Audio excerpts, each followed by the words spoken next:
Hello to all my dear followers and welcome back to another fanfic from the channel. Welcome back to the first season of What If Naruto Awakened the Rinnegan as a child and fell in love with the Hinata. So, if you like the fanfic and want more seasons about that, just let me know with a like, comment and subscribe.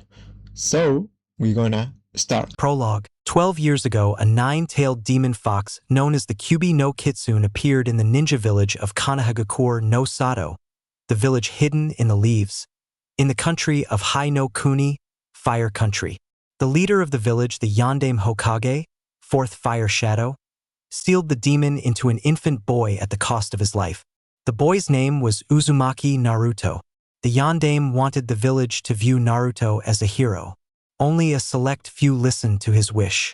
Only the Sandame Hokage, third Fire Shadow, Sarutobi Hiruzen, an instructor at the Ninja Academy Yumino Irika, a ramen chef Ichirakatuchi and his daughter Ayam, a silver-haired one-eyed Jonin ninja named, a spiky white-haired legendary perverted ninja, the clan heads, some shinobi, and a blue-haired lavender-eyed girl the same age as him actually acknowledged him.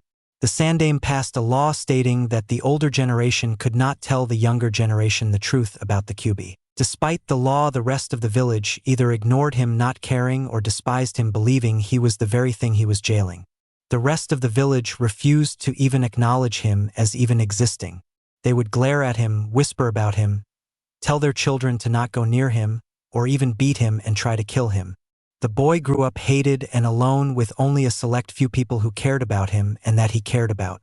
The boy entered the academy and for 4 years goofed off playing pranks on the villagers for attention.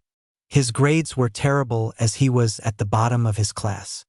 He also has a crush on a violent pink-haired girl who does not reciprocate his feelings in the slightest. Today was the graduation exams for Naruto's class. The test consisted of a written test, throwing object test, and the 3 jutsu test. The 3 jutsu are the Henge no Jutsu, Transformation Jutsu, Kawarimi no Jutsu, Substitution Jutsu, and Bunshin no Jutsu, Clone Jutsu. Naruto passed the Henge and Kawarimi but failed to do the Bunshin as they came out pale and dying. Depressed, Naruto sits on the swing lamenting over his failure. One of his teachers, who always seemed to be kind to him, Mizuki, offers him a way to pass and become a genin shinobi. Chapter 1. The Scroll Fiasco and the Hidden Power. Naruto was sitting on a swing looking depressed over failing the graduation exam. Naruto is a 12-year-old boy with spiky blonde hair, slightly tanned skin, and 3 whisker birthmarks on each cheek. He was wearing an orange jumpsuit with blue patches on the shoulders. He had green goggles on his forehead. As he was feeling upset, a man came up to him. It was his sensei Mizuki. Mizuki had pale blue hair that reached down to his neck. He had a leaf village headband in the form of a bandana. The symbol on it was a leaf with a spiral inside of the leaf. He was wearing blue pants, a blue shirt, and a green flak jacket with a red spiral on the back of the jacket. "Hi, Mizuki-sensei," Naruto greeted, still depressed. "Hey Naruto, I'm sorry that you didn't pass. I wanted you to pass. So I found something that can get you to pass," Mizuki told the blonde gleefully. "What? Really?" Naruto asked, instantly perking up. "Yes. You see, when the academy has only one student who doesn't pass the graduation exam, we have a special test for them to take," Mizuki told the boy. "That's so awesome!" The blonde boy shouted in glee. "What do I need to do?" he asked. "You need to break into the Hokage Tower and steal a scroll. Don't worry, it's all part of the test. You need to bring the scroll to a clearing at midnight and master 1 jutsu from the scroll before an instructor comes. Meet me in the woods in front of the Hokage Tower for more info and to begin." "Okay, I'll do it, Databeo," Naruto responded gleefully. When Naruto turned around and ran, Mizuki left smiling viciously to himself for tricking him. What neither realized was they were being heard by a female with blue hair in a short Haim hairstyle. She had lavender eyes, wore blue pants and a baggy cream-colored jacket. Her name is Hyuga Hinata and she has a noticeable to everyone else but not noticed by the person you like as they are extremely dense crush on Naruto. She overheard everything and went to inform Irika and the Hokage. When they were informed, the Hokage said that they should not interfere with the test and that they should let it play out and see how Naruto does. The Hokage does say that they should tail Naruto. Irika and Hinata agree to this. Time skip. Naruto is in the clearing after stealing the scroll, and is in the process of learning the Kage Bunshin no Jutsu, Shadow Clone Jutsu. The difference between Bunshin and Kage Bunshin are that the normal Bunshin is an illusion while the Kage Bunshin are solid. They have their own chakra networks, and when they dispel, the user gains the memories of the clone. Naruto had successfully used the jutsu when Mizuki came to claim the scroll. Naruto, you passed. You can give me the scroll now, Mizuki said. Naruto was about to comply when a man with pineapple-style brown hair and a scar across his nose burst through the forest in front of them. It was Irika. Naruto, Mizuki manipulated you to take the scroll. Run away. Go to the Hokage. He knows about everything. Go now. Irika shouted, and just as Naruto was about to run, Mizuki's voice cut through the forest. Naruto, do you want to know why the village hates you? Mizuki asked, the menacing smirk never leaving his face. Naruto turned to him, waiting for an answer, and Hinata from her hiding place also wanted to hear this information. Mizuki, don't, it's forbidden. Irika shouted to his traitorous friend. Shut up, Irika. Mizuki shouted as he threw a giant shuriken at him, which embedded into Irika's leg. Now then, where was I? Oh yes, 12 years ago, the Yondaime didn't kill the Kyuubi. He sealed it into a newborn baby. That baby was you. Don't you see? You're the Kyuubi reborn. Mizuki shouted as Naruto froze in terror as his life suddenly made sense. Hinata looked on, thinking that most of the villagers are idiots if they think Naruto is the Kyuubi. If a kunai is sealed in a scroll, does the scroll become the kunai? No. It's basic academy stuff. Mizuki pulled out 3 kunai.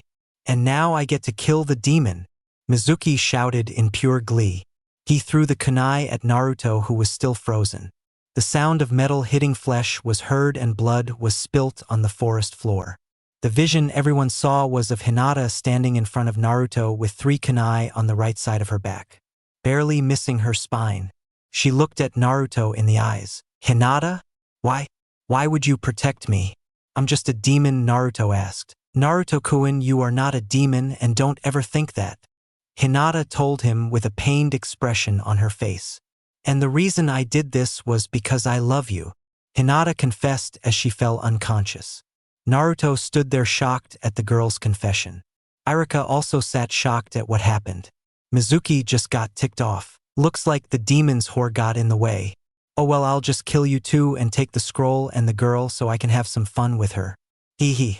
Mizuki laughed evilly. Naruto's expression changed from shock to menacingly evil.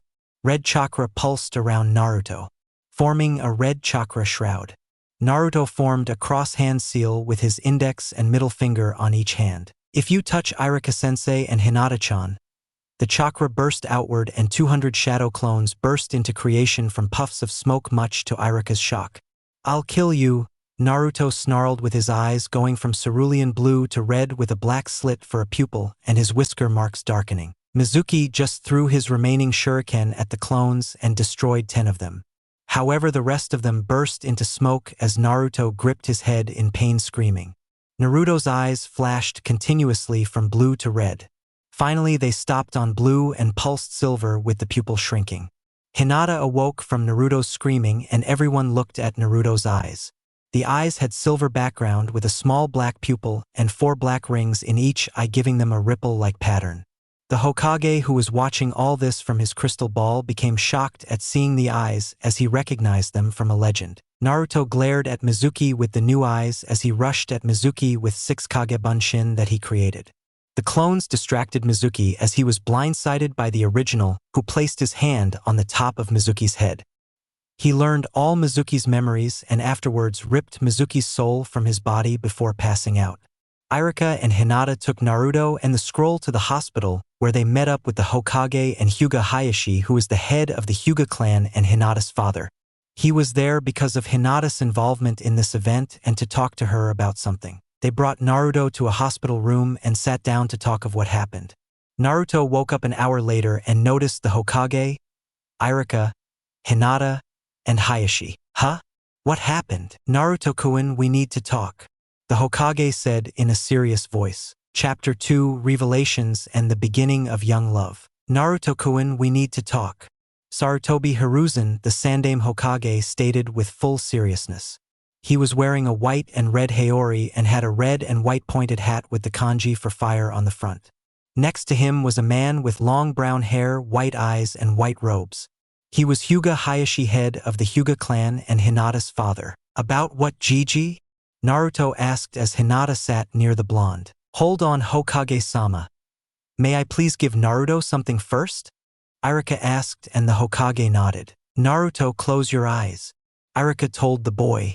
The boy closed his eyes. After a few seconds, Irika said to open them again.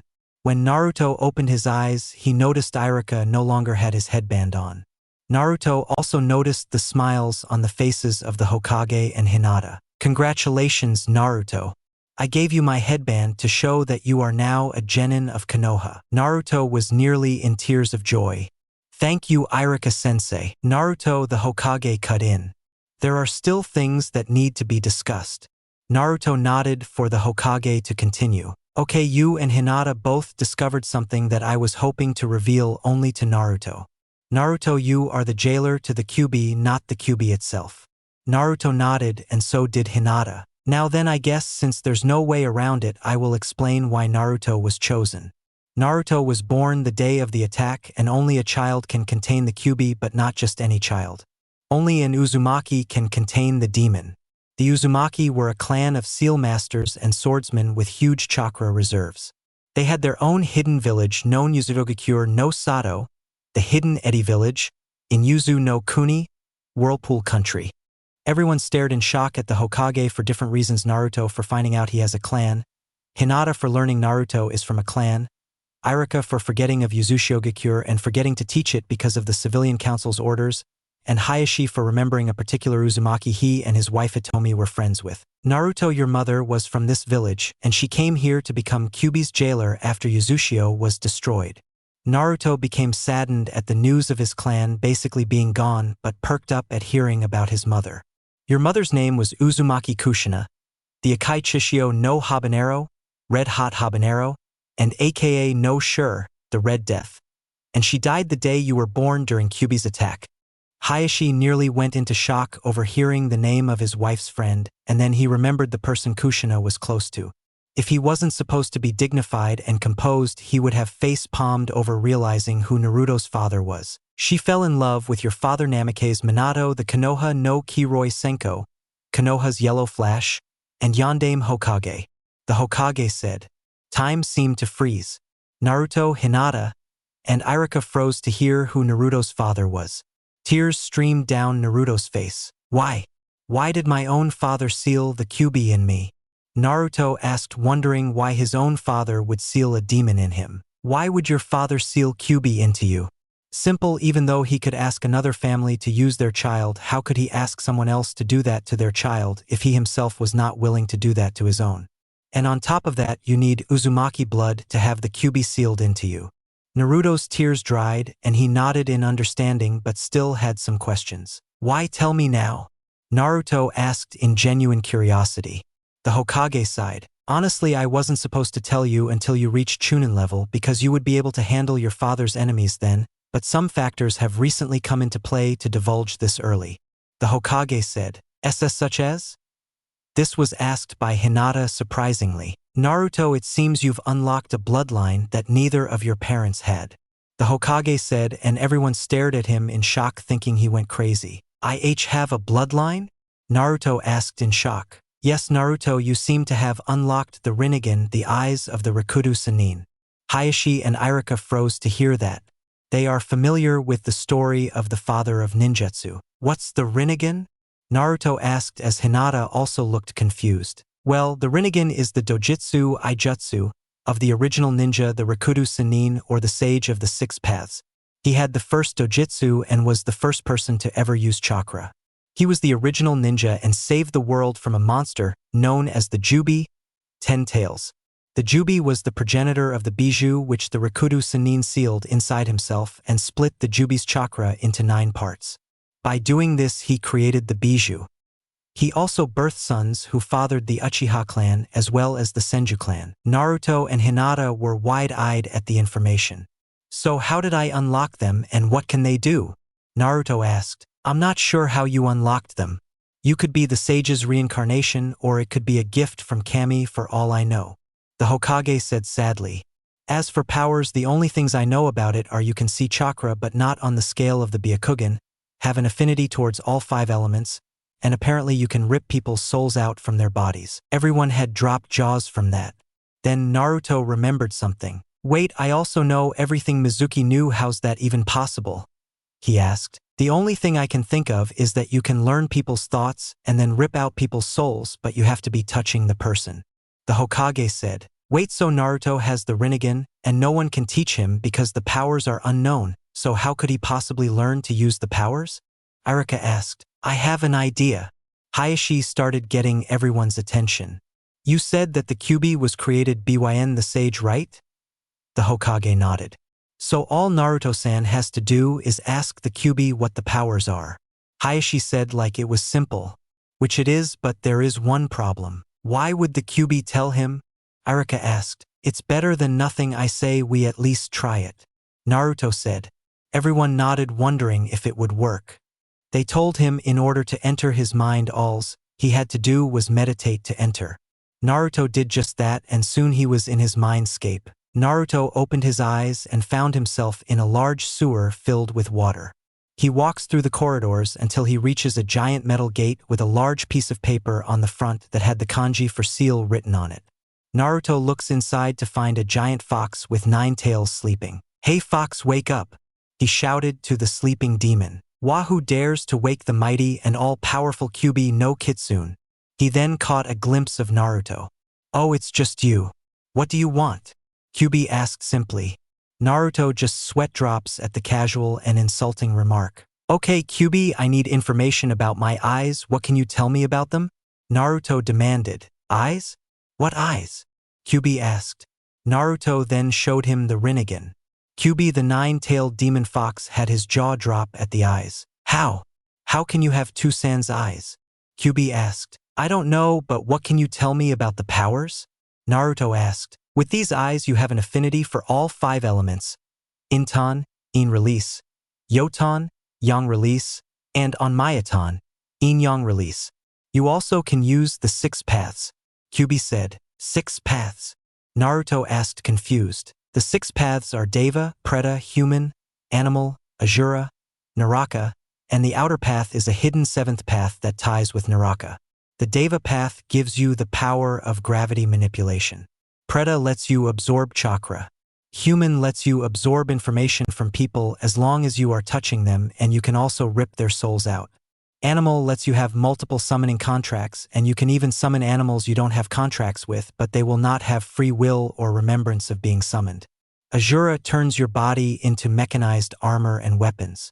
Naraka lets you summon a construct known as the King of Hell for interrogation purposes and revive the 6 paths themselves. The outer path uses the King of Hell to revive the dead by relinquishing souls back to their bodies. There is one more power, but you should tread lightly. It is called Banbutsu Sozo, creation of all things, Kyuubi explained. Naruto was wide-eyed and slack-jawed at the information, but something Kyuubi said was stuck in his mind. Wait, you said revive the 6 paths themselves, what do you mean? He asked the giant fox. One of the powers of the Rinnegan is shared vision. If you use clones, they can have the Rinnegan as well as its powers, and you see what they see. If you use dead bodies, the same can be used for them.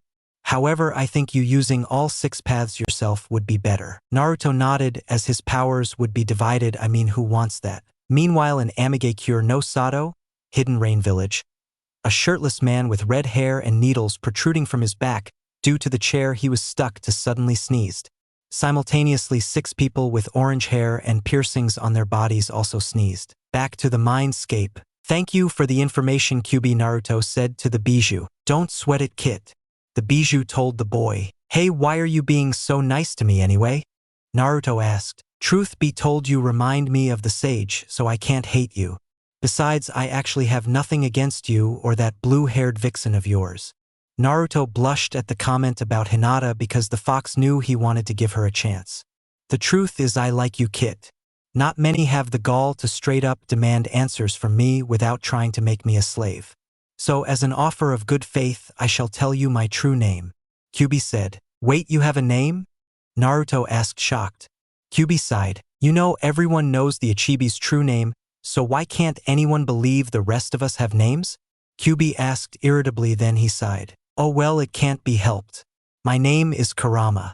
Anyway, I have to tell you something later, but for now your time's up, Kit. Kyuubi said as Naruto disappeared. That boy, he will be the one to unite us. I know it. I just hope the others will be ready when the time comes. Kyuubi thought. Naruto awoke to see Irika and Hayashi speaking with the Hokage. Hinata was lying down next to him. When he rose up, Hinata awoke and everyone turned to him. He explained the other powers he has and everyone had their eyes widened. The Hokage was the first one out of his shock. I was originally going to put you on a team with Uchiha Sasuke and Haruno Sakura, but I think I will have to change the teams up. So much paperwork. The Hokage complained. Oh well, I'll see you tomorrow, Naruto-kun. Remember, team assignments are in 3 days. The Hokage said and left. Irika also left saying goodbye. The only people in the room were Naruto, Hinata, and Hayashi. Hinata, can you please leave the room? I only wish to speak to Naruto-san. Hayashi said to his daughter. She reluctantly left, leaving the two alone. Naruto-san, I wish to ask you a favor, but first I need to know what your intentions towards my daughter are? Hayashi calmly stated. Naruto looked rather scared, and who wouldn't after having a girl's father ask that to you? Well, I would like to get to know her and feel the same way about her as she does me. Naruto said to Hayashi. Very well, my favor is quite simple. Hinata cannot stay at the Hyuga compound for her safety, as the elders will try to kill her. So my favor is that she lives with you. Hayashi told the boy. Naruto was shocked but nodded. Hi, I accept this request, Hayashi-sama. Naruto stated determinedly. Good, but know this, you do anything, and I mean anything inappropriate at all to her, and I will juken, gentle fist, your reproductive organs, and then I will have a medic heal them to repeat the process until I grow bored and castrate you with the family sword. Am I clear? He threatened Naruto with a Byakugan-enhanced glare. CC Crystal Hayashi SS-sama. Naruto stuttered out fearfully. Good. I'll be going now and I will tell my daughter of what we discussed outside.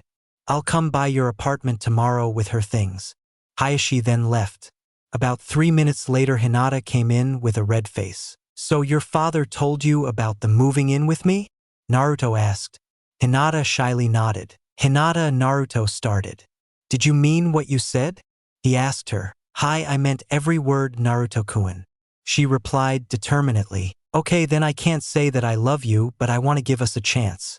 Okay, Hinata-chan. Hinata blushed at the honorific and nodded her head. Then how about tomorrow we have a date?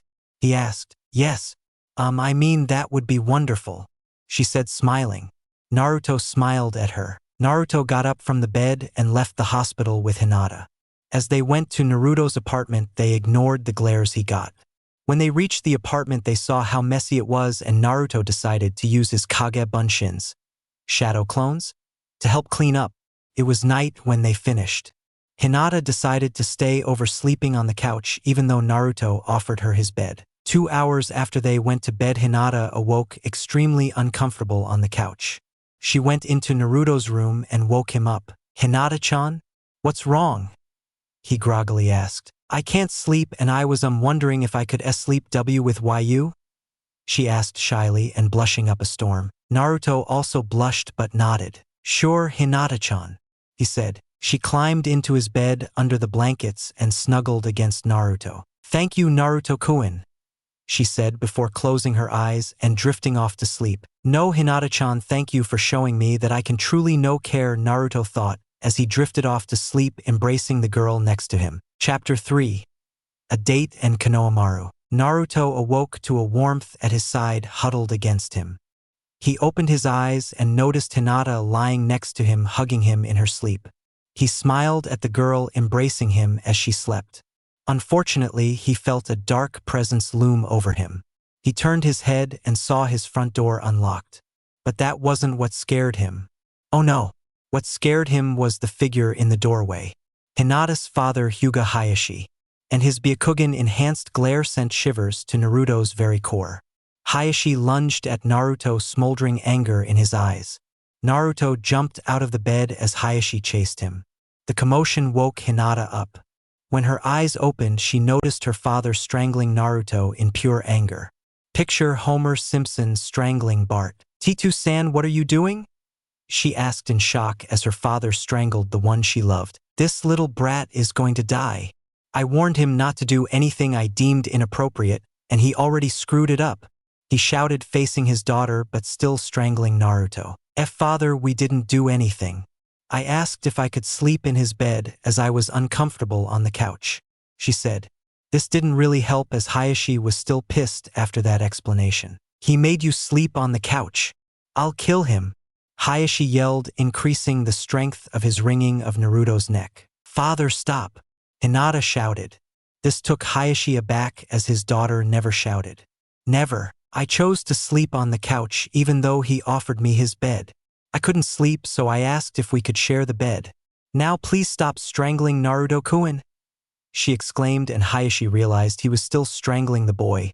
He then let go of the boy's neck, letting him fall to the floor. Naruto was catching his breath. Meanwhile, Kurama, who woke up to the commotion, was laughing his ass off. "I would like to apologize for that, Naruto-san.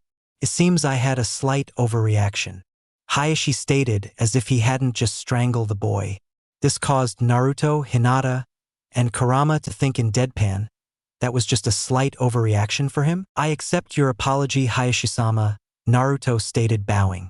Hayashi nodded. "I just came to drop off Hinata's belongings and noticed the door open, so I was just going to bring them inside, but I got sidetracked," he explained. They nodded. "Now, if you'll excuse me, I must get back. I assume you can handle moving everything." They nodded. "Good, I'll be off, and remember what I said, Naruto, don't do anything. And I mean anything," he said as he left. Naruto breathed a sigh of relief.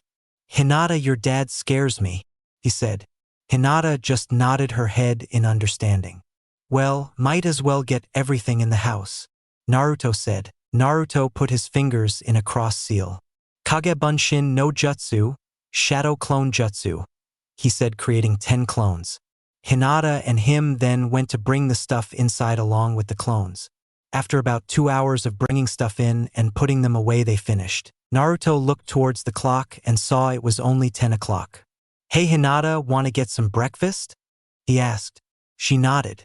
They left the apartment and went to Ichiraku's for ramen, as not many places will let Naruto eat there. Hinata grew rather annoyed by that, as the whole Kyuubi thing is rather stupid to be hated for. As they were walking, they ignored the glares directed their way and the whispers, which were, "The demon has a girlfriend? Just great," and "The demon's got a whore from the Hyuga clan." This actually pissed off Naruto, as he was tempted to rip the souls out of those idiots. Hinata saw this and held his hand, smiling to calm him down. Naruto saw Hinata smile, and he instantly came back to normal as they walked to Ichiraku's. When they got there, they were greeted by Ichiraku Tuchi and his daughter Ayam. Naruto ordered beef ramen and Hinata ordered chicken ramen. They sat eating and talking, getting to know each other. Naruto found out she was the girl he saved from bullies when they were 3 and that he was her inspiration. They also found out each other's likes, dislikes, and hobbies. After an hour, Naruto paid for their food and left, going to a training ground so they can train. Hinata worked on her Juken katas while Naruto worked on his Rinnegan powers, and with some scrolls from the library that he borrowed, he worked on some elemental jutsu. Hinata found out that due to her natural flexibility, she did not have the aptitude to use the standard Juken. So she started to create a form using her natural flexibility and calls the version Juho, gentle step, which relies on spins and is akin to dancing mixed with fighting. Naruto was able to get Shinra Tensei, Almighty Push, and Bansho Tenin, Universal Pull, of the Deva Path power down to its basics. He also started using Kage Bunshin for his training in the elements and chakra control, which were from the scrolls he got while he worked on his other Rinnegan powers. After 4 hours of training, Hinata was decent enough to hold off Chunin with her new style, while Naruto, thanks to Kurama's memories, was able to help him select a taijutsu style that Naruto calls Kitsuniken, Fox Fist, which relies on speed and acrobatics. The style is basically speed and acrobatics combined with hard strikes. Similar to Goken, Strong Fist, but different stance and style itself. Naruto could probably hold off a few Chunin with that alone, but combining the style with his amount of Kage Bunshin, and he can overwhelm some Jonin. Naruto also started to learn elemental jutsu, starting with wind jutsu. By the time their training ended at 7 o'clock, Naruto, thanks to his use of clones, was able to learn the leaf-cutting exercise and how to use the chakra absorption power of Pretapath. Hinata worked on her form and created a move called Juho, Q Tenohira no Sudaraiki, gentle step, 9 palm strikes, which is used to hit 9 tenketsu, chakra points, on an opponent while simultaneously dodging an opponent's attacks. They called it a day for training and went shopping for food. They then went back to the apartment around 7 where they ate a dinner that Hinata cooked. The dinner was baked chicken with sautéed vegetables over white rice. They sat, ate, and talked for an hour before they decided to go to bed with each other yet again as they fell asleep enwrapped in an embrace. Meanwhile, at the Hyuga compound, the clan head Hyuga Hayashi had a sudden urge to strangle a certain blonde with whisker marks on his face and had no idea why. Said blonde shivered in his sleep. The next day, Naruto and Hinata went to the Hokage Tower after breakfast to take their ninja registration license photos. After taking their photos, which Naruto didn't do anything stupid for fear of what Hinata would do to him. After training for 1 day with her, he learned that he will not even try to piss her off for fear of a Juken strike to the groin. That, and since they are now dating and living together, she became confident due to having approval from the one she wants to get it from. He also learned she has a sadistic side to her that she gained from her father.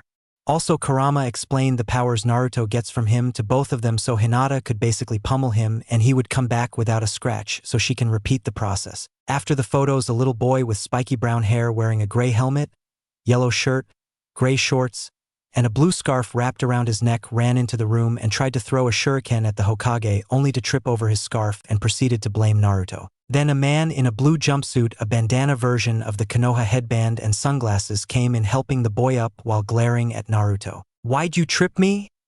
the boy yelled to Naruto. "Gigi, who is this brat?" Naruto asked the Hokage as he gripped the boy by the collar. Hinata also was curious. "That's my grandson Konohamaru," the Hokage said, sighing. "Brat, put down the honorable grandson now," the sunglasses-wearing man yelled at Naruto. He apparently couldn't tell the difference between a kunai and a scroll it's sealed into. "Ha! What are you going to do now that you know who my grandfather is?" Konohamaru asked smugly. "I don't care if he's your grandmother Databeo," Naruto exclaimed as he punched him on the top of his head and then left with Hinata following behind. "Don't worry, honorable grandson, you do not need to associate with that trash. I'm an elite jonin and can put you on the path to becoming Hokage," the sunglasses-wearing jonin said. And then he realized that Konohamaru was gone. "What? Where'd he go?" "I think he went to follow Naruto and Hinata," the Hokage stated. "What? After Naruto?" the jonin yelled as he ran out the door like he was being chased by a giant snake. Oddly enough, a purple-haired woman at a dango shop in Konoha sneezed along with a sickly pale man and a gray-haired teenager with glasses who were living underground just as this was thought by people. Meanwhile, in the village, Naruto and Hinata were walking along when they noticed they were being followed by the Hokage's grandson, who was rather poorly disguised, including a blanket made to look like the color of the fence but forgot to cover his legs as it only covered half of him. They continued onward until they got tired of being followed. They turned around and noticed they were followed by a square rock with eye holes. They both sweat-dropped and Naruto finally had enough. "Oh, for the love of crap, we know you're there," Naruto shouted. The rock burst into a white cloud of smoke and the Hokage's grandson Sarutobi Konohamaru emerged. "Aha! Just what I would expect of you. Okay, you will train me as your apprentice," Konohamaru said. What?" Naruto and Hinata said at the same time. "You heard me, you will train me so I can defeat my grandfather and become Hokage," he stated like it was simple. "Look kid, I'm not training you. I have too much stuff to do," Naruto said. "Come on, I heard you once used a technique that knocked him out. At least teach me that one," Konohamaru begged. Naruto looked deep in thought, thinking what technique he used to knock out the Hokage. Then his eyes flashed in realization. "You want me to teach you the Oiroke no Jutsu? Sexy Jutsu? Well, I don't see why dash." Naruto was cut off by a feeling of pure terror that both Naruto and Konohamaru felt. They turned to see Hinata with a sickly sweet smile. "Naruto, are you planning on teaching him that jutsu?" she asked sweetly, and if you looked behind her you could see the visage of the Shinigami, and for some reason a red-headed woman with her hair divided into 9 parts looking like tails standing up. Meanwhile, in the afterlife, a red-headed woman sneezed. I get the sense that my son has incurred the use of a woman's ultimate technique. The face of 1,000 screaming souls, no jutsu. Oh, the poor boy. Back on Earth, Naruto and Konohamaru started to shake in pure terror. Oh, of course, I won't teach him that just to Hinata-chan. Naruto said in pure terror. Good, she said, releasing her hold of terror. I'm going to go home. I will see you later, Naruto-kun. She then left, leaving the boys alone. Naruto then, against his better judgment and thanks to some coercing from Konohamaru, decided to teach Konohamaru the technique after some escapades, including reading dirty magazines and peeking in bathhouses. After hours of training, Konohamaru got the technique down, transforming into a naked female version of himself. Then the sunglasses-wearing Jonin found them. Honorable grandson, get away from that delinquent.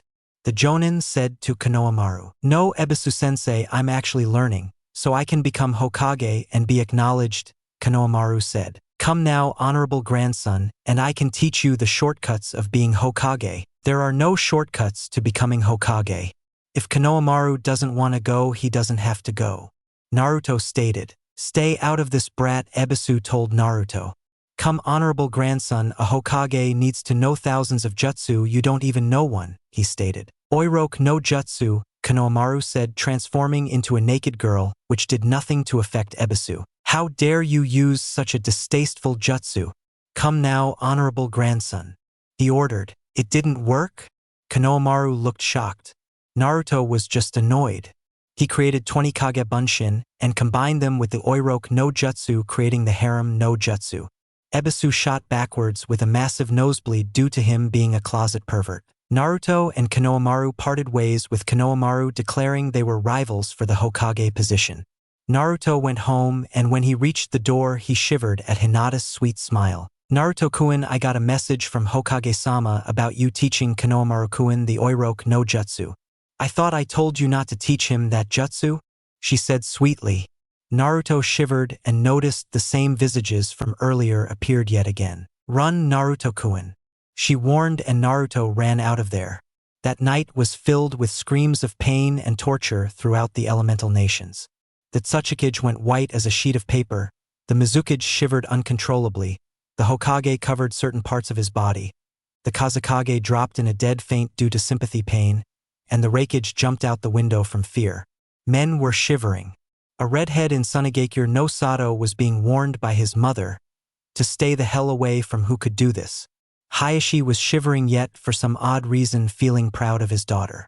A blonde woman with her hair in 2 tails and a large bosom was feeling proud of some woman somewhere. A man with long spiky white hair who was peeking on woman in a bathhouse was shaking uncontrollably due to fear of who was causing extreme pain to a fellow pervert. And finally, in a different universe, a teddy bear in Karakura Town started to feel sorry for someone he never even met who was being killed by a woman for doing something perverted. Naruto was able to escape this ordeal without any significant damage to his reproductive organs thanks to his healing factor from Kurama, which Hinata knew about, which is why she attacked him, as she knew the damage would be healed. He also learned never to anger Hinata again, and never disobey her orders again. Chapter 4. Teams. Naruto woke up in his apartment with Hinata snuggling against him. He instantly tensed due to the beating he was given by her. He knew Hinata was kind, but he now knows never to anger her. Ever. Hinata awoke when she felt Naruto tense. Good morning, Naruto-kun, she said. Gee, good morning, Hinata-chan, he said, still scared from the beating he got from her yesterday. Though she was in the right to do so. I'm sorry about attacking you like that, Naruto-kun, but you had that coming, she said. Yeah, I guess I did, he confirmed. Well, how about I make breakfast as a way to apologize? She said. Okay, he said, and they got up. Hinata took a quick shower and got dressed, then she went into the kitchen as Naruto did the same. She cooked them some pancakes and sausage with scrambled eggs and some orange juice. They left the apartment after breakfast and went to team placements. When they went to the academy and entered the classroom, people were shocked to see Naruto as they thought he had failed. A boy with a pineapple-style haircut. He wore a black shirt with a short-sleeved gray jacket and his forehead protector around his arm. He looked like he was half asleep, spoke up. Naruto, what are you doing here? This is for people who passed. He said, I did pass Shikamaru. Didn't you notice my headband? Naruto stated with a grin. Troublesome, Shikamaru stated and then went to sleep. Okay, I have a question, a boy started. He was wearing a gray hoodie and had 2 red fang-looking tattoos, one on each cheek. He also had a feral smile and a small white puppy on his head. Why are you 2 walking together? He asked curiously. Well, Kiba, we are now dating. This was answered by Hinata. Everyone absorbed this information. Then something extremely unexpected happened. Finally, it's about Kami damn time. This was yelled by a boy with brown hair and sunglasses with a gray sweater that covered half of his face, including his mouth. Everyone turned shocked that this particular person yelled it. Shino, what the hell you knew about her crush? Naruto asked, still shocked that Shino of all people spoke like this. He had about as much emotion as a block of wood. Same with his clan. Dobe, everyone knew. This was said by a boy with black hair in the shape of a duck and was wearing a blue shirt with a symbol of a gunbai fan that was half red on top with the bottom being white. He was Uchiha Sasuke and he was top of the class and a rival to Naruto. Is this true? Naruto asked as everyone in the class nodded. This included 2 girls who just arrived to hear the conversation. One had long blonde hair and was wearing all purple. She was Yamanaka Ino. The other was a girl with long pink hair and was wearing a red dress. She was Haruno Sakura. Naruto's face faulted at the reaction. Iruka walked in after Naruto got up. Okay, everyone sit down. It's time to learn your team placements. Everyone sat down quietly waiting for who would be called. Team 1 will be Dash. Doesn't matter, so skipping to the main teams. Team 7 is a special team. It is Uzumaki Naruto, Hyuga Hinata, Haruno Sakura, and Uchiha Sasuke. Your team will have 2 senseis. They are Hitaki Kakashi and Mitarashi Anko. This annoyed most girls in the class as they couldn't be with their Sasuke-kun, except Sakura, who cheered. However, everyone was shocked that the Hokage allowed a 6-cell team. Team 8 is Inuzuka Kiba, Aburame Shino, and Tatsumaki Murasaki. Your sensei will be Yuhi Kurenai. Kiba and Shino nodded to each other and turned to their 3rd teammate. She had long pupil hair down to her neck and brown eyes. She wore dark blue pants with 3 purple stripes down each leg. She had purple shin guards. She wore a black t-shirt with a purple tornado designed on the back. She wore purple arm guards and black fingerless gloves. On her back was a black metal blowgun, and at her waist were 2 purple geisha fans, one on each side. The design on each fan was of a white lotus flower. She nodded to the boys, smiling happy about their team. Since Team 9 is still in rotation, Team 10 is B Nara Shikamaru, Akimichi Choji, and Yamanaka Ino. Your sensei will be Sarutobi Asuma. Ino cried about not being with Sasuke. A chubby boy with brown hair in a short-sleeved green jacket and yellow shirt with a red symbol on said shirt and a white scarf. He had a forehead protector that looked like a pair of underwear on his head and bandages around his hands. He was eating chips like they were his last meal. He is Akimichi Choji of the Akimichi clan. Shikamaru just sighed, stating it was going to be troublesome. When Iruka finished, a purple and tan blur came through the window, shattering it. The blur landed in the middle of the room. It was a woman. She had purple hair tied in a spiky ponytail and light brown pupil-less eyes. She had a Leaf Village headband on her forehead, and she wore mesh armor with an orange skirt under a tan trench coat. Most boys had nosebleeds from the sight.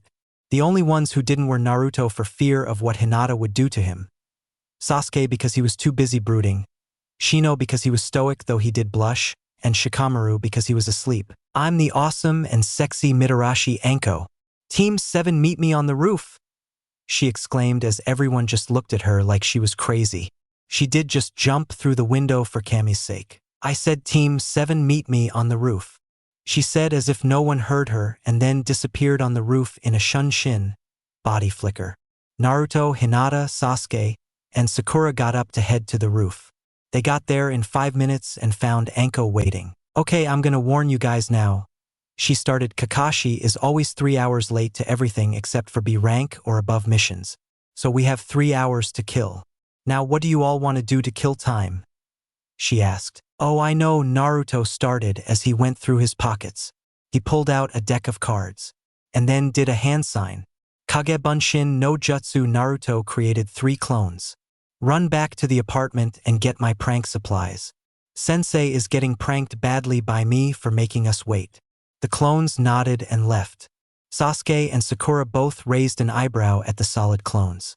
Now anyone up for poker? He asked.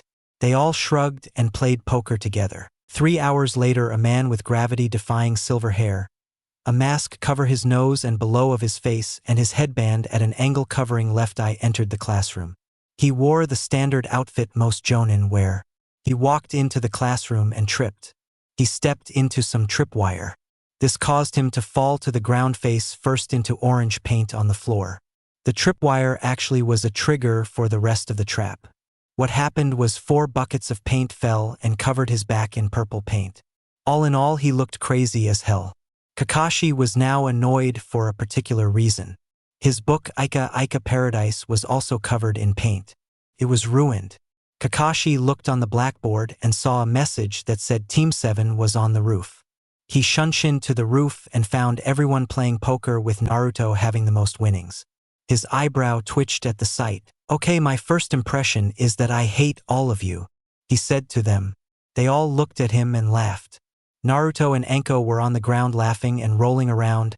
Hinata and Sakura were giggling, and Sasuke stood silent but soon did the unthinkable. He laughed. He actually laughed. He burst out laughing like crazy at the sight.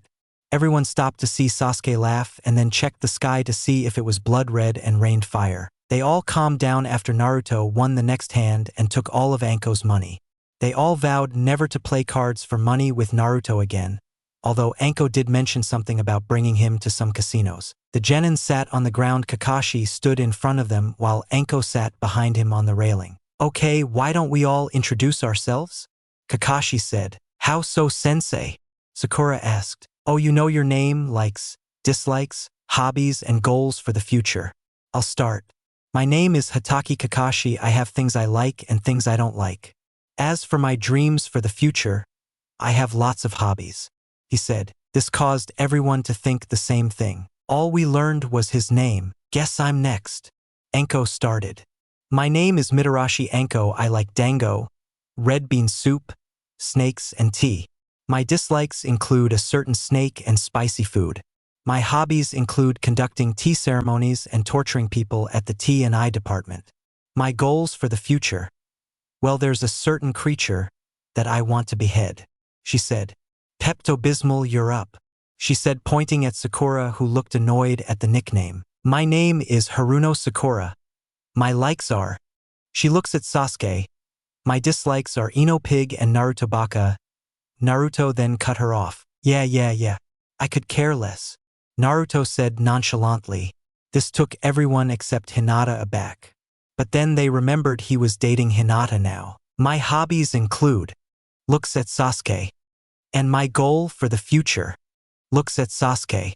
Everyone had the same thought. Great, a fangirl. Wonderful. Everyone sarcastically thought. Okay, Lord Emo, you're up, Anko said to Sasuke. He grunted in annoyance at the nickname. My name is Uchiha Sasuke. I like very few things and dislike most things. I have no hobbies, and my dream, well, it isn't a dream because I will make it a reality. My goal is to restore my clan and kill a certain person, Sasuke stated in his emo tone. This caused everyone to think on what he said. Goody, he's on a revenge kick. I'll have to try to put him off that path. Kakashi, Sasuke-kun is so cool. Sakura, am I going to be the only normal person on this team? Hinata, geez, who ticked him off this much? Naruto, well said, Mr. Unicorns and Sunflowers. Anko just said, vocalizing her thought. Blondie, go, she said to Naruto, who went straight to his introduction. My name is Uzumaki Naruto. I like Hinata-chan, said girl blushed. Ramen and training. My dislikes are people who can't tell the difference between a kunai and a scroll it's sealed in, and vegetables. My hobbies are training with Hinata-chan and gardening. My goal is to live up to the legacies I hold and become Hokage, he said. Everyone minus Hinata was shocked that he didn't blurt out something like, I'm gonna be Hokage, believe it. Hinata isn't shocked because she knows Naruto better than most just from the short time living with him. Also, with his approval, she is more confident. Sakura and Sasuke were confused about the three legacies but said nothing for now. Kakashi and Anko were filled in on the blonde's powers and heritage. Needless to say, they were both shocked to hear of his bloodline. Anko face-bombed for not noticing who he looked like while Kakashi knew beforehand. Well done. Lastly, Princess, you're up. Anko said, my name is Hyuga Hinata. I like Naruto-kun and cinnamon buns. My dislikes are ignorant people and the caged bird seal. My hobbies include being with Naruto-kun and training with him. My goal for the future is to unite my clan, prove myself to the village, and start a family with a certain person. She said shyly, looking at Naruto blushing. Naruto blushed and everyone was taken aback at what she said. They were wondering if this was the same shy Hinata from the academy because that was pretty bold. But it was time to move forward with the meeting. Well, Anko and I are your senseis. Well, that is if you can pass our test. Kakashi stated. Wait, what test? We already passed the test at the academy. Sakura said. The genin were all confused since they already took a test. That was just to see if you had the potential to become genin. There is a test we give you to become official genin. We'll meet at Training Ground 7 tomorrow at 6 a.m. Oh, and I'd advise you not to eat breakfast tomorrow or you'll throw up. Kakashi said and disappeared. Anko followed after. Naruto and Hinata left soon after while Sasuke left followed by a fawning Sakura. Naruto and Hinata soon went to Training Ground 13. A forest training ground with a waterfall. Hinata went to work on their stuff. Naruto created 500 clones and sent them to work. 100 did tree climbing. 200 did the waterfall cutting exercise, and the last 200 did their taijutsu katas. The original Naruto meanwhile worked on his Deva path and mastered Shinra Tensei, Almighty Push, and Bansho Tenin, Universal Pull, completely. Hinata worked on her Jukin and the tree climbing exercise. After 2 hours, Naruto's clones got the exercise down and started working on Jutsu to use. They trained for 5 more hours and Naruto had 3 of the paths down and had 6 wind jutsu down. They are Futon Rapusho, Wind Style, Gale Palm, C Rank, Futon, Kaze no Yari, Wind Style, Wine Spear, B Rank, Futon, Daitapa, Wind Style, Great Breakthrough, C Rank, Futon, Kazeboru no Jutsu, Wind Style, Wind Ball Jutsu, B Rank, Futon, Kaze no Hanma, Wind Style, Wind Hammer, B Rank, and Futon, Kaze Hoshi no Jutsu, Wind Style, Wind Star Jutsu, a rank. Hinata ironed a few kinks out of her taijutsu and worked her chakra control better. The two went home, ate dinner, and fell asleep together. They were ready for the test tomorrow. Chapter 5, Team Test. Naruto and Hinata awoke at 4 o'clock in the morning. They showered and both agreed to eat a small breakfast. They grabbed their gear and went out. They decided to go to a weapons store to supply for their test. With Naruto now having some more access to his parents' money, they could buy more than just the essentials. They went into a local shop called Kinzoku Tora, the Metal Tiger. They were met by someone Hinata knows. It was her cousin's teammate Tenten.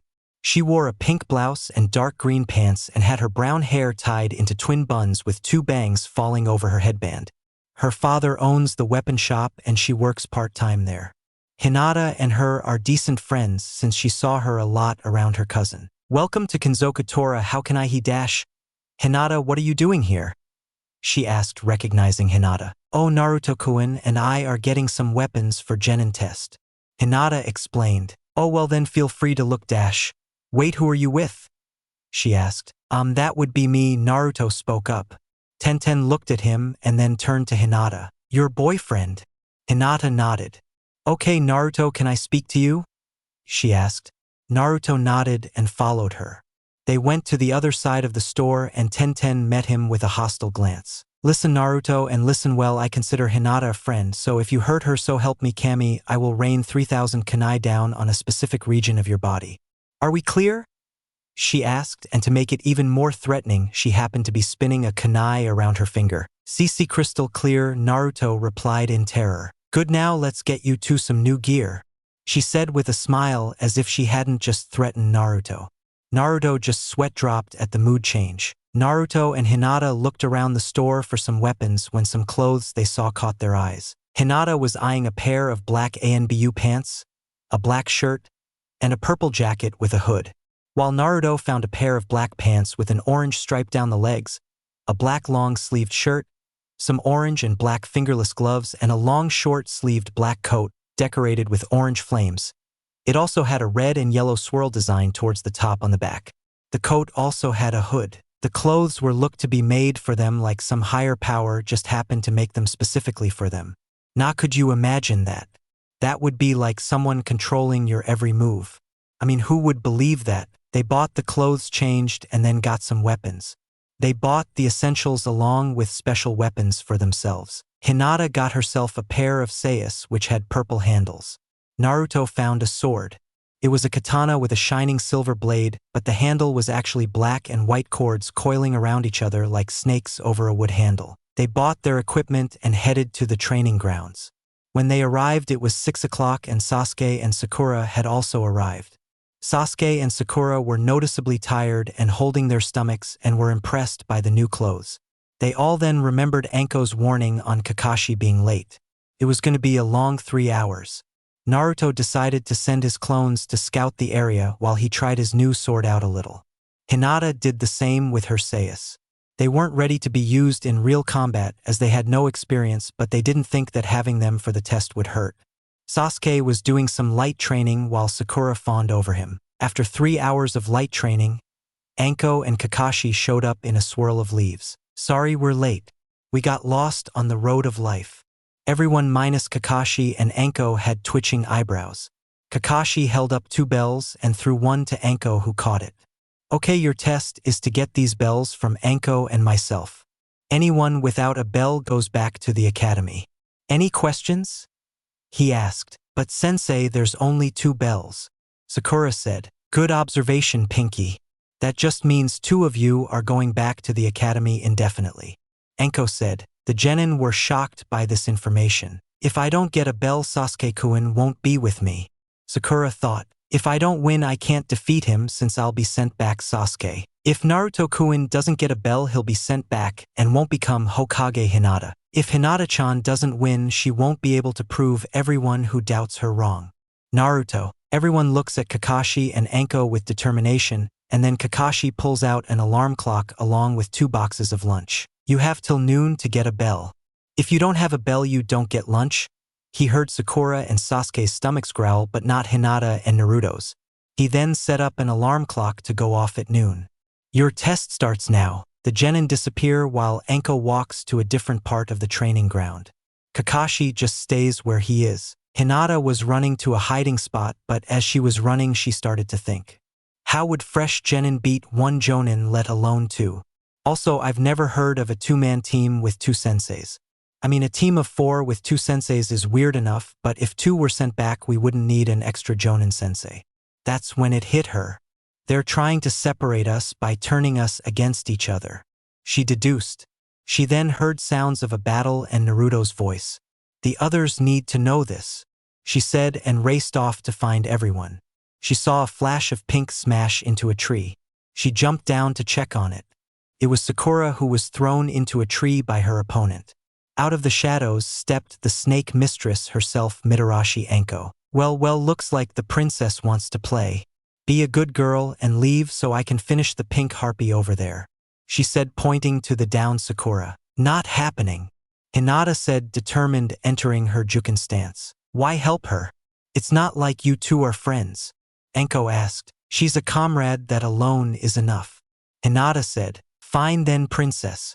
Let's dance, Anko exclaimed, charging Hinata. Anko went for a right hook to Hinata's face. Hinata ducked, activated her Byakugan, and brought her left arm up, trying to palm strike Anko in her chest.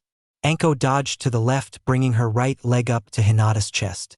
Hinata jumped over the kick in a flip. While flipping, she used 2 fingers on her right hand and hit a chakra point in Anko's leg. Hinata landed on her legs back facing Anko. Hinata bent down, brought her right leg out to sweep Anko. Anko jumped over the sweep kick. She turned in midair and brought her left arm down towards Hinata in a hammer fist-like fashion. Hinata bent to her left to dodge the strike. Hinata spun and brought her right palm to Anko's chest, hitting another chakra point. Anko staggered from the hit but regained her footing. Not bad, princess, but I'm about to step it up. Anko went through Hand Seal's Snake Tiger. Sanaijishu striking shadow snakes. Snakes emerged from beneath Anko's sleeves. Hinata dodged one snake, bending to the left, then jumped over another snake. While she was in the air, 2 more snakes lunged at her. Hinata did a spinning axe kick to one snake and palm struck the other snake, coming at her simultaneously.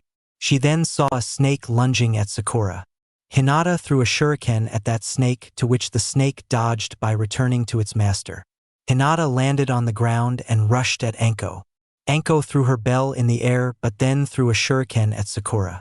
Hinata could either get the bell or save Sakura. Hinata threw a kunai at the shuriken to block it. Anko grabbed the bell in midair and then leapt into the forest since Hinata was distracted. Hinata went to help Sakura by waking her. She succeeded after shaking her awake. Hinata? What happened? Sakura asked, confused. Anko knocked you out and fought me. I know the real meaning of the test. It's teamwork. We all need to work together. Hinata told Sakura. What makes you so sure? Think about this, if we're a team of 4 with 2 senseis and they wanted to separate us, they would have done that in the beginning, giving 2 of us 1 sensei and 2 to another. 2 genin with 2 sensei would be overbalanced.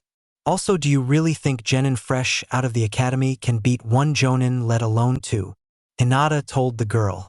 Sakura thought on it for a second and then it hit her. Hinata was right. We have to tell Sasuke-kun and Naruto, Sakura said. Hinata agreed and went to find the boys. Meanwhile, in the shadows, Anko was watching this with a smile. They understood the test. She knew they would all pass, but that didn't mean she wouldn't still screw with them during the test. Meanwhile, on the other side of the grounds, Kakashi was waiting for anything to happen. Sasuke and Naruto decided to attack, but they chose the exact same moment. Kakashi saw them and decided to reach into his weapons pouch to pull out an orange book called Ika Paradise, which he started to read. The genin grew annoyed and decided to attack. Naruto rushed, throwing a right punch to Kakashi's head. Kakashi ducked, still reading his book. Sasuke came up, throwing left kick to the ducking Kakashi. Kakashi caught Sasuke's leg with his free hand while still reading his book. Kakashi threw Sasuke into Naruto, who caught Sasuke. Sasuke pushed himself away from Naruto and turned back to Kakashi. Sasuke charged Kakashi and unleashed a flurry of punches at Kakashi. Kakashi actually put his book away to dodge the hits. Sasuke jumped, going for a right punch to Kakashi's head. Kakashi bent to his right to dodge, and Sasuke flipped, using his momentum to send his left leg to Kakashi, who blocked it with both arms. What Kakashi failed to notice was Naruto sliding behind him, tripping him. Sasuke's force combined with the kick sent Kakashi to the ground. Kakashi sprung up quickly though. You two aren't bad, but let's test your ninjutsu now, Kakashi said, getting ready. Naruto and Sasuke smirked. Naruto created a cross seal. Kage Bunshin no Jutsu. 30 clones were created and rushed Kakashi, who was taking out clones left and right. Kakashi jumped into the air to dodge 5 clones, sending kicks at him. What he then noticed was Sasuke going through hand seals. Kakashi recognized Sasuke's and did the same set of hand seals. Tiger Monkey Boar Horse Tiger, Katan. Gokakyu no Jutsu, Fire Style, Fireball Jutsu. Kakashi and Sasuke spewed 2 large fireballs at each other. The fireballs collided, fighting for dominance. Neither flame was giving out in this contest. Naruto, watching this, had enough and went through his own hand seals. Tiger Ox Dog Rabbit Snake, Futon. Daitapa, Wind Style, Great Breakthrough.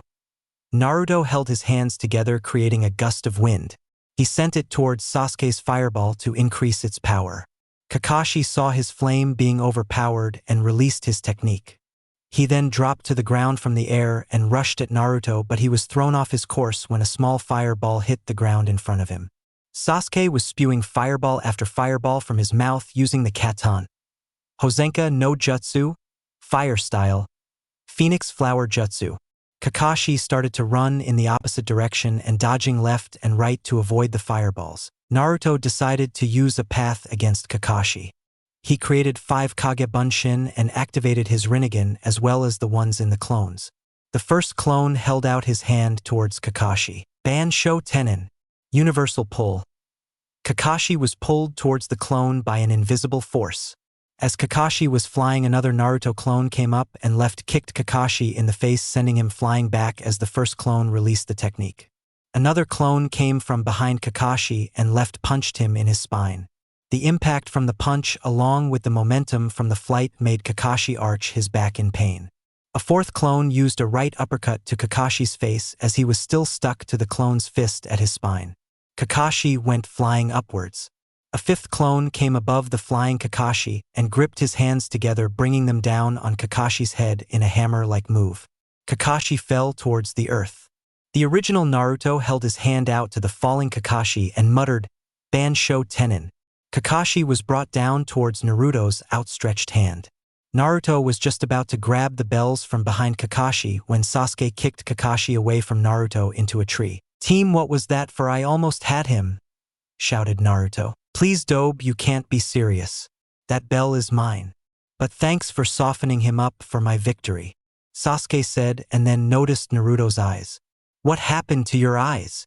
Sasuke asked. Naruto realized that he hadn't deactivated his Rinnegan, which he was going to keep secret for now. That option flew out the window. "It's not important," Naruto said. "Dobe, I demand you tell me what happened to your eyes." "Well, now I have to say I was impressed with how you guys fought, but now I'm just disappointed since instead of going for victory you two are having a petty squabble," a voice said that stopped the argument quickly. They turned to the voice and saw Kakashi standing. He was bruised and a little injured, but he could still fight. "Now it ends here for you two."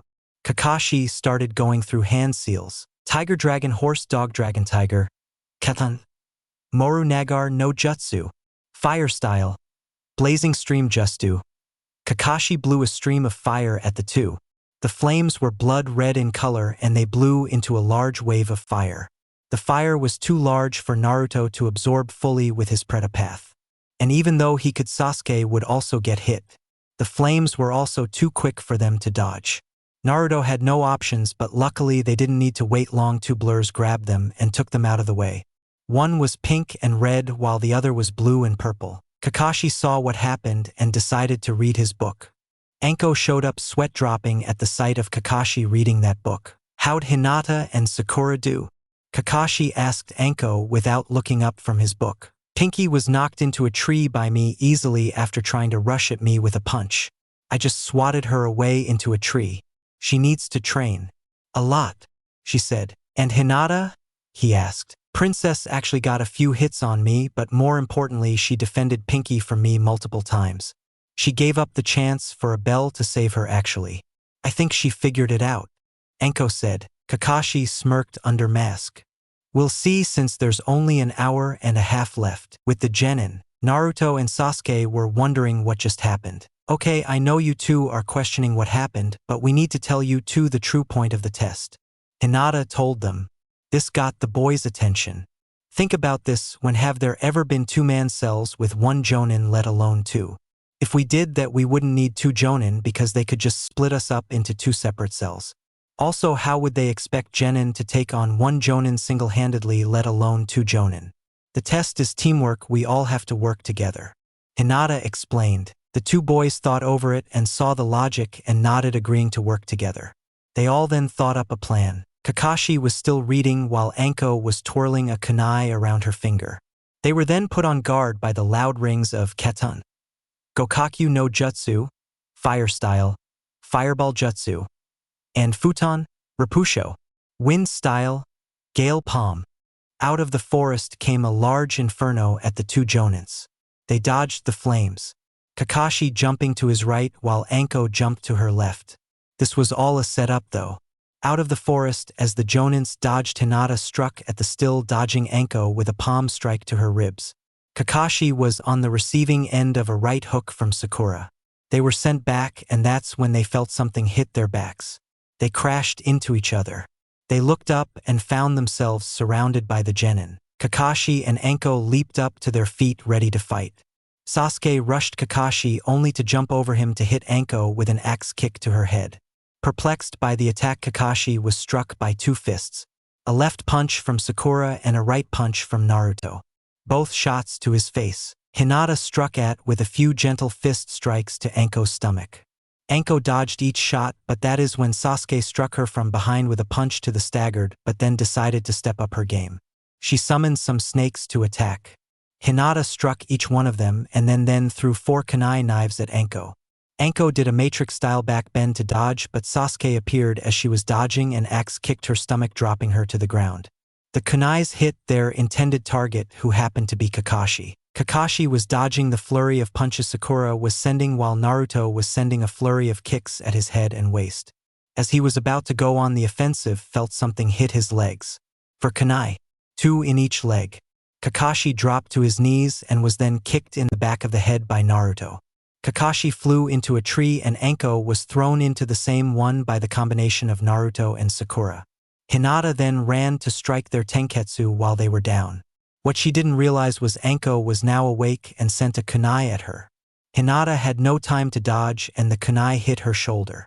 With a yell of pain, Hinata fell to the ground, clutching her shoulder. Naruto, seeing this, became enraged and activated his Rinnegan and held out both of his hands. Bansho Tenin, universal pull. Kakashi and Anko were pulled towards him. Naruto released the technique when they were close enough and Sasuke and Sakura jumped at their teachers. Sakura punched Anko with a strong right punch to her face, sending her falling to the ground. Sasuke did the same to Kakashi. They then grabbed the bells while Naruto ran to check on Hinata. But then an alarm bell went off. You did well, but it seems Naruto and Hinata are going back to the academy, Kakashi said as both he and Anko started to stand. No, they aren't, Sasuke started. We know the point of the test. It's teamwork. You tried to divide us, but it didn't work. If they go back, we go back with them, Sasuke said. Kakashi then turned to Sakura. Do you agree? Sakura nodded with conviction. Well then, you all. Kakashi was cut off by Anko. You all pass. And remember these words: those who break the rules are trash, but those who abandon their comrades are lower than that. Okay, we start training and missions tomorrow. Gotta go. Bye. Anko said quickly and then disappeared in a swirl of leaves, shocking everyone. Damn it, Anko, you ruined my speech, Kakashi yelled with a twitching eyebrow. Anyway, we meet here tomorrow at 6 o'clock. Goodbye, kids, he said and also disappeared in a swirl of leaves. The genin were the only ones in the field. Hinata was being bandaged by Naruto after having the kunai removed from her shoulder. Sasuke then remembered something from the test. Dobe, what happened to your eyes before? He asked Naruto. Sakura was curious as well since Sasuke was curious. Since we're on a team, I'll tell you. The Hokage said, I have a bloodline that hasn't been seen in centuries. It is the original Kekkei Genkai, the Rinnegan which was wielded by the Rikudo Sennin. He then activated his eyes, showing them. They were shocked by the info. Sakura fainted in shock and Sasuke just froze. Naruto then left with Hinata in his arms after picking her up bridal style. Sasuke saw his retreating form and thought, that power should be mine. I will gain power to kill that man. I swear it. So long as you stay out of my way, you'll be fine, Dobe. Sasuke then took a bento box and left while Sakura was still on the ground unconscious.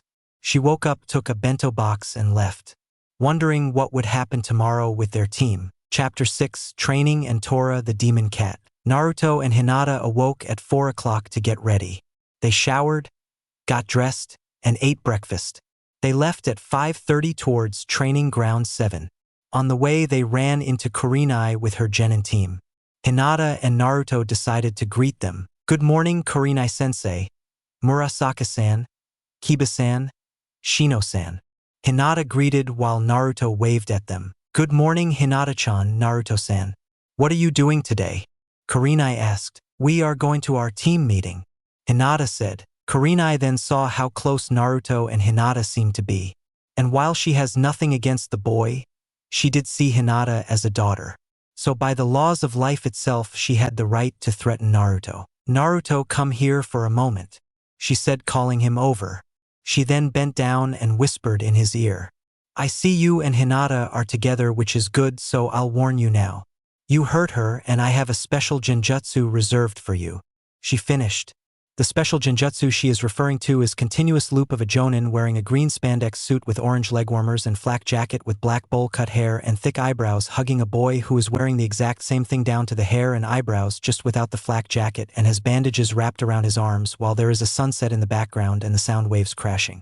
It is basically like playing a video since it is like a recording. Meanwhile, a certain Hugo with white eyes, long brown hair and wearing a khaki shirt and brown shorts, bandages around his right arm and his right leg and a black headband around his forehead named Niji suddenly shivered along with his teammate Tenten at the feeling of horrors unimaginable being forced on someone. Niji, did you feel that? Tenten asked. Yes. It seems someone has been threatened with something unimaginably terrifying. Let's hope they are not fated to befall that fate, Niji said, as they continued watching their sensei and fellow teammate shout about the joys of youth. Naruto nodded to Kurenai, a little scared by the vague threat, but other than that he was calm.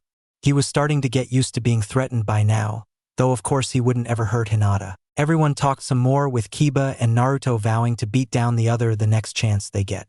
Shino and Kurenai didn't talk much, and Murasaki talked with Hinata about some things and Murasaki recommended she find her nature affinity and that she should ask their senseis about it. Naruto and Hinata left to the training grounds. When they got there at 7 o'clock, they noticed there was a lake. They decided to work on the water walking exercise before everyone else got there. They trained for an hour, Hinata having it down, while Naruto was close thanks to his Kage Bunshin, shadow clones. They used the rest of the time to train their weapon skills.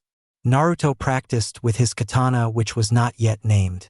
Hinata also trained with her seis, which when combined with the jukin, gentle fist, makes it even more deadly. Sasuke and Sakura soon arrived and decided to do some stretches. Okay, Sasuke stretched while brooding and Sakura fawned over him. Kakashi and Anko arrived in 2 swirls of leaves. Sorry we're late, but we had to help out some old ladies with their bags, Kakashi said with his eye smile. The team just ignored it. Okay, today we're going to test your skills individually to see where you need improvements. Sakura, you're up against Anko first, Kakashi said. Sakura nodded and entered the Academy Taijutsu stance. Anko grinned wickedly and entered her Hebiken stance. Everyone else jumped to the sides to watch. Ready? Kakashi asked. The 2 fighters nodded. Hajime! Kakashi yelled. Sakura ran at Anko and sent a few punches at Anko's face. Anko dodged each shot rather easily. Jumping back, she pulled out a scroll. She opened the scroll and in a puff of smoke out came a bottle of sake and a stick of dango. Anko started eating and drinking while everyone else watched sweat dropping. Sakura grew angry and sent a flurry of punches and kicks while Anko dodged them without even concentrating on the moves. Sakura had enough and sent one last punch to Anko's face.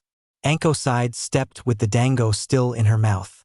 Sakura accidentally punched the dango stick out of her mouth, sending it falling across the training grounds. Kakashi watched this scene in pure horror. If there is one thing everyone knows, it's that dango to Anko is ramen to Naruto. If you screw with it, the aftereffects are the stuff that make even Orochimaru scared. Meanwhile, in Otogekure, an extremely pale man with the eyes of a snake and long black hair suddenly dropped a test tube on the floor in shock. He started breathing rapidly and shaking uncontrollably. I feel as though someone has unleashed the wrath of my former student by committing sacrilege to her dango. I feel extremely sorry for whoever did that, he thought in pure terror. Back at the training grounds, Anko's face showed shock and then became a face that made Sakura lose all color. From afar, Kakashi visibly stepped back from fear. Hinata jumped into Naruto's arms from fright while he had all the color drained from his face. Sasuke started shaking uncontrollably, thinking, she's scarier than Itachi. The face had eyes of smoldering anger and had a malicious predator-like grin. She also had a visage of the Shinigami behind her.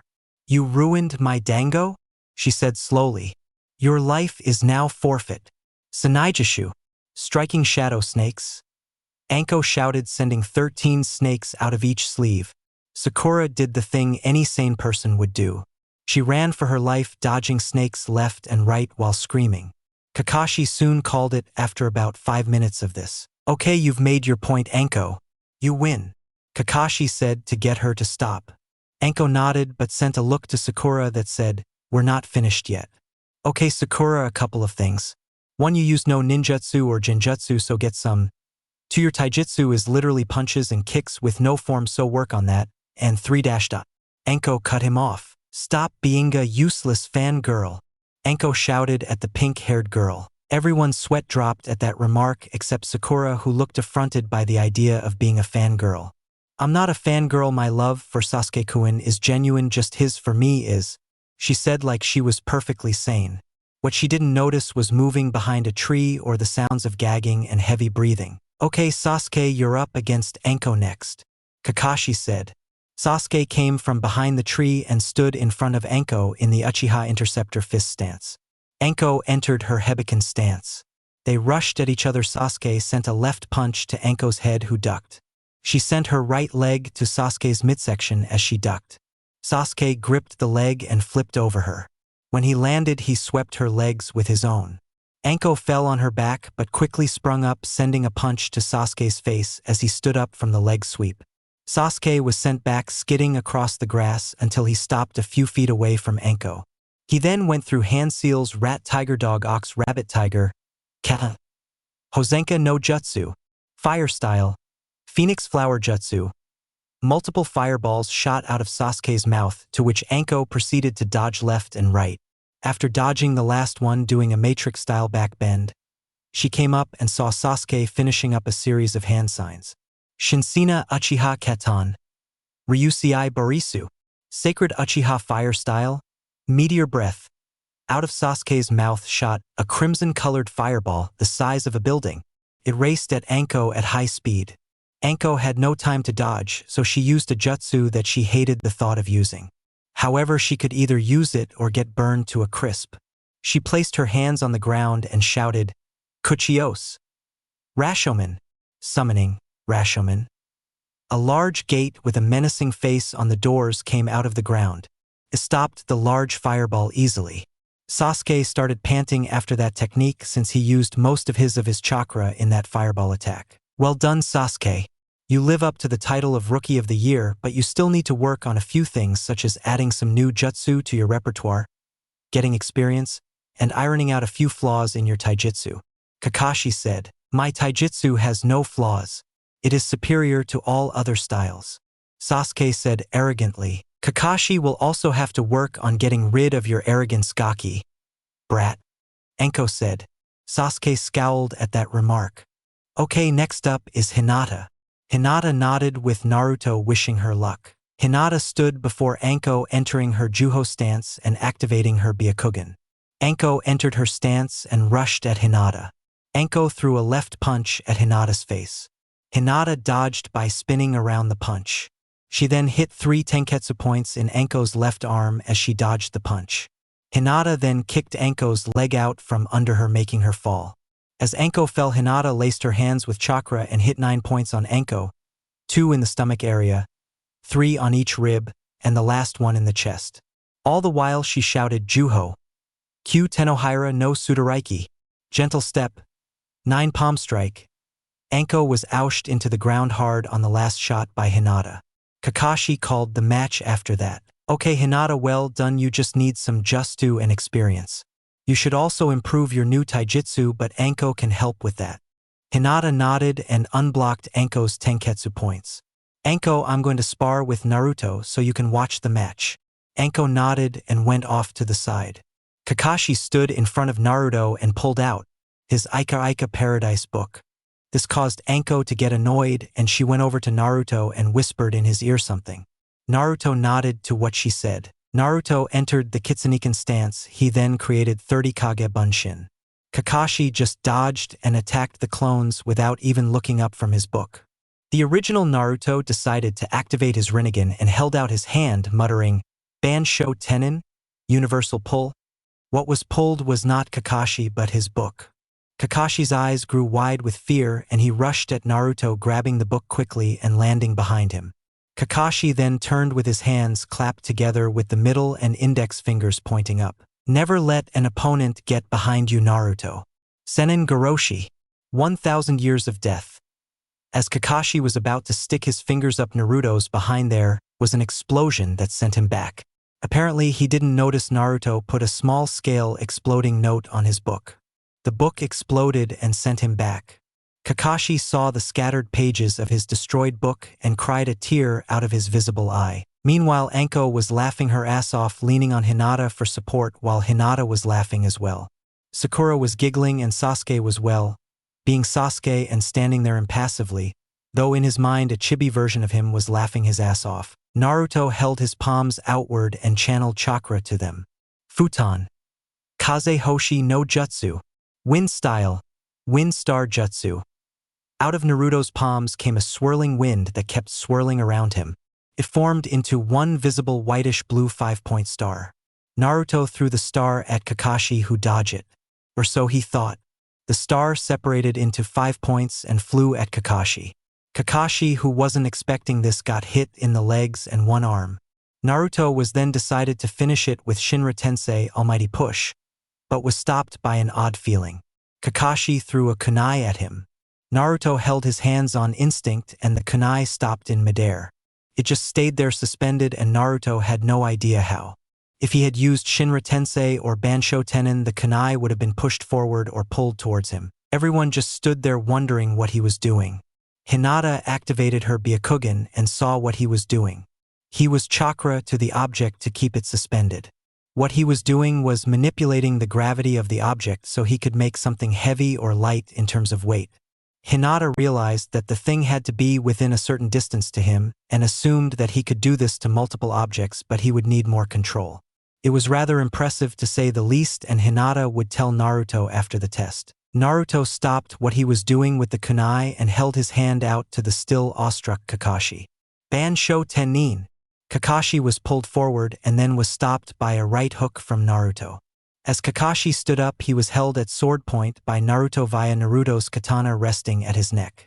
Everyone was impressed by the abilities. Okay, well done Naruto, alls you need is experience and some new jutsu. By the way, what did you do to my kunai earlier?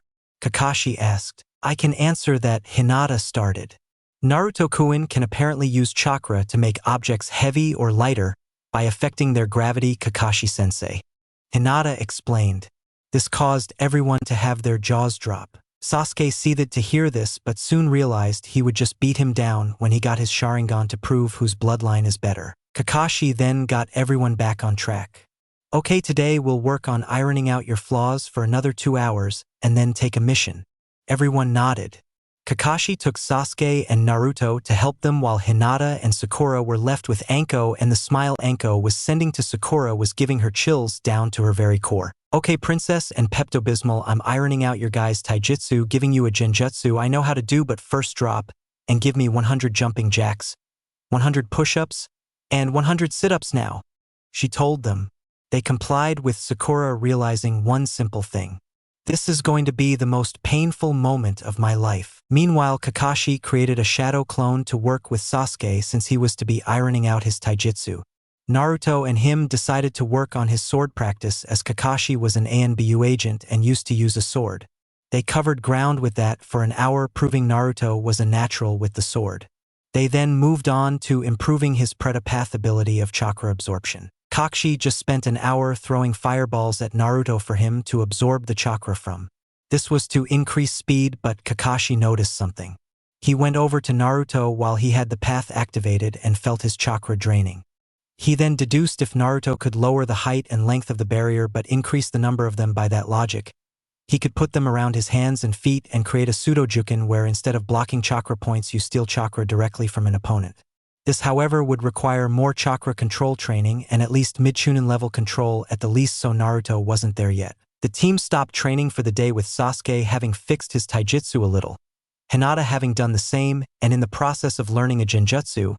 Sakura had learned the genjutsu easily but was struggling to learn a taijutsu since Anko's style didn't work well for her. And Naruto heard Kakashi's theory, so he would work on his chakra control but would also work more on his sword. Kakashi told him that he had an old friend in ANBU that could teach him the sword and another that could teach Hinata how to use her Seiyus. Team 7 decided to see the Hokage for a mission. The only mission left happened to be a capture a pet mission. Kakashi read the mission details and accepted it, asking for 6 radio communicators, to which the Hokage reminded him they would need codenames, to which Anko decided to name each of them except Hinata, whose codename was picked by Naruto. Time skipped to forest. Sakura was behind a tree and spoke into her radio. This is Pink Harpy. Oh, I hate you, Anko-sensei. I see no sign of the target over.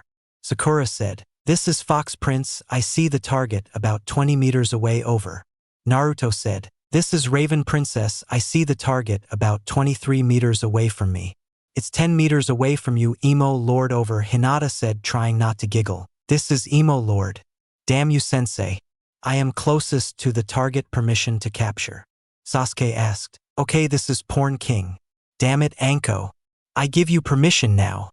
Kakashi ordered. Sasuke jumped at the cat from above and grabbed it. The cat then started claw at his face repeatedly to break free, to which it succeeded and ran. It jumped into the air and into Hinata's arms, who happened to be on the way with everyone else. The cat nuzzled into her arms, to which was shock that the vicious cat liked Hinata for some reason. Oddly enough, it nodded to Naruto, which Hinata thought that maybe because of his animal path power. Hinata took some of the cat's fur to see for later on, when the time comes for Naruto's animal path. Sensei, Hinata has the target. Red bow on ear is definitely Tora. This is Snake Queen, well done. Okay, mission successful, let's go see Hokage-sama for our pay. Anko said over the radio. The team gave the cat to a rather large woman in fancy clothing who started hugging. Choking with hugs? The cat. Sasuke smirked to see this, but everyone had the same thought. No wonder this cat ran away. They all got their pay and left glad that they wouldn't have to chase that cat again. Yeah, right? Chapter 7, Wave Part 1. The maelstrom comes to Wave and the demon appears. Naruto and Hinata woke up one day and went to meet with their team at Training Ground 7. Over the past month, the team has done a total of 26 missions. Their individual skills have also increased, as did their teamwork skills, thanks to Kakashi giving them assignments that encourage teamwork. He also started training Sasuke and Sakura in chakra control, since Naruto and Hinata were ahead of them in that department. He taught them after being threatened by a prank combination of Naruto and Anko.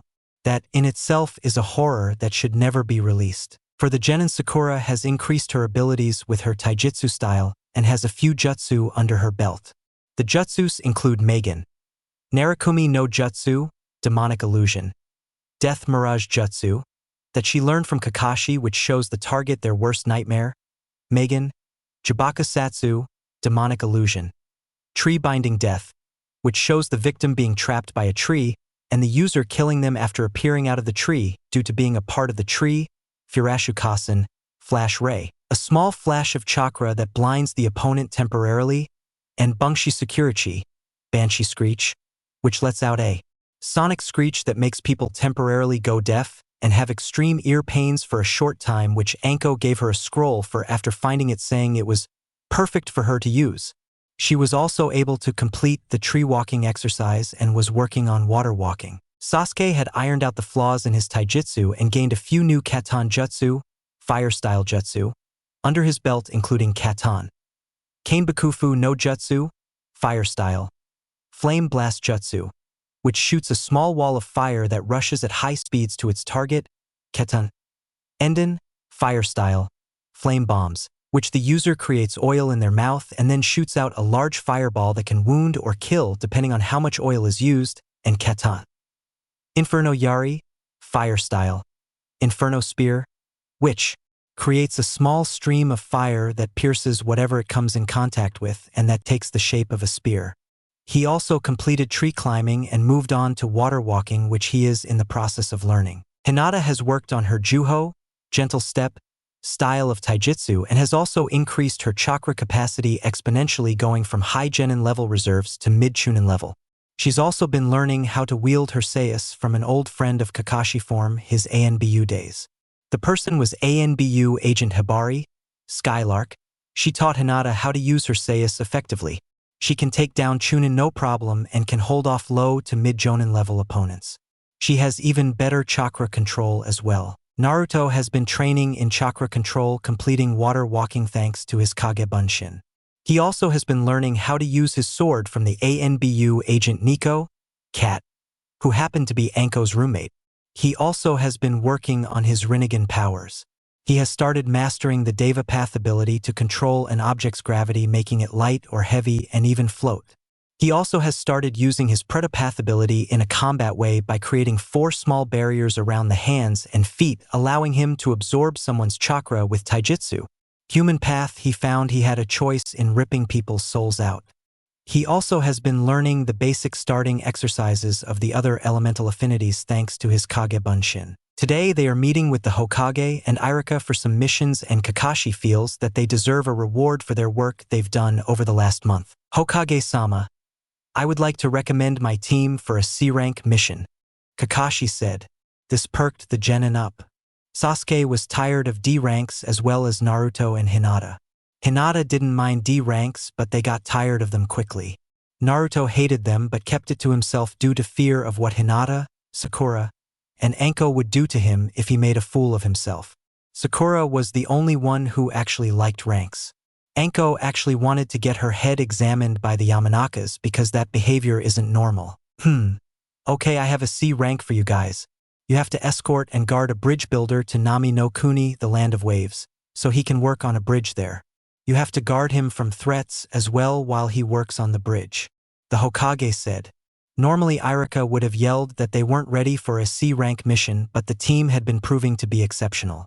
Also, he didn't want to be on the receiving end of a prank combo by Naruto and Anko. The last person that was pranked was Ebisu after insulting both Naruto and Anko while also asking Hinata what she saw in Naruto. The prank was he was sedated, stripped naked, suspended over the female section of the hot springs by a rope, and continuously lowered into the horde of screaming females waiting to rip him to shreds, only to be raised and then lowered again for about an hour until they dropped him into the hot springs, leaving him to his fate. The Hokage called Shinobi over asking to get the client. The client walked through the door, and he was an old gray-haired man with a large gray beard wearing a pointed hat, a black sleeveless V-neck shirt, a pair of black obi pants, and a white towel around his neck, came in holding a sake bottle, drinking it. Okay, this is Tsunade, who you'll be guarding. The Hokage told Team 7. Wait, so you're giving me a man who looks like he would rather fall asleep, a woman who looks slutty, a girl who looks like she fell into a vat of pink paint, a boy who looks like his dog was killed, and actually the last two look like they know what they're doing despite being young. Tsunade said, and then took a drink of his sake. Anko was being held back by Kakashi from gutting the man where he stood. Sakura and Sasuke had scowls and twitching eyebrows. Kakashi looked impassive, and Naruto and Hinata just laughed at the display going on. My name is Tsunade, and I'm a super bridge builder from the super awesome Nami no Kuni. Tsunade said to them. They nodded and left to pack up their items after being told it would be a month-long mission. They traveled out of the village, walking along to their destination. Sakura asked why the Land of Waves didn't use their own ninja, but was then told there were no ninja in the Land of Waves, and that it was a fishing village that was taken over by a tyrant, and that the bridge was the only way to reopen trade in the village to save it. As they continued along, Naruto, Hinata, Kakashi, and Anko all caught glimpse of 2 puddles in the middle of a road, and it hasn't rained in weeks. Naruto and Hinata looked at their senseis, who nodded, signaling them to get ready.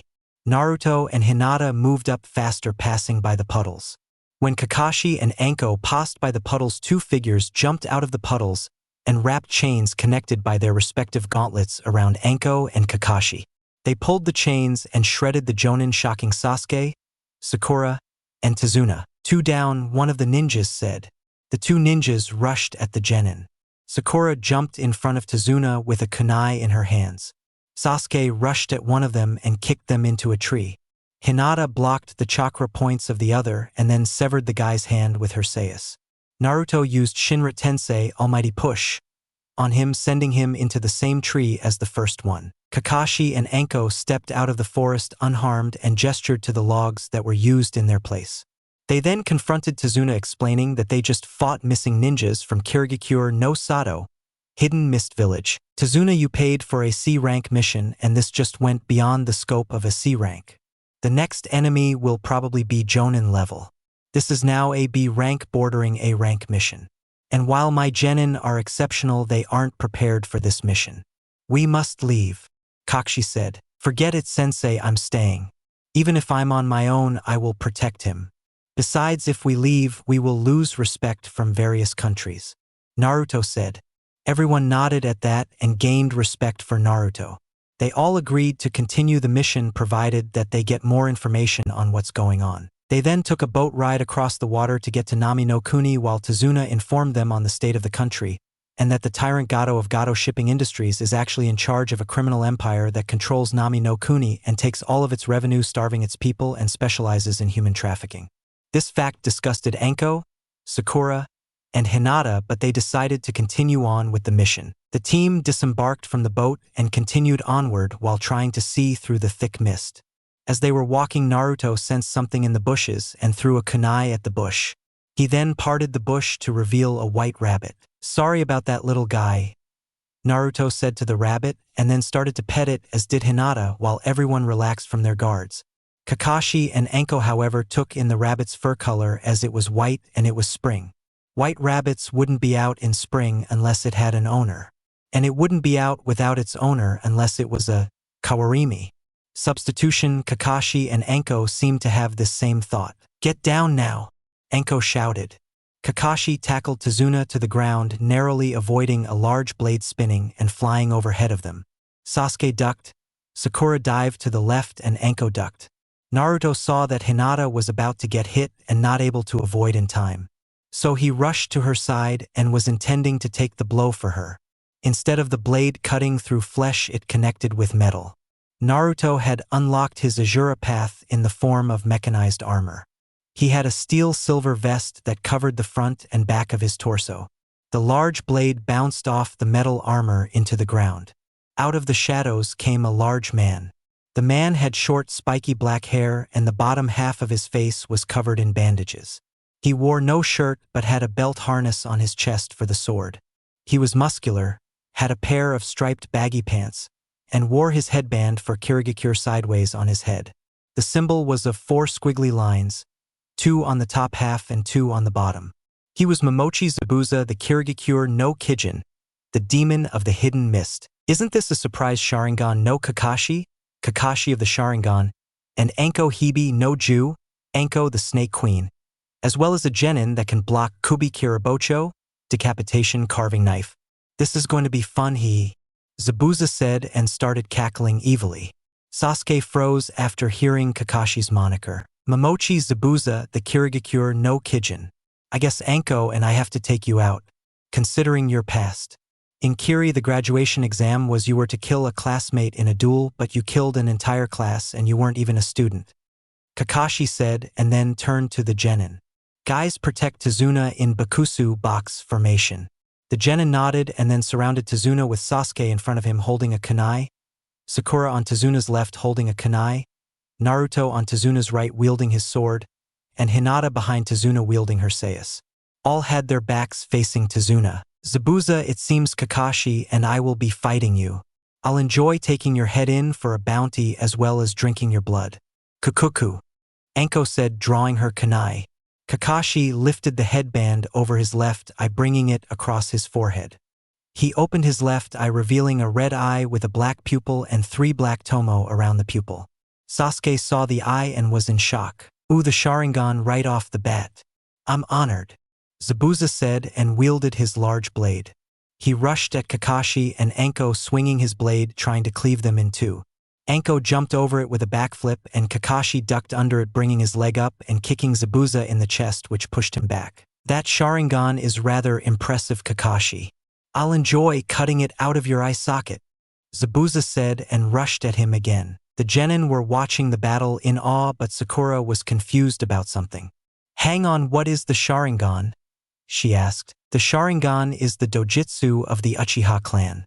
The Sharingan gives the wielder the ability to see chakra flow. It also gives clarity of perception, which allows us to break genjutsu as well as see if one was cast. With it, we can also cast and break genjutsu with it," Sasuke explained, and then thought to himself, "Is Kakashi an Uchiha?" "Accurate explanation, brat, but you missed something. The Sharingan allows people to copy people's movements along with jutsus. That's why Kakashi is known as the man who copied over 1,000 jutsu," Zabuza said, making the genin look in shock at that bit of information. Zabuza then decided to change the playing field. He went to the tiger sign for hand seals. He then raised his left hand still in the seal above his head while keeping his right hand in place. "Kirigakure no jutsu, hidden mist jutsu," Zabuza said. a white mist formed around him that he disappeared in. No one could see him. Hinata was about to activate her Byakugan when she heard something that made her freeze. 8 points, larynx, spine, lungs, liver, jugular, subclavian artery, kidneys, heart. Zabuza's voice said, laced with killer intent. Everyone froze except Naruto, Anko, and Kakashi. Sasuke had a bead of sweat roll down his forehead. This is when Jonin battle? This is what it feels like to witness the rush, the adrenaline, and the pain? It's exhilarating. I can't take it. I'll lose my mind if this up. Sasuke thought frantically. He was then broken out of his thoughts. Gaki, calm down. We won't let any of you die. Anko said to Sasuke, which calmed him down since he didn't realize he had a kunai to his neck about to take his own life. Kakashi was looking for Zabuza when he was cut in half by Zabuza's blade. Zabuza then disappeared and came in front of Hinata, intent on cutting her to get to the bridge builder. Anko shot her snakes, but they weren't going to get there in time. Naruto used Kawarimi with her to switch places with her and gave Zabuza a glare with his Rinnegan activated. Zabuza froze at the eyes, unknown to him, but strangely thinking they were familiar to him. You tried to hurt my Hinata-chan. I will destroy you. Shinra Tensei. Naruto yelled at Zabuza, sending him flying backwards by an invisible force. Zabuza flew backwards and was kicked from behind by something. He then turned into water, revealing himself Tom, be a Mizu Bunshin, water clone. The thing he was hit by was Kakashi, who was found to have substituted with a log. Anko and Kakashi stood back to back with kunai drawn. Zabuza appeared and slashed at them repeatedly. They were driven towards a lake where Zabuza went through hand signs, as did Kakashi. Ox, monkey, hare, rat, boar, bird, ox, horse, bird, rat, tiger, dog, tiger, snake, ox, ram, snake, boar, ram, rat, yang, water, monkey, bird, dragon, bird, ox, horse, ram, tiger, snake, rat, monkey, hare, boar, dragon, ram, rat, ox, monkey, bird, yang, water, rat, boar, bird. They both went through the same hand seals. Suetun. Suryuden no Jutsu. Water style, water dragon jutsu. They yelled. 2 large dragons made out of water collided with each other. The collision made water fall and blind everyone. Kakashi and Anko were then attacked from behind by Zabuza and driven onto the water. Zabuza then went through hand seals. Snake, ram, horsehair, ram, horsehair. He then placed his palm in front of them. Suiro no Jutsu. Water prison jutsu. A ball of water formed around them and kept them trapped inside. Kakashi and Anko were still able to talk even though they were underwater. Run! It's your mission to protect Tazuna. Go now! Kakashi yelled. That option flew out the window when you got captured, sensei. If we run, you die and then we get killed by him later. We have to fight now. Naruto yelled, drawing his sword. Every one of the genin nodded, and while Kakashi was pissed, he was also glad that they understood the meaning of teamwork. Ha! You brats can't beat me. You can't even beat my Mizu Bunshins. Zabuza then created 4 clones from the water. They rushed at the genin. Sasuke kicked one clone's head off. Sakura and Hinata guarded Tazuna, while Naruto created 3 Kage Bunshin who destroyed the last 3. Genin that can fight. But you're still nothing until you enter the bingo book. So now I guess I'll kill you after I kill your senseis. Don't worry, you'll be joining them soon enough. For you see, I am the greatest mist ninja of all TI-. He was cut off by an invisible force that pushed him into a tree. Then that tree broke and pushed into another, and then it broke, and so on until he flew through 6 trees. He got up with splinters in his back. Okay, Whiskers, let's go. Zabuza said, brandishing his sword. Naruto pulled out his own katana, Rinnegan activated. Bring it, no brows. Naruto yelled, charging Zabuza. Zabuza cleaved at Naruto to split him in half. Naruto brought his sword overhead and blocked it. He then used his gravity manipulation to send Zabuza's sword back. Naruto jumped up and kicked the staggering Zabuza in the chest with a thrust kick. Naruto then backflipped onto his feet and rushed Zabuza. Zabuza swung his sword to separate Naruto's upper and lower halves. Naruto jumped over the swing and brought his sword down on Zabuza, cutting his chest. Naruto then jumped backwards, walking on the water. Zabuza was now getting into the fight. Well done, brat, but not many people can wound me. So now it's time I step it up. He went through hand signs. Tiger ox monkey rabbit ram boar ox horse monkey tiger dog tiger snake tiger ox monkey rabbit bird. Suetun. Daibakafu no jutsu. Water-style giant vortex jutsu. A large wave formed behind him and then surged toward Naruto like a waterfall. Naruto just held his hands outward and absorbed the chakra from the jutsu, shocking Zabuza and everyone greatly. Naruto then did one final thing. He held his hand out and said, "Shinra Tensei, almighty push." Zabuza was thrown into a tree and couldn't move. What are you, kid?" Zabuza muttered at Naruto. Naruto walked over and turned his hand into a long whip-like blade covered in spikes thanks to his Azura path. "Your death," Naruto said as he got ready to kill him until some sunbon launched into Zabuza's neck, killing him. A figure then came out wearing a white mask with red markings. The figure wore a green haori and brown pinstriped pants. The figure had long black hair. "Thank you for stopping him for me. I would have had trouble fighting him on my own if you hadn't stopped him for me," the figure said. "It was no trouble," Kakashi said to the figure, and then went up to Zabuza's corpse checking to see if he was dead. Kakashi felt no pulse. "I will take the body back for reward, so I thank you for your service," the figure said, and then picked up Zabuza's body and disappeared. Kakashi then pulled his headband over his eye again and told the genin they would be leaving until he fell passing out from exhaustion from overusing his Sharingan. Naruto made 2 shadow clones to pick him up as they went to Tsunade's house to rest up. They would prepare for the rest of the mission when Kakashi awoke. Chapter 8, Wave Part 2, Training for the Inevitable and the Meeting of Fate. Kakashi started to awaken from his deep slumber, his uncovered eye blinking repeatedly to open. He awoke to find himself on the floor of some house. He saw a woman with long black hair with a bluish tint to it. She had on a pink shirt with the ends of the sleeves and collar red. She wore a blee apron going down her legs. She smiled at Kakashi. "Oh, you're awake. That's good. Your students and the nice lady brought you here to recover," she said. "Nice lady? Oh God, she means Anko. What the hell?" he thought. Meanwhile, downstairs, a certain snake queen spinning a kunai around her finger had the sudden urge to throttle a masked pervert. "Thank you for your treatment, miss?" he inquired. "Tsunade. You're guarding my father who told me everything about what happened," Tsunade told him. "Now rest and recover. Your team is downstairs. I'll send them up," she said and promptly left. 15 minutes later, the team and Anko came upstairs into the room Kakashi was in. "How are you feeling, Kakashi-sensei?" Sakura asked. "Well, the Sharingan drained my reserves pretty badly, but most of the chakra is replenished, so I'm good in that department, but enough about me, there's something important that you all need to know," Kakashi stated seriously. Everyone looked to Kakashi just as Tsunade and Tazuna came into the room. "Zabuza is alive," Kakashi told everyone. Sakura froze and started shaking in fear. Anko looked impassive, figuring it out earlier, but wanted to wait for Kakashi to wake up before telling them. Hinata became a little nervous at fighting him. Sasuke didn't care, and Naruto was grinning like a madman to fight Zabuza again. Tazuna dropped the sake bottle in his hand while Tsunade started to shiver since they told her what Zabuza is capable of, and she feared for her father's life. "Kakashi-sensei, how can you be sure?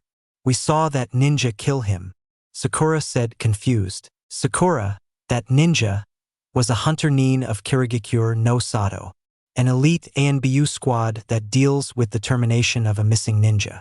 They are supposed to kill a missing nin and then destroy the body so no information is traced back from their bodies. "Now tell me, what did the masked ninja do with the body?" Kakashi asked her. "The ninja picked it up and then disappeared with it," she said. "Correct, but hunter ninjas are supposed to destroy the body after termination to keep the secret safe, especially since we were right there," he explained as everyone processed the information. "Another thing, the ninja used sanbon or throwing needles. They aren't really used to kill but can put the body in a death-like state temporarily that can confuse even medical ninjas. Face it, the ninja is buddy-buddy with Zabuza," Kakashi explained. "So what do we now, Kakashi-sensei?" Hinata asked. "Simple, princess, we train," Anko said. "You two will do the water walking exercise to get it down," Anko told Sakura and Sasuke. "Afterwards, we'll do elemental jutsu. In the meantime, Hinata, work on your new Juho technique." Hinata nodded, seeing how she was close to finishing her new move. Naruto work on your Rinnegan powers and your Kenjutsu. Also, I saw a book in your backpack on Fuinjutsu. I want you to have clones work on that so you can get basic sealing done. I want you to be able to make some gravity seal weights for the team. Naruto nodded, remembering that he got the book from the Hokage after learning of his parentage. We have probably 2 weeks until Zabuza can return to full strength. Move out now, she told them as they left to begin training. Do you think those kids can really defeat Gato Tusan? Tsunade asked her father. Just as he was about to answer, someone cut him off. Please, no one can beat Gato, the voice said. Everyone turned to the door to see a small boy. He had a white and blue hat over his short, spiky black hair. He wore a yellow shirt and green overalls over that. He also had the patented emo scowl across his face like so many other people. Meanwhile, in the afterlife, many men and women who had black hair and on their clothes a red and white Gunbai fan symbol suddenly stopped. Another has joined us in the way of the brood. We of the Uchiha clan must celebrate, they chorused ritualistically. Off to the side, a woman with long black hair and bangs framing her face face-bombed at what her clan was currently doing. Back at Tezuna's house, the boy left promptly after his outburst and greeting Tezuna. He was Tsunade's son Inari, who had a very emo outlook on life for reasons that cannot be explained yet. Anko told the genin of Inari and how he believes they will all fail and die. So this brat thinks we'll die? I'll show him my power. Naruto said. Shut it, Dobe. You have no power unlike me. Sasuke told him. Yeah, Baka Sasuke-kun is better than you. Sakura screeched. Really now? Naruto asked, activating his Rinnegan. I have the eyes of the gods, what do you two have? He asked. Please, Dobe, when I get my Sharingan, I will outclass your Rinnegan in an instant. Sasuke said arrogantly. Yeah. Sakura screeched. Okay, that's it. Naruto and Hinata, who was watching the whole thing, yelled. Hinata hit Sakura's throat with a Juken strike while Naruto used Shinra Tensei, Almighty Push, to throw Sasuke into a tree. Okay, Sasuke. Sakura, I'm only going to say this once, so listen up. Naruto started, we are a team, so I think I can seriously say this. Sakura stopped fawning over Sasuke. You have no skills whatsoever. Being a fangirl didn't help before, and it isn't helping you now. You want to be with Sasuke, fine, but do it like a true kunoichi by training and hard work. Naruto stated to the temporarily muted girl, while Hinata nodded in agreement. And Sasuke, quit thinking just because you have a near-extinct dojutsu that you are Kami on Earth. Your arrogance is going to get you killed if you continue down this path. Naruto told the boy. And I'll listen to you, why? Sasuke asked mockingly. Naruto glared with his Rinnegan. Because if you don't, I'll use my gravity powers to crush you into a ball and play volleyball with said ball, or better yet, I'll use you as my personal target for my weapon creation powers. Go ahead, piss off someone with divine power. Meanwhile in hell, a man with long spiky black hair down to his back wearing red battle armor suddenly started crying tears of joy. Someone has embraced their divine power. Nothing can ruin this for me. He then saw his demon punishers come in with a set of large pliers. Okay, now we have to drag that 10-foot stick out of your ass, Madara-san. One demon said with an evil smile. Accept that. Madara thought in terror. Back with the genin, Naruto and Hinata left to train at a small clearing a bit away. Sakura and Sasuke were deep in thought on what their blonde teammates said to them. I hate to admit this, but Naruto's right. I need to train seriously, and then Sasuke-kun will be chasing after me. Sakura thought, am I really like that? I just need to gain power to kill my brother who slaughtered the clan. I want his head mounted on my wall. I will gain power, but maybe you're right, Dobe. I may have to tone down my ego as much as it kills me to admit it. But I will prove that my Sharingan will outclass your Rinnegan and gain power. I promise you that. Sasuke thought. All across the world, shinobi, kunoichi, and Kage-2 shinobi suddenly stopped and thought to themselves, did an Uchiha just admit to having an ego and turning it down? The team went back to their training. Unknown to them, the whole altercation was watched by Anko, who then told Kakashi, who wanted to see where this would go. Sakura trained like crazy that day, and Sasuke just trained like normal but actually talked to Sakura at a few points as well as brooded less that day. Naruto and Hinata sparred together to work out their assignments, except Naruto created 50 clones to work on Fuinjutsu.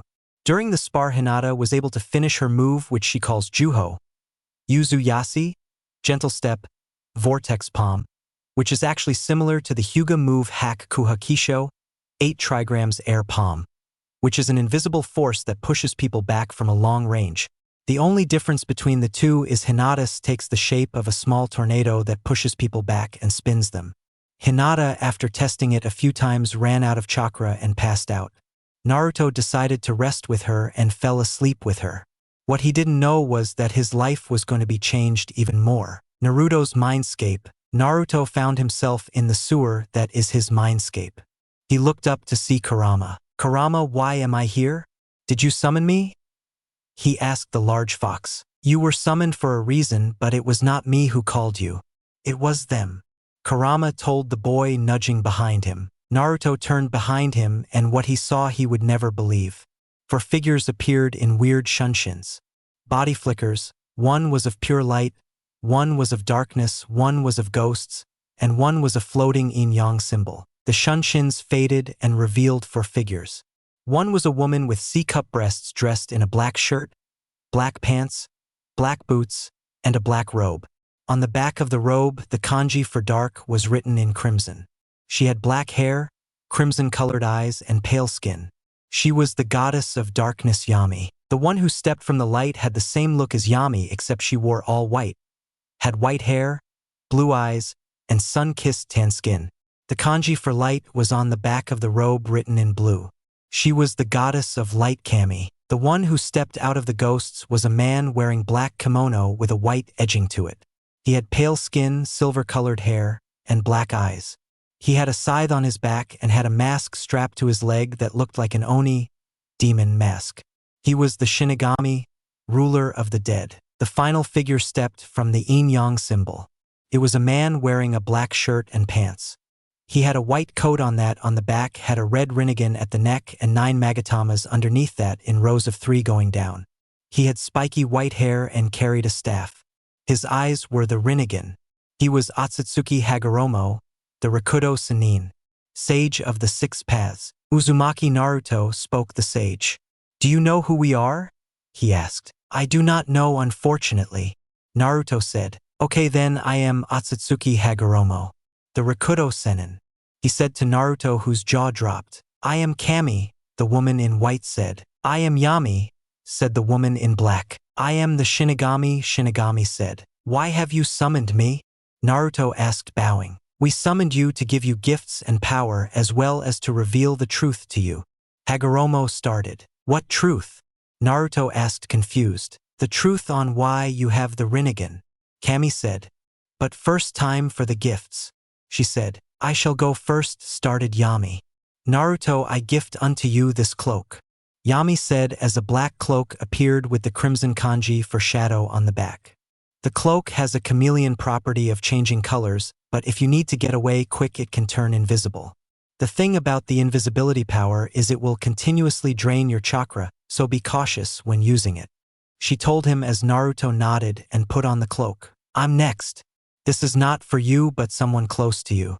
In fact, I will bring that person here." Kami started and snapped her fingers. In a flash of light, Hinata appeared. "Naruto-kun, what's going on? Where am I?" she asked.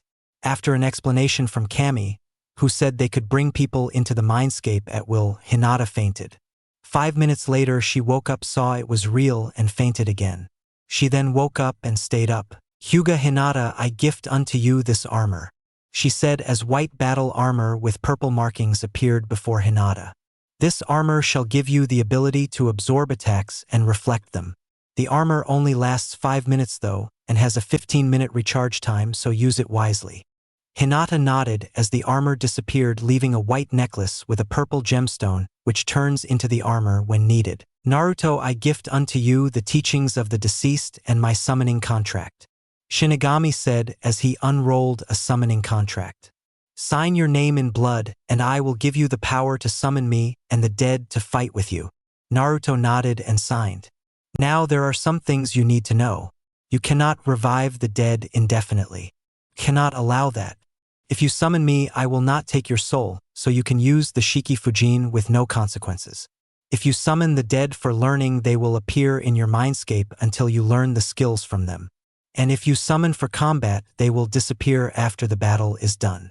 Naruto nodded in understanding. Now my gift to you, Naruto, is my jutsu library and the truth, along with a gift from all of us.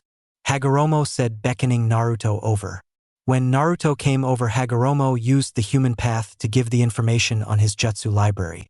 Naruto could do all the jutsu he was given and had access to all his paths now, but he would still have to practice them. Now for the truth. I gave you the Rinnegan because there are dark times coming. You need to stop what is coming, but you cannot do it alone. Someone will be summoning the Jubi, 10-tailed beast. If they succeed, the world is doomed.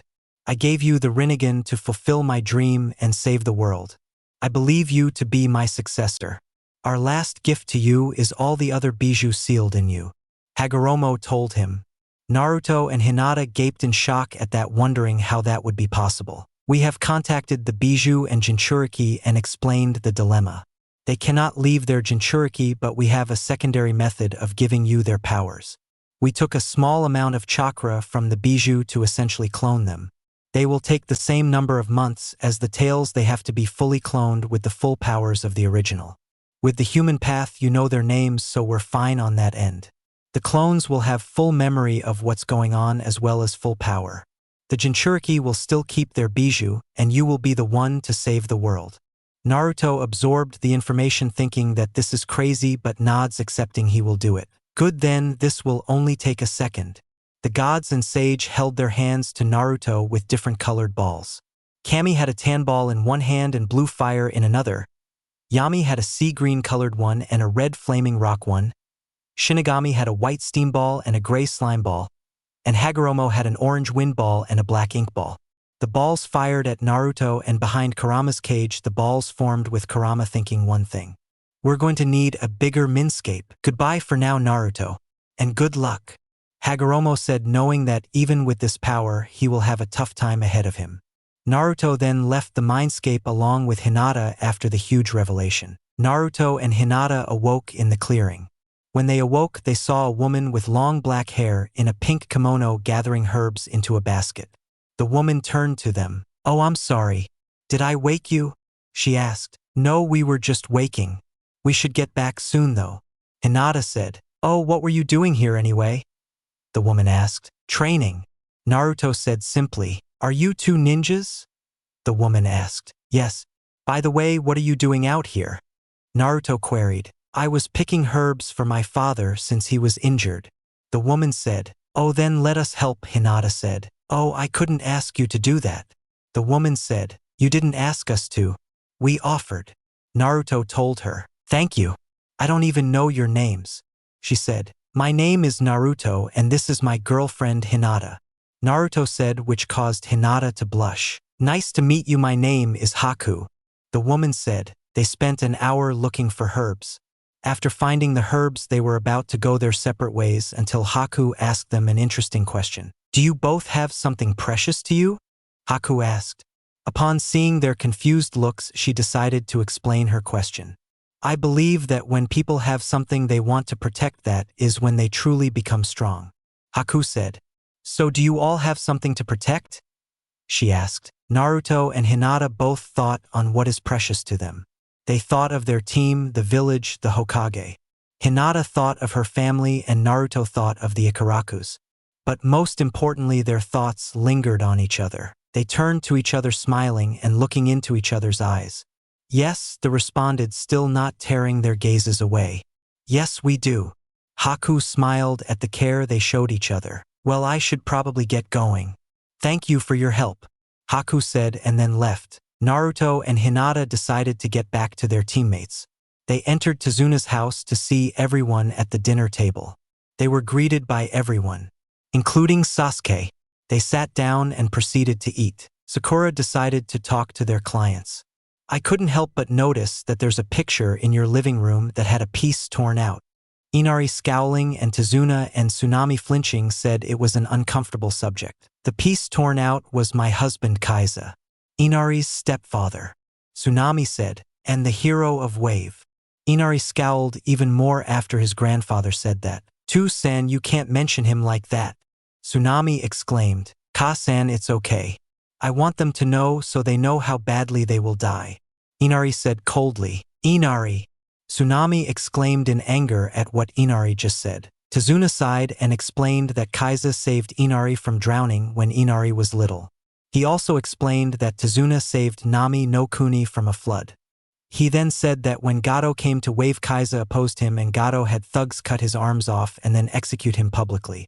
They had all watched his execution. So there you have it. Tazuna finished. Now you understand.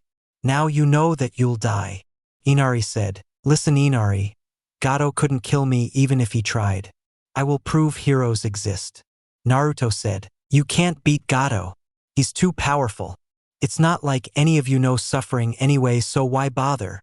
Inari yelled at them. Sasuke, Kakashi, Anko, Hinata, and Naruto all scowled at that statement. You think none of us know suffering? You are dead wrong. This was said by Hinata of all people. Let's take you through our lives. I'll start. Hinata said, When I was 3, I was nearly kidnapped by Kimogakure no Sato, Hidden Cloud Village, where they were planning to breed my bloodline for them. My father killed the kidnapper, but Kumo wanted compensation, so they asked for my father's corpse. Instead, they got my uncle, who was my father's twin, who has a seal that sealed the bloodline on death. Now people blame me for his death, including his son, my cousin. The clan also deemed me weak, passing my title of heiress over to my little sister. Also, my mother died a month after giving birth to my sister, which I think the clan elders poisoned her. Years of verbal abuse as well as physical by the clan led me to being shy and weak until Naruto-kun inspired confidence in me. Hinata explained to everyone, shocking them, that she would openly say this. Everyone took her in a new light. I'll explain next. Kakashi started. When I was a child, my father put his comrades' lives over a mission and became shunned by everyone in the village. He took his own life, and I developed a personality that said the mission must be completed first and foremost. My teammates and I went on a mission during the Third War where we had to blow up the bridge. My female teammate Rin was kidnapped by IWA shinobi. My teammate Uchiha Obito went to save her alone when I refused to help. I went there to help anyway, and we rescued Rin even though my left eye was slashed. Unfortunately, one shinobi caused a cave-in the cave we found Rin. Obito pushed me out of the way of a falling rock. The right side of his body was crushed by a rock, and he gave me his Sharingan eye to replace my left eye. I gained the Sharingan but lost a friend. I learned then that those who break the rules are trash, but those who abandon their comrades are worse than trash. Later in the war, my teammate Rin died by my hands. Kakashi said sadly, My turn. Anko started. I was trained by Orochimaru the Snake Sannin. He is a traitor to the village, but he wasn't at the time. I was given an experimental mark by him that disgusts me to this day. Back home, I'm associated with that traitor back home. I'm glared at, ignored, and at some points I was nearly raped. My life is not easy, brat. Anko explained, pissed off at the insinuation that she doesn't know suffering. I'm next. Sasuke said. I grew up in a clan with my family. One night, my older brother killed everyone except me. My mother, my father, my aunts, uncles, cousins, they were all killed by my brother. He spared me, saying that I wasn't worth killing and that I could present a challenge to him later on. I vowed vengeance on him that night. Sasuke explained, If you think those were bad, just wait for my story. Since the day I was born, people have wanted to kill me for something out of my control. At 3, I was kicked out of the orphanage. At 4, I was assaulted by a butcher with a cleaver. I was beaten every other week by villagers since day 1. I have people glare at me daily. On holidays, I get attacked by villagers in the form of mobs. On my birthday, mobs break into my house, beat me, drag me into the village, and then tie me to a post and light me on fire. The only reason I'm still alive is because of my healing factor makes it seem like it never happened. I have few people who don't hate me. So brat, who has it worse, us or you? Naruto finished and then left to train with Hinata following him. Was that all true? Tazuna asked. Yes, everything we've said is true, but Naruto's was the watered-down version. Kakashi explained. Inari cried for what he said. Everyone had more respect for Naruto that night. Naruto and Hinata decided to sleep outside in a clearing that night.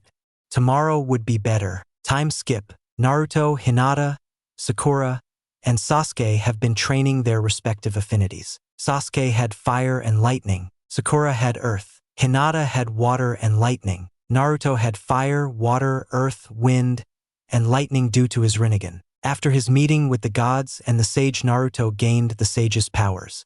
Powers including Inton, In release, Yoton, Yang release, and Onmyoton, In Yang release, as well as the sage's jutsu library. He just needs to practice them. Naruto spent the rest of the 2 weeks training his jutsu library and sparring with Hinata. The day before the inevitable showdown, Naruto had his jutsu down and 3 new summoning contracts thanks to the dead ninjas he summoned for learning. The Kitsune, Fox, Teiko, Octopus, and Washi Eagle contracts. Sasuke, Sakura, and Hinata had 2 new jutsu for each affinity. The teams were ready for the inevitable showdown on the bridge tomorrow. Chapter 9, Wave Part 3, Showdown on the Bridge. Maelstrom versus the Demons. The day had finally arrived. Team 7 were all ready to fight Zabuza and his accomplice. Well, almost all of them. Naruto was still asleep. The team decided to go to the bridge without him, thinking they would be fine.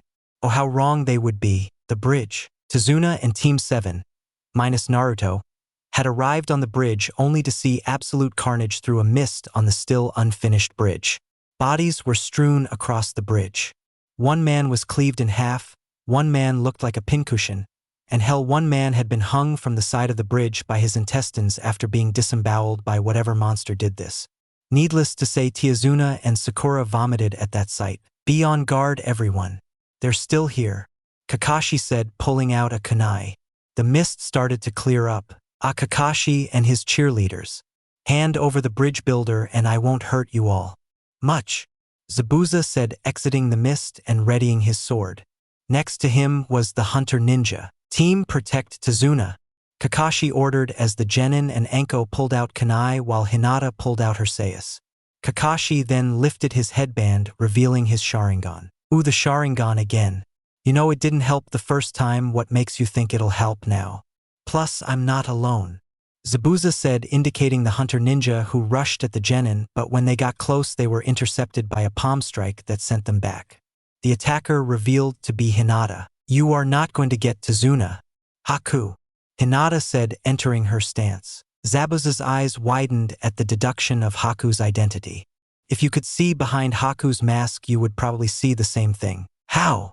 Haku asked, entering her stance wielding a senbon. You have the same hair and voice. It wasn't that hard to figure out. Hinata said, I see. I will correct that in the future. I will say this once. Hand over the bridge builder or I will be forced to kill you all. Haku said, No, we will not hand over Tsunade, Hinata said, grabbing her sais. Sasuke also walked next to her, gripping 2 kunais while Sakura guarded Tsunade. I see.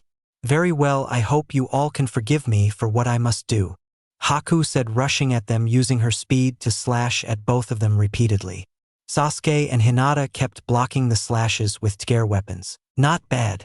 But it's not enough, Haku said, and then got in between them, going through one-handed hand signs. Sensatsu Suisho, 1,000 needles of death. Haku stomped her foot, and from the mist around the bridge came needles made of water surrounding them from all sides, except for the top. Haku jumped up and over the circle of flying needles. What she didn't realize was that Hinata and Sasuke followed her example. Sasuke sent a right kick to her while she was still in flight. Haku was sent flying into Hinata, who used a spinning axe kick to send her into the ground. Haku sprung up a little bruised but mostly fine. It seems I underestimated you both, she said as Sasuke and Hinata came before her. But I guess I have to end this now, so you forced my hand. Makio Hyosho, Secret Jutsu, Crystal Ice Mirrors. A dome of 21 floating mirrors mags entirely out of ice surrounded both Sasuke and Hinata. This is my Kekai Genkai, Hayaton, ice style.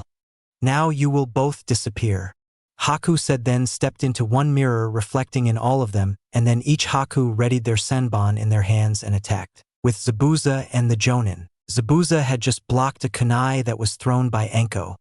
He held the flat of his sword in front of the kunai and blocked it. This maneuver, however, was a distraction. Kakashi appeared behind Zabuza with a kunai in hand. Kakashi went to slice Zabuza's throat. Zabuza quickly turned his body, swinging his sword at Kakashi, looking to cleave him in two. Kakashi wasn't expecting this and would have been cleaved had the sword not slowed in mid-swing. Anko had sent snakes at the sword's handle and pulled, causing the sword to slow down. Kakashi pushed his palm on the flat of the blade and flipped over it, landing behind Zabuza, and sent his foot into the back of Zabuza's left knee, bringing Zabuza to his knee. Hey, you guys are actually pretty good. But if this is your best, it won't be enough to defeat me, Zabuza said, standing back up and charging at the Jonin. Zabuza went to swing his sword at Anko, who dodged the blade with a crab walk bend. If Kakashi wasn't wearing a mask, he would have a bloody nose. Gr0om how sexy Anko looked. However, he broke out of those thoughts, quickly focusing on the battle at hand. Zabuza jumped back from them to gain some distance. Zabuza then saw what Haku was doing in the distance using her Makio Hyosho technique. So Haku's using that technique, eh? Well, those brats won't survive then, Zabuza said to himself. Anko and Kakashi heard him, however, and wished to know what he meant. What do you mean they won't survive? Anko demanded of the ex-Kirinja. Haku is of the Yuki clan, and that is her deadliest technique. Even I have trouble fighting against it, so those brats are going to die, Zabuza said. I have faith in Sasuke and Hinata, Kakashi said. Oh really? What makes those brats special? Zabuza asked mockingly. Hinata is the heiress of the Hyuga clan, Sakura was Kunoichi of the Year, Sasuke has the Sharingan as his birthright and was Rookie of the Year, and Naruto, well, his Rinnegan and powers are on a completely different scale, Kakashi said, smirking under his mask, while Anko had a crazed grin on her face. Zabuza had his eyes widened from what Kakashi told him. Wait, you have the only other Uchiha survivor and the blonde has the RR Rinnegan? As in the sage's eyes? Zabuza asked, looking like he was going to crap his pants from the information. After all, it's not every day you learn that a blonde genin has the same eyes as the father of all ninjas. Yes, Kakashi said. Now let's end this demon, Kakashi exclaimed, rushing at Zabuza. Zabuza started going through hand seals to combat the copy ninja. Suetun, Suryuden no Jutsu, Water Style, Water Dragon Jutsu. A dragon made of water formed from the water underneath the unfinished bridge. It rushed at Kakashi, who jumped to the side to avoid it. The dragon collided with the bridge, creating a giant hole. Tazuna saw this and started to cry anime tears. Sakura grew concerned with Tazuna because of this. Tazuna-san, what's wrong? She asked the crying man. Do you know how long it's going to take to fix that? Tazuna said, still crying, causing everyone on the bridge to sweat drop. Even Zabuza and Haku sweat dropped at that response. His life's in danger and all he worries about is the bridge. Either he's crazy or he has some serious dedication to bridges. Kakashi saw that Sasuke and Hinata were still fighting Haku and were covered in needles. He knew that someone would have to help them soon. And as if Kami had answered his prayers, a large gust of wind blew around everyone, followed by a flash of light and darkness. From the flash steeped a figure, black ANBU pants, a red and black shirt. He had a black cloak with the kanji for shadow written in crimson, and a black and white katana held at his waist by a chain. He had spiky blonde hair, 3 whisker-like marks on each cheek, and silver ripple-like patterned eyes. It was Naruto and he was pissed. Flashback. Earlier, before Naruto came to the bridge, Naruto was still asleep. When he woke up, he threw on a red and black shirt instead of his usual black and orange shirt. He grabbed his gear, getting ready to meet with the team, until he heard a loud noise downstairs. He silently crept towards the staircase to see what was happening. He saw Inari on the ground and Tsunade being held by 2 of Gato's thugs. So what does the boss want with this bitch? One thug asked, gesturing to Tsunade. Hold the bridge builder to his will by using his family. The other said, does this mean we can have fun with her? The first asked, smiling evilly, causing Tsunade to pale. Yeah, we can. The second said, smiling just as evil. They didn't get to have fun because Naruto teleported in front of them. The next thing everyone saw was the 2 thugs' heads rolling along the floor and Naruto sheathing his sword. He moved so quickly that no one saw him even draw his sword. Naruto helped the 2, complimenting Inari on his bravery, and told them to seek help from people they trusted. Naruto got from the sage's library. It's essentially a shunshin which but stronger and can teleport to anything so long as it's in eyesight. Doesn't matter how far away, if it is seen, it can be teleported to. So he disappeared in a black and white flash and landed on the bridge. End flashback. Naruto was standing on the bridge with his Rinnegan activated and walked into the dome of ice mirrors. He saw Sasuke and Hinata covered Senbon. Sasuke also had his Sharingan unlocked and activated while Hinata had her Byakugan activated. Both were tired and in pain. Haku threw some Senbon at Naruto. Naruto just grabbed the hilt of his sword and the Senbon all were cut in half and they saw Naruto sheath his sword. No one saw him draw it. Naruto then kept doing this to all the Senbon that was thrown at him. You'll have to do better than that, Haku, Naruto said. How did you know? She asked. I took a shot in the dark. Naruto shrugged. Oh, come on. Why does everyone know who I am? Haku screamed in frustration. Enough, surrender now, Haku, Naruto told her. I'm sorry, Naruto, I hope you can forgive me for this. Haku said sadly and threw 2 Senbon but not at Naruto. They impaled into Sasuke's and Hinata's necks. No, Sasuke, Hinata-chan. Naruto yelled, rushing to them. Didobe, I don't have much time, so I want to entrust you with finding my brother and killing him for me. Avenge the Uchihas in my name, for I will not be able to. Sasuke told him, breathing heavily. I will, Sasuke, Naruto told him as Sasuke's eyes closed and he fell limp with no breathing. And Naruto-kun, Hinata said, causing the blonde to look at her. I tried my best, but it wasn't enough. I'm sorry. Become strong and the Hokage without me. I love you, Naruto-kun, and always will. Hinata said before also falling limp. No. Hinata-chan, don't leave me, please. I need you. I love you. Please don't go, Hinata-chan. Naruto pleaded. It didn't work. His eyes turned cold and unfeeling. Is this the first time that you lost someone precious to you? Haku asked. Naruto created the cross seal and created 2 clones who brought Hinata's and Sasuke's bodies out of the dome. This is the way of the ninja. We must kill as we are tools meant to be used. We are all expendable. Haku said. Kurama, juice me, but don't interfere. Naruto told the fox, who agreed, knowing Naruto needed to do this. Naruto was shrouded in a red chakra cloak. His eyes changed to red eyes with the black ripples and a large black as the pupil. His teeth became fangs and his whisker marks became darker. Haku, Naruto said, growling. You took my comrade from me and you took the love of my life. For that I will tear you to shreds. Naruto growled out and held his hands out. Shinra Tensei. Almighty push. The mirrors broke apart and Haku was sent flying across the bridge, bruised, battered, and broken. Forgive me, Zabuza-sama, but this boy has bested me, she thought as Naruto stalked towards her. Everyone saw what had happened and stopped in their tracks. Kakashi was wondering what sent Naruto over the edge and then saw Sasuke and Hinata. He rushed over to them and checked them, thinking along the lines of, please be okay. Please be okay. Please be okay. Kakashi checked them and found that they did have heartbeats. They were put into death-like states. Sasuke and Hinata are alive, Kakashi told the boy. Naruto stopped and the fox cloak dissipated. They're alive? Naruto asked. Kakashi nodded and Naruto started weeping tears of joy. Zabuza looked at Haku and thought, I guess she couldn't do it. She really is pure of heart. Naruto-san, Haku started, please kill me. I am a broken tool with no use to Zabuza-sama anymore. Please end my life. Haku begged to Naruto for death. Why would I kill you? Hinata-chan and Sasuke are both alive. There's no reason for me to kill you. Naruto said, baffled as to why she wanted to die. My life is devoted to Zabuza-sama. He saved me. In Kiri, people with bloodlines are hunted and killed for what they can do. My father found out my mother and I had bloodlines and he led a mob to kill us. He succeeded in killing my mother, but I used my bloodline to kill him and the mob. After a while of growing up on the streets alone and with no food, Zabuza-sama found me and took me with him. I am no longer of any use to him. Please kill me, she explained and begged. Haku, stop.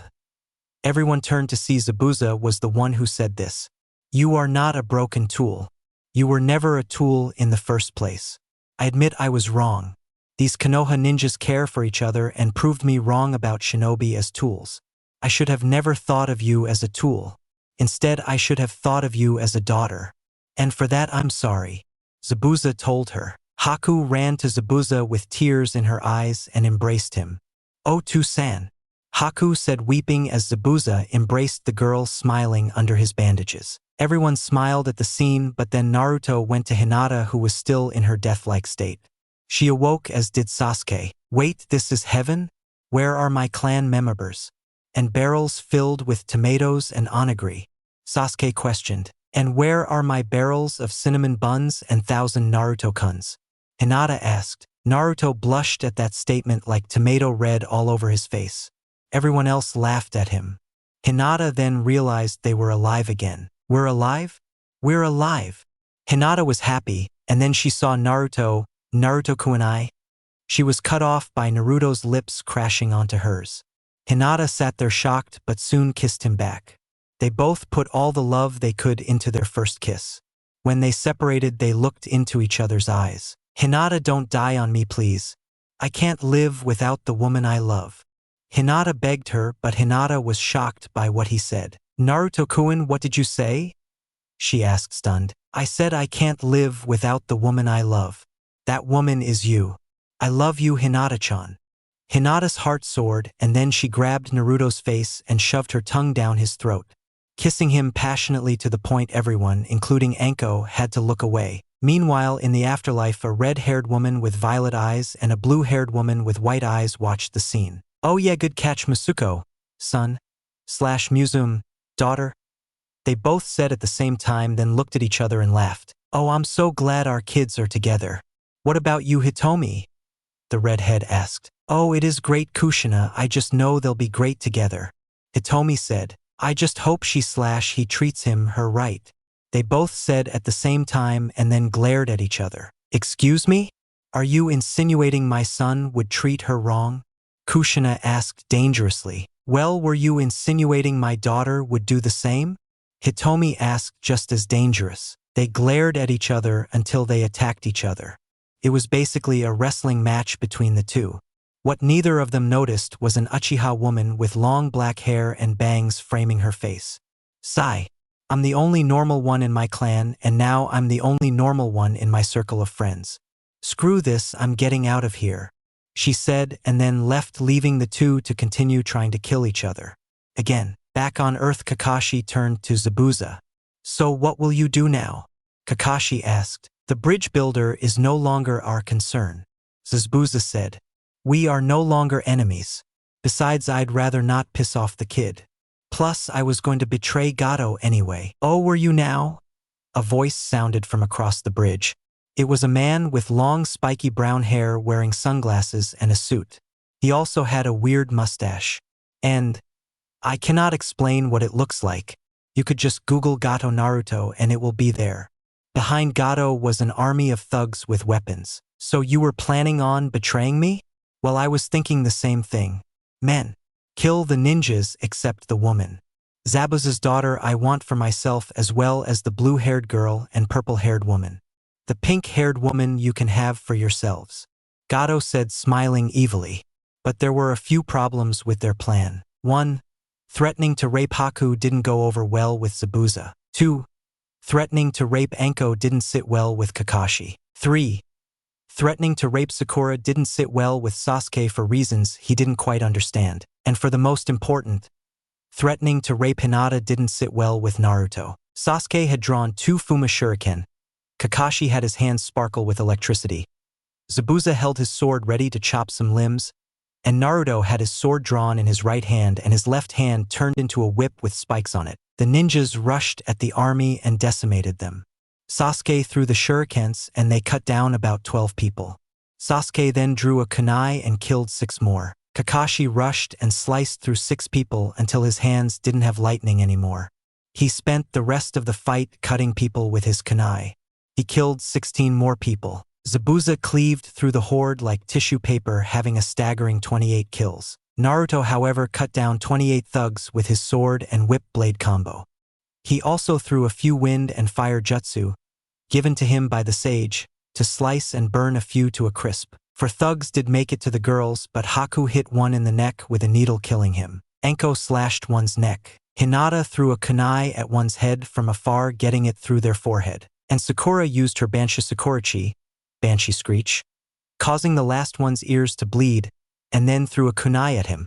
It hit his throat and killed him. Villagers from Wave arrived and saw the carnage and promptly puked, but there was one matter that still needed to be dealt with. Gato. He was sitting at the edge of the bridge cowering after witnessing the carnage. Naruto walked up to him with the eyes of a predator stalking his prey. Wait, please. I'll give you whatever you want. Money, power, women. Anything. Just don't kill me, he begged. Money is the root of all evil, plus I already have enough, Naruto said coldly as he came closer to Gato. Power? I have divine power which you are no match for. Naruto came even closer. And women? You're offering me women to rape after you threatened to rape my friend, my teammate, my sensei, and my girlfriend? For a business tycoon, you're not very smart. When you see the Shinigami, tell him Uzumaki Naruto sent you. Gato. Human path.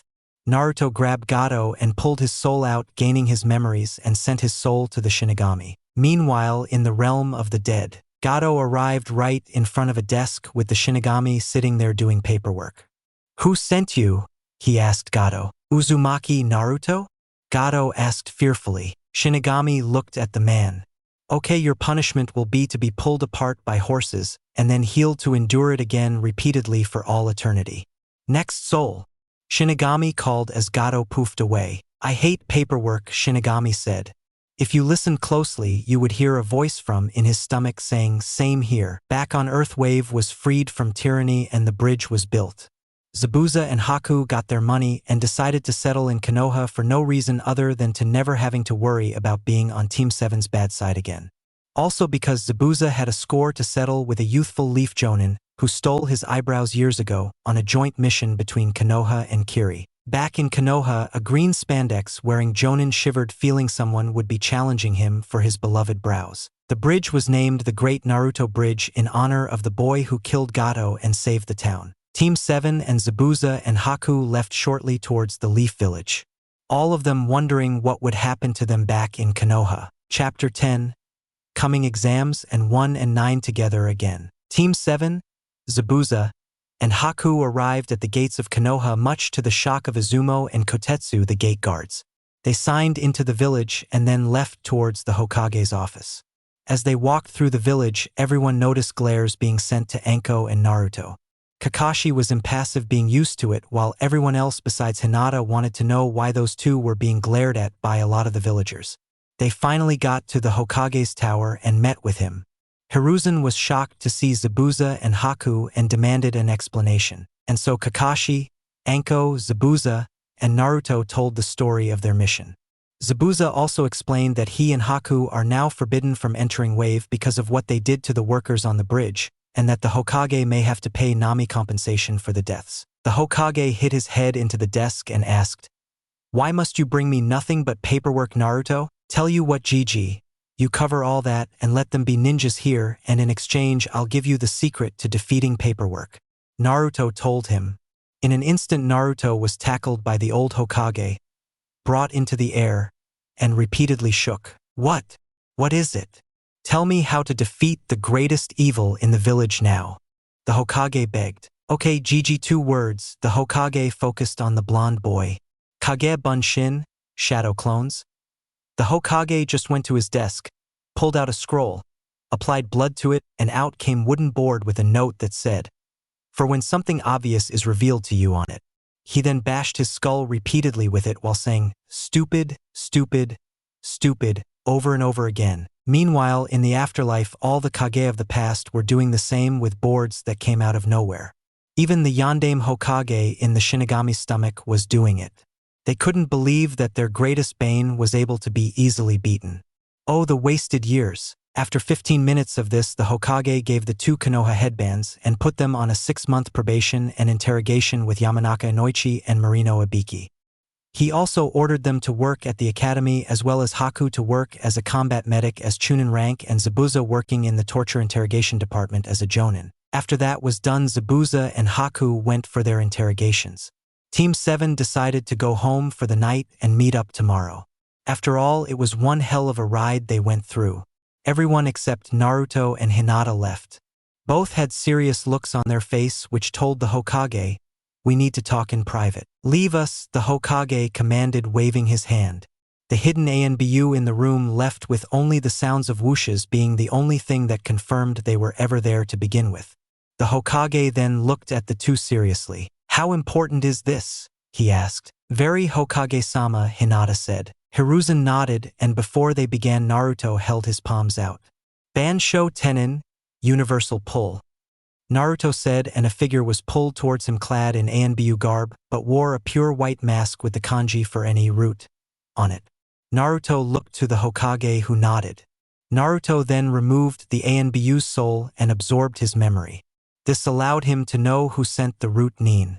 It was the Hokage's rival and fellow councilman Danzo. Unfortunately, there was nothing too incriminating in the ninja's mind, so they wouldn't be able to get Danzo arrested. And even if there was, that would reveal Naruto's abilities, which they are still trying to hide for now. Speaking of abilities, after Naruto absorbed the soul, he and Hinata explained the gifts they got from the gods and sage. To say the Hokage was shocked would be saying Might Guy is crazy or Orochimaru is creepy. The Hokage was just picking his jaw up off the ground and decided to label this an S-class until after the Chunin exams and the Bijou power as a SSS rank secret never to be revealed until further notice. Naruto and Hinata then left the tower, leaving the Hokage to his now beatable paperwork. As they were walking to their apartment, they noticed something very weird. They saw two sand ninjas. One was a blonde girl with 4 spiky ponytails that wore a light purple off-the-shoulders garment halfway down to her thighs with a red sash tied around her waist. She had fishnet over her shoulders, right calf, and left thigh. Her forehead protector was worn around her neck. She had a large fan strapped to her back. The other sand ninja was a boy. He had on a black full bodysuit with a red and yellow circle on the front. He had a black hood with cat-like ears on it and the headband attached to the hood. He also had war paint makeup in the form of a purple triangle-like design. On his back was a cylinder wrapped in bandages. In front of them were 2 children. One was a boy with short brown hair and glasses, wearing a blue shirt zipped up the front and brown shorts. He also had a pair of goggles on his forehead. The other was a girl with orange hair tied into 2 large pigtails with red elastics. She had a perpetual blush on her cheeks. She had goggles on her head and wore a red tank top over a pink shirt and gray pants. She also had goggles on. Both children were cowering in fear at the 2 sand ninjas, because in the boy sand ninja's hand was Sarutobi Konohamaru by his collar. "So you think you can just bump into me without apologizing, brat? I can kill you without lifting a finger," the male ninja said to Konohamaru. "Kankuro, enough. You shouldn't be doing things like this." "What would he say?" the female ninja asked to the now named Kankuro. Now Temari, he's not around, and besides, this brat deserves it unless he apologizes to me," Kankuro said. What they didn't realize was that 2 presences watched all this and appeared behind them. Naruto had appeared behind Kankuro with his sword to his neck and channeling fire and lightning chakra through it. Hinata appeared behind Temari with one side, one to the neck and the other to her spine, just underneath the large fan. "Listen, Tsunade, I would suggest you put him down, as he is the grandson of the Hokage, and it wouldn't look too well to hurt him. Also, he's a friend, so hurt him, and I hurt you, and my girlfriend hurts your friend. Plus, the redhead in the tree doesn't look too pleased about this." Kankuro and Temari looked up to see a boy in a tree.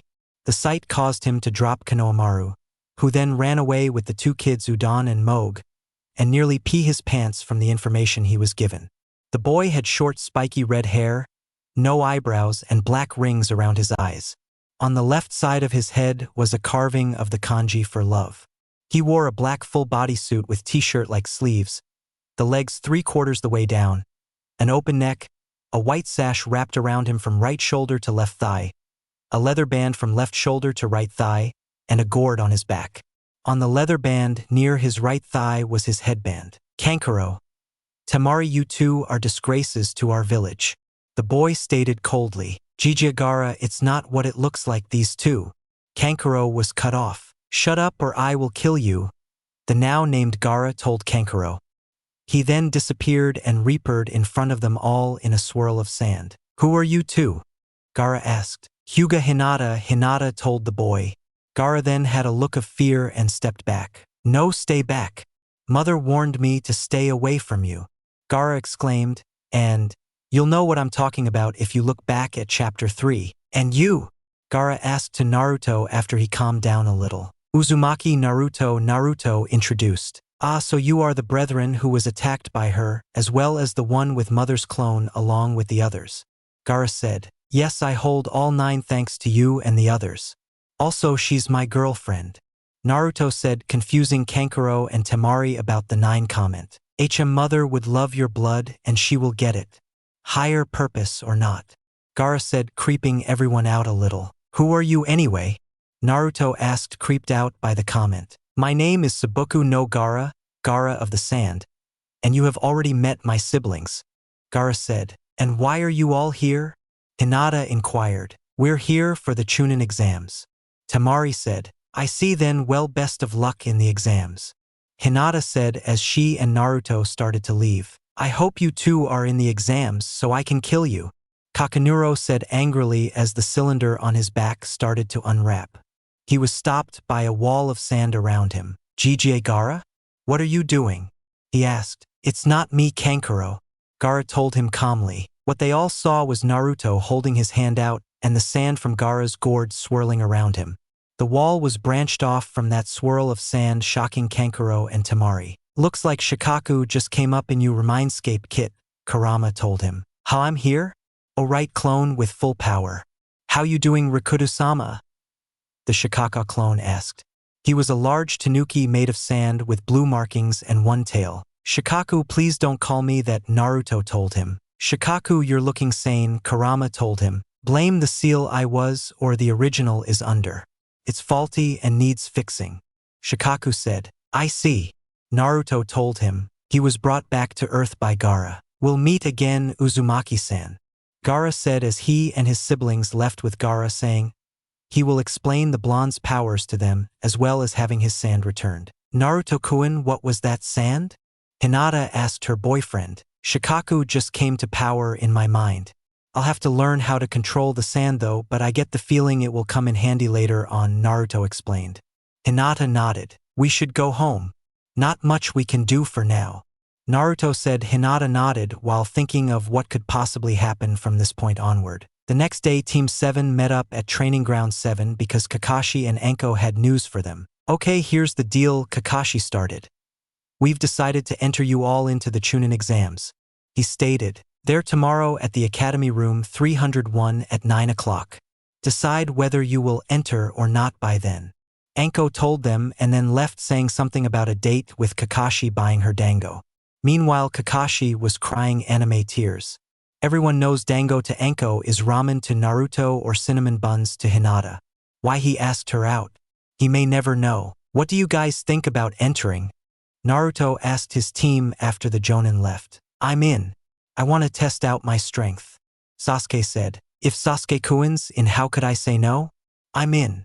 Sakura said. I'm in as well, Naruto-kun, Hinata said. Good, although I have to warn you, I met someone from the Sand Village that is entering. He's extremely powerful and will not hesitate to kill you.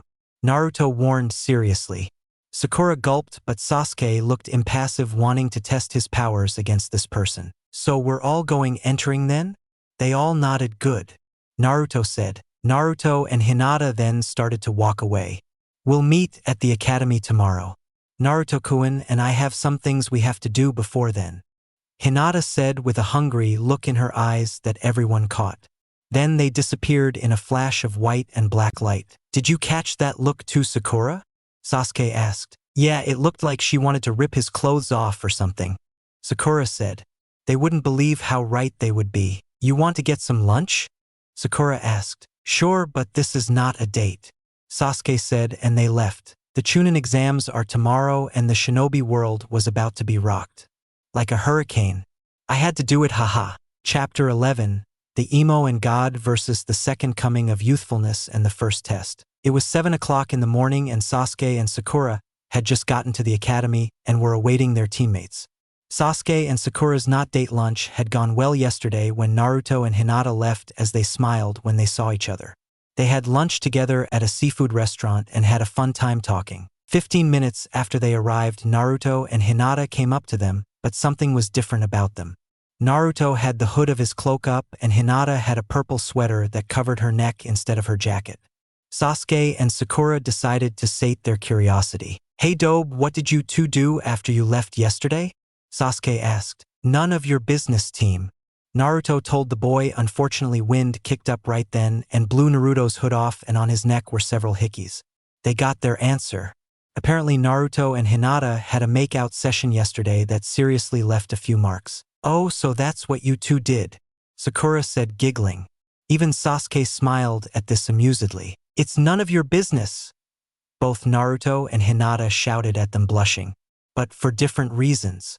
Naruto out of embarrassment, but Hinata was having a rewind of what they did. Kissing, groping, leaving a few scratch marks on Naruto's back, and hickeys along their necks. Just thinking about it made her feel lightheaded and hot and wanting another session. Meanwhile, at the Hyuga compound, Hyuga Hayashi was filling out papers when he got a chill down his spine. "Why do I have the urge to run Naruto-san through with the Hyuga family sword? It must be my imagination." He then went back to his paperwork. "Oh, how I hate paperwork," Hayashi thought sadly. Back at the academy, Team 7 entered and started their way to room 301. When they reached the second floor, they saw room 301 on it being blocked by two genin that looked suspiciously like Izumo and Kotetsu, or Konoha's Eternal Chunin/Gate Guardians. Team 7 saw that there was a genjutsu placed over the doorway, which made the room number 301 instead of 201. They decided to leave towards the staircase while everyone else was distracted trying to get in. What they didn't realize was they caught the attention of a group of genin. The genin were Hyuga Niji, Tenten, and their green jumpsuit, large-eyebrowed, bowl-cut-haired teammate Rock Lee. "Did you guys see them leave? It seems Hinata's team is smarter than you thought, huh, Niji?" Tenten said to the Hyuga of the team. "Chen, she is still weak. It is fate that they will all lose to us." Niji said. "Come now, Niji, let us see how well they fight. I wish to test the Uchiha and perhaps the blonde." Lee said. "The Uchiha I can understand, but why the blonde? He was the dead last, thus he is fated to be worthless for the rest of his life." Niji said coldly. "I still wish to test my fires of youth against theirs." Lee said, walking towards them with the rest of his team following. "What is his name?" Lee asked. "Uzumaki Naruto, Hinata's boyfriend." Tenten told him while Niji snorted to himself, thinking it fitting for two failures to end up together. Meanwhile, Team 7 had just gotten up the stairs and entered into a large hardwood-floored room. The team saw another set of stairs at the end of the room that went up to the first floor. As they were about to get there, they were cut off by a green blur. Standing in front of them was Rock Lee. Everyone's thoughts were, what the hell is wrong with his fashion sense? Even Naruto thought it. "Uchiha Sasuke and Uzumaki Naruto?" Lee asked. The two aforementioned boys nodded. "I wish to fight the two of you," Lee told them. He then took notice of Sakura. "And who is this most useful cherry blossom?" he asked towards Sakura. "Haruno, Sakura, and you?" she asked, trying to be polite, but was on the inside a little creeped out. "My name is Rock Lee. Please go out with me and I swear to protect you with my life," he said, which creeped out everyone. Even his teammates who just arrived up the stairs to hear that. No thanks. I'm interested in someone else," she said, looking at Sasuke. Lee caught this and had even more resolve to fight Sasuke. "So it is Uchiha Sasuke you are interested in. I see. Then I will fight both him and Naruto-san in so I may prove myself to be better," Lee said, determined. "I guess I could throw you around the room for a little bit," Sasuke said arrogantly and a little annoyed, entering his interceptor fist stance while Lee entered his Goken, strong fist, stance. With one arm behind his back and the other in front of him, open palm facing his face and knees bent. "Naruto-san, are you not going to join us in this youthful bout?" Lee asked Naruto. "Sure, I could go for a fight," Naruto said, entering his Kitsuniken stance. Both knees bent and hands in a boxer's position. Sasuke and Naruto rushed at Lee at the same time. Sasuke got to him first, aiming to punch Lee in the face. Lee ducked the Pyuro unchanged and spun around while swinging his right leg outwards and shouting, "Konoha Reppu, Leaf Gale." Sasuke jumped over the leg in a cartwheel and appeared behind Lee. Sasuke kicked Lee from behind only for Lee to jump to his left to avoid the kick. What Lee didn't count on was Naruto appearing right as Lee was landing. Naruto punched Lee in his face as he was landing and sent him back skidding. Lee staggered a little from the hit but then got back in his stance, rushing at Naruto. Konoha Senpu, Leaf Whirlwind. Lee shouted as he jumped into the air and tried to kick Naruto with the back of his left leg after spinning in midair. Naruto just lifted his arm and blocked it, much to the shock of Lee and his teammates. With the others, he blocked Lee's kick like it was nothing. Tenten said in shock. "HN. He is still a loser just like Lee." Neji said, but on the inside he was thinking, how the hell did he do that? Even I have trouble blocking Lee's kicks. I wouldn't underestimate Naruto-kun Neji Nizan, Hinata said to the boy. I doubt he's much of a threat, Hinata-sama, Neji said coldly to her. I find it fitting that you two failures are together. Neji said mockingly. You understand nothing, Nizan. You are so wrapped up in your ideals of fate that you can't possibly someone stronger than you. Let me tell you now, there will always be someone stronger than you no matter who you are. So I would suggest that you reevaluate your job as fate's bitch. While you're at it, can you please take the stick out of your ass? Hinata told him with a smirk. Never let it be said that her time spent with Naruto didn't teach her how to seriously burn someone with a joke. After that, Neji stared wide-eyed at her. Sakura's jaw dropped, and Tenten was rolling on the floor laughing. Since when did she start talking like this? No matter, she is still weak. I will kill her later in the exams and then her weak lover can join her.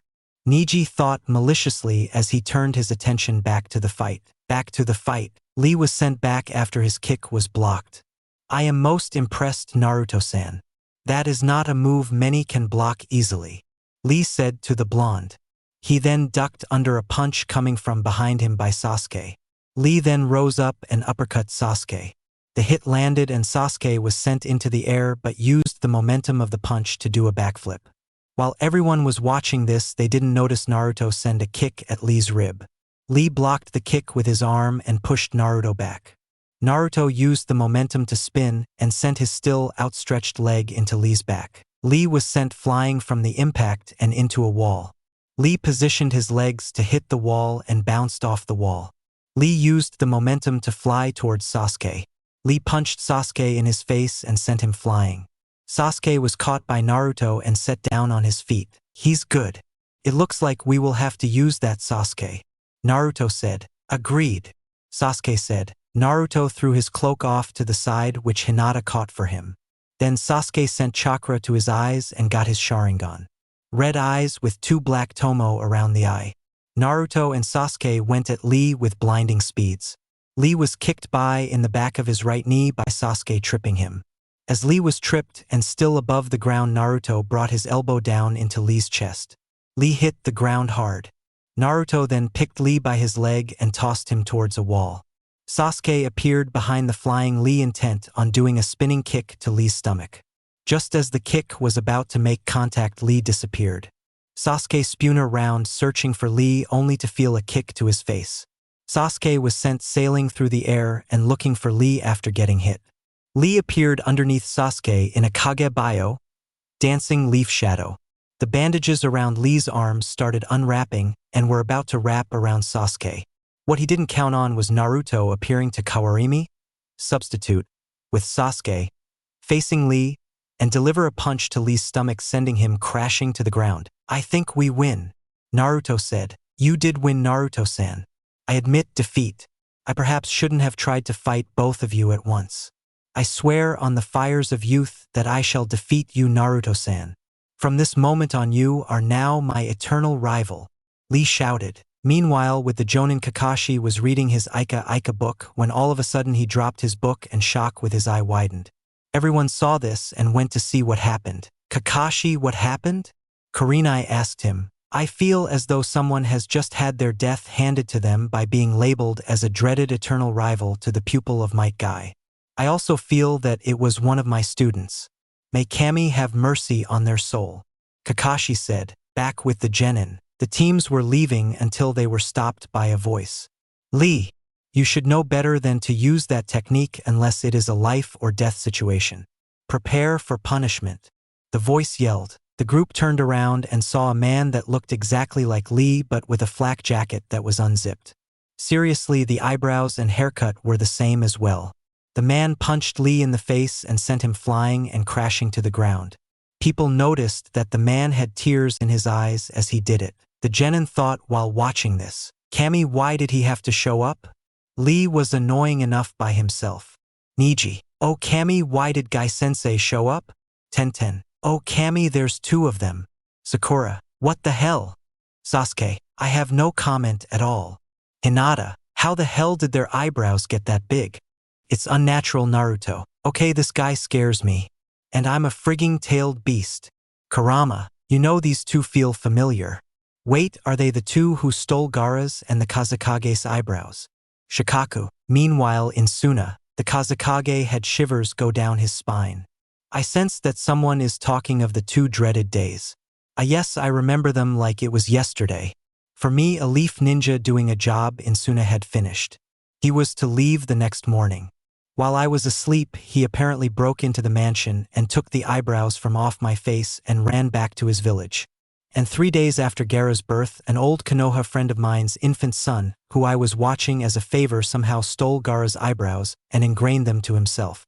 I could never strike a child personally, so I couldn't get them back. But that is where Orochimaru comes in. His plan will allow us to not only take over Konoha, but it will allow my son and me to regain our lost eyebrows. We shall be victorious, the Kazekage thought. Back in Konoha, after Lee was reprimanded and hugged by his sensei, while there was a sunset in the background that creeped everyone out, a wall of the room they were in suddenly had a hole through it leading to the village outside and causing a dust cloud. When the dust cloud cleared, a figure stood up. The man wore the usual jonin attire but had bandages wrapped around the lower half of his face. His headband was sideways and on his back was a large sword that he was gripping. It was Zabuza and he looked pissed. He pulled his sword up and pointed it at Guy. "You! Give me back my eyebrows. I will not kill you if they are given back. But if they aren't, I will carve them off along with your skin," Zabuza said in a rage. Unfortunately, he saw Guy running towards him and bypassing him to get to the hole in the wall and jumping from rooftop to rooftop. "Oh no!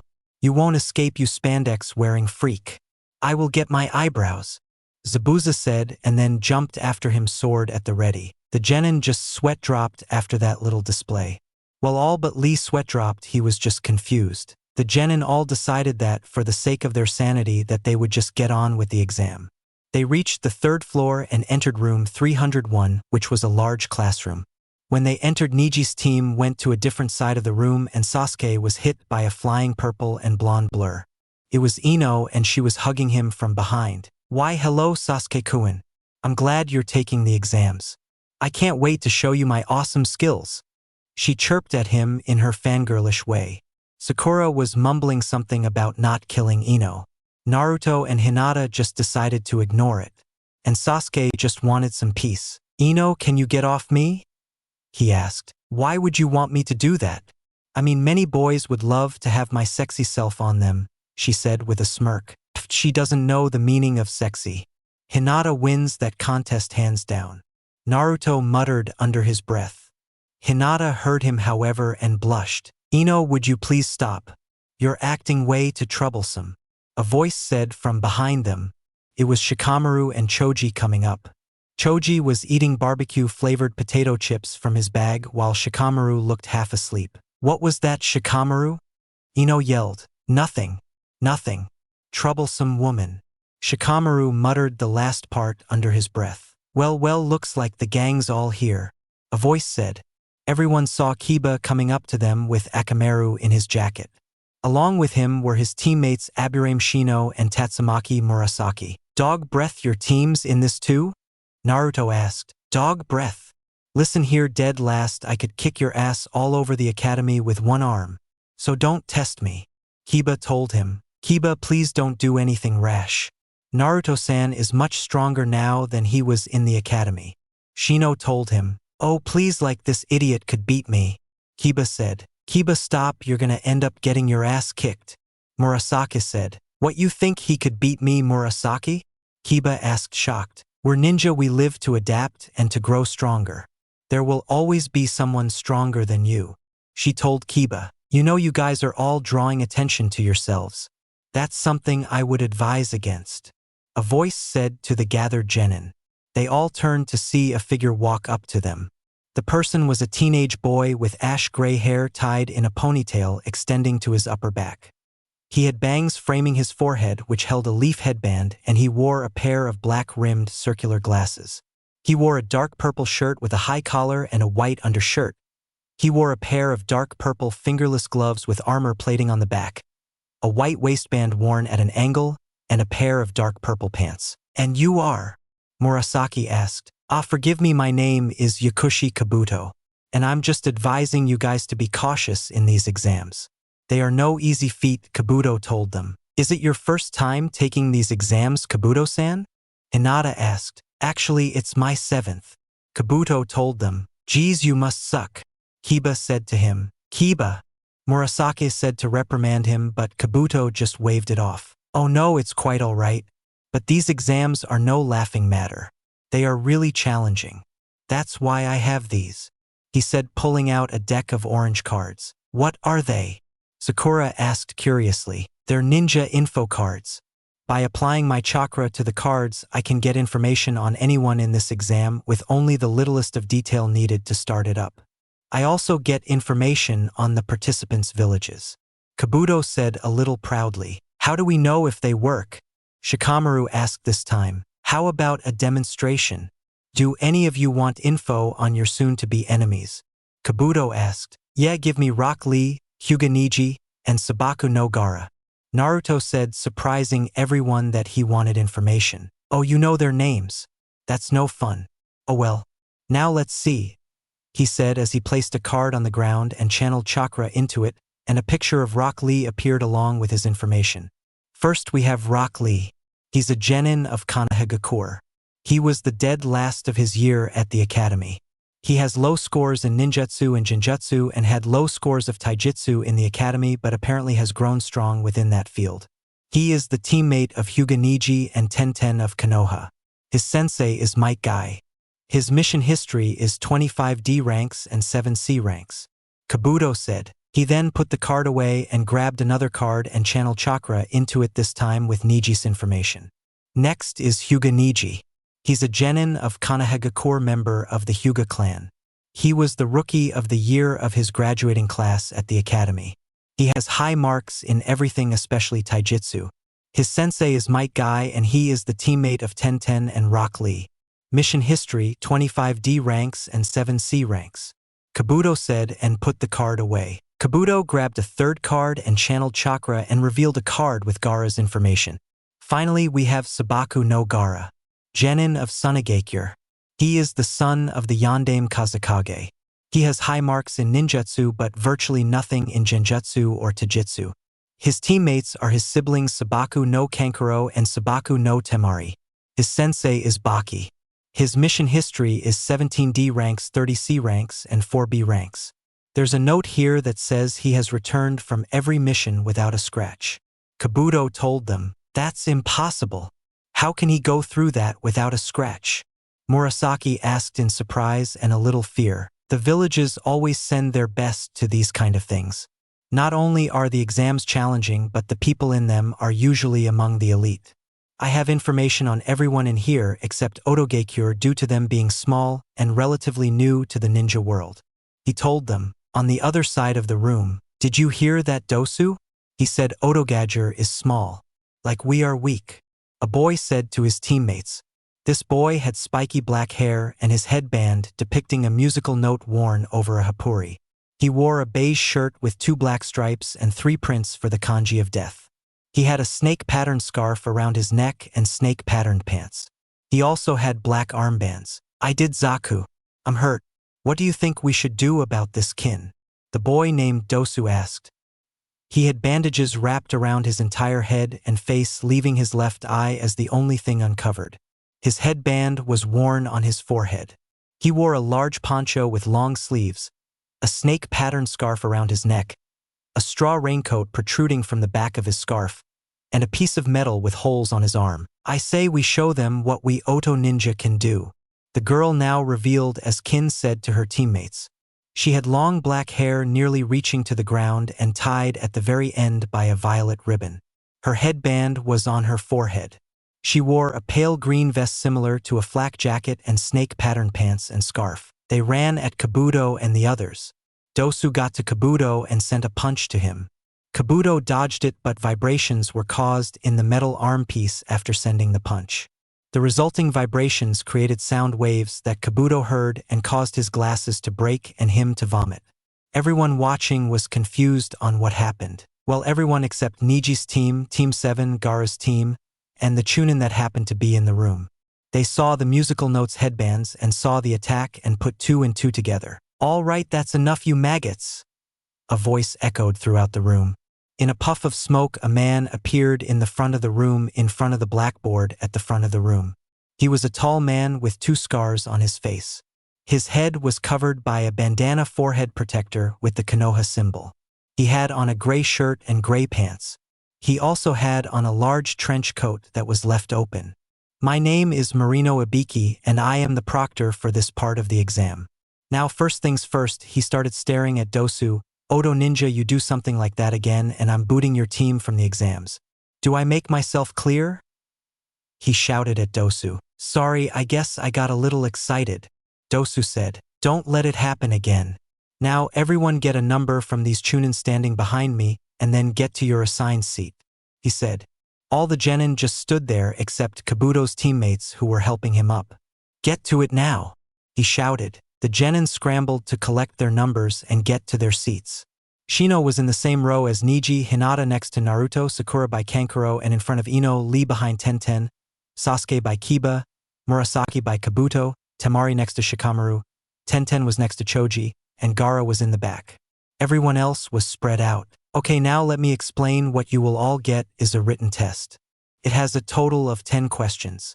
9 are on the test, and I will give you the 10th near the end.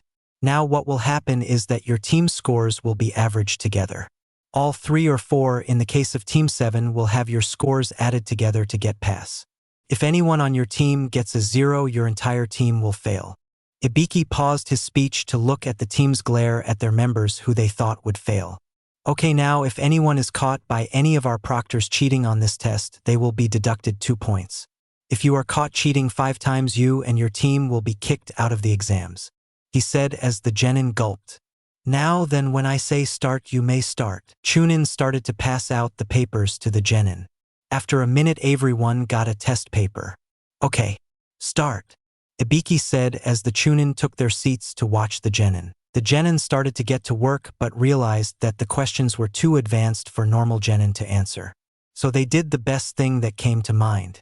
Cheating. Niji and Hinata used Byakugan to answer the questions. Sasuke was using the Sharingan to copy hand movements of someone in front of him. Sakura was answering the questions easily. Shikamaru was answering them easily as well. Ino used her Shintenshin no Jutsu, mind transfer jutsu, to get answers from Sakura. Kiba was getting answers from Akamaru. Gaara was using his Daijin no Mi, third eye/eye of sand, to copy answers from someone. Choji was given his answers by Ino. Kankuro went to the bathroom with a proctor and knocked him out, replacing him with a puppet. Temari was answering them easily. Tenten was using mirrors on the ceiling and some wires to copy answers. Lee placed his forehead protector on his head and used it on the mirrors to see the answers with Tenten's help. Shino was using his Kikeichu, parasitic insects, to get his answers, and Naruto decided to use Kurama and Shikaku to answer the questions. After 30 minutes, out of the 42 teams entered, 8 teams were sent out.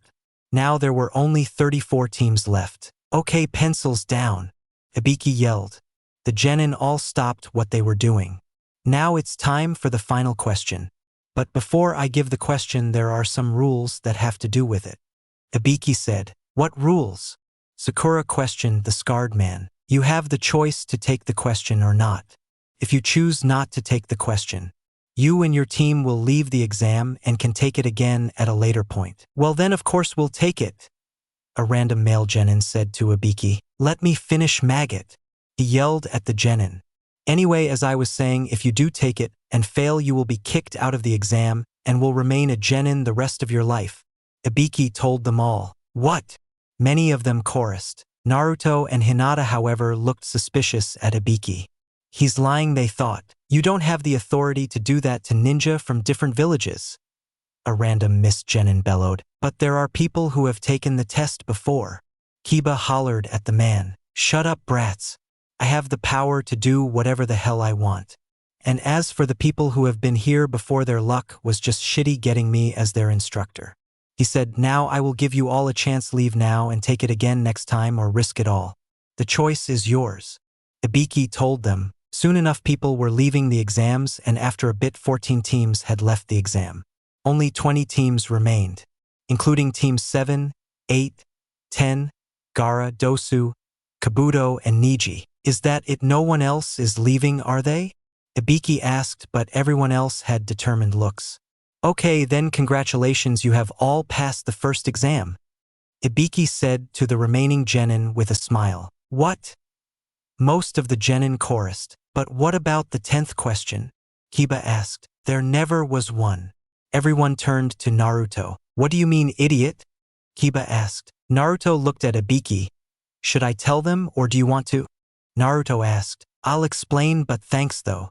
Ibiki said. The entire point of the 10th question is to show if you have the guts to risk everything for the sake of a mission. You have to have the mindset to risk not only yours but your comrades' lives on a mission if you want to be Chunin. The genin who left just weren't ready for the rank. As for the first 9 questions, those were to test your information gathering.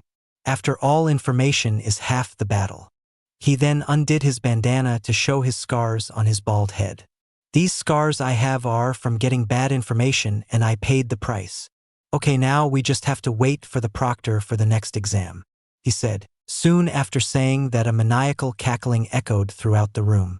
Soon enough a geyser of spiraling water appeared at the front of the room, and when it cleared up there stood Momochi Zabuza. All right, brats, listen up. I am Momochi Zabuza, and I am the proctor for the second exam. Now then, meet me at training ground 44 in 15 minutes. He said, and then disappeared in a geyser of spiraling water. The genin all left right afterwards to training ground 44, wondering what the next test would hold. Chapter 12. The second exam, part 1.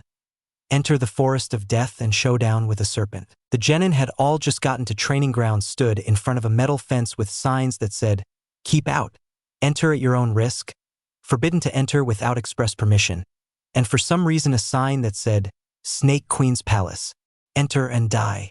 Team 7 just sweat dropped at the sign, thinking to themselves, this is definitely Anko-sensei's second home. Okay, you brats, listen up.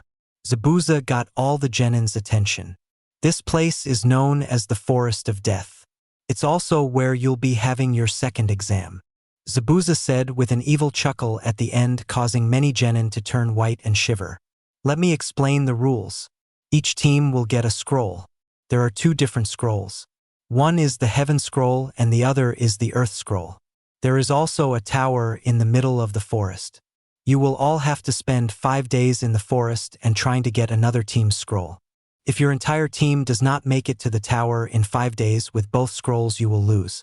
Also, the forest has its own deadly creatures. So you all have to worry about not only your fellow genin but the creatures of the forest. Isn't it exciting? Zabuza asked with sadistic glee in his voice. What about food? Choji asked. And Akimichi, not getting food is sacrilege to the clan. Oh, don't worry about that. The forest has edible plants and creatures to hunt and kill for food. But the animals there will hunt for you as well. Zabuza told them. This'll be a piece of cake. Kiba shouted. What he didn't realize was that Zabuza disappeared and reappeared right next to him, crouching down with his left arm putting Kiba in a headlock and his right arm pointing his sword to Kiba's neck. Listen, kid, I admire confidence, but you're a bit too cocky. So I'm gonna tell you now, if you keep up that attitude, your blood is gonna cover the forest floor. Got it? He asked Kiba, who nodded fearfully. Zabuza then let him go. Okay, everyone, here is what's gonna happen, Zabuza said, addressing the genin. You and your team will sign these release forms, so Konoha can't be held liable if you die in this exam. Zabuza told them while bringing out some stacks papers along with a few chunin doing the same. A male Miss Genin raised his hand. Why do we have to risk our lives for a test? The genin asked, frightened from needing to risk his life for a promotion. Are you fucking kidding me? Brat, we're ninjas. We risk our lives all the time. Are you that much of a spineless wimp that you're afraid of risking your life when we kill for a living? You should just go home and snuggle with your teddy bear, you fucking pansy, before I eviscerate you. Zabuza shouted at the genin. They're ninjas for Kami's sake, it just doesn't make sense. They kill for a living and they're scared of risking their lives. How did you know about Mr. Snuggles? The genin asked, confused, causing everyone to sweat drop, including his teammates and the Chunin supervisors. Zabuza, however, just got pissed. Let me at him. Let me at him. I just want to rip out his organs and strangle him with his intestines. Come on, let me have a little fun. Zabuza shouted, trying to rush him with his sword, only to be held back by a few Chunin. While everyone's sweat drops grew. After 10 minutes, Zabuza calmed down and everyone went to get their release forms to fill out and then their scrolls. Hinata went to get the scroll and hid it quickly. She had gotten a heaven scroll, which is a purple scroll with the kanji for heaven on it. They then went to their assigned entrance to await the start of the test. Zabuza then got a megaphone. Okay, we'll be starting in 10, 9, 8, 7. Okay, to hell with this, just get your asses in there, he said, and the gates opened. Everyone entered. When Team 7 entered, they started hopping through trees. So what's the plan? Sasuke asked. Simple, find a team, beat them down and take the scroll. Naruto said, simply causing his team to sweat drop. Naruto-kun, I think we need to plan a bit before doing that.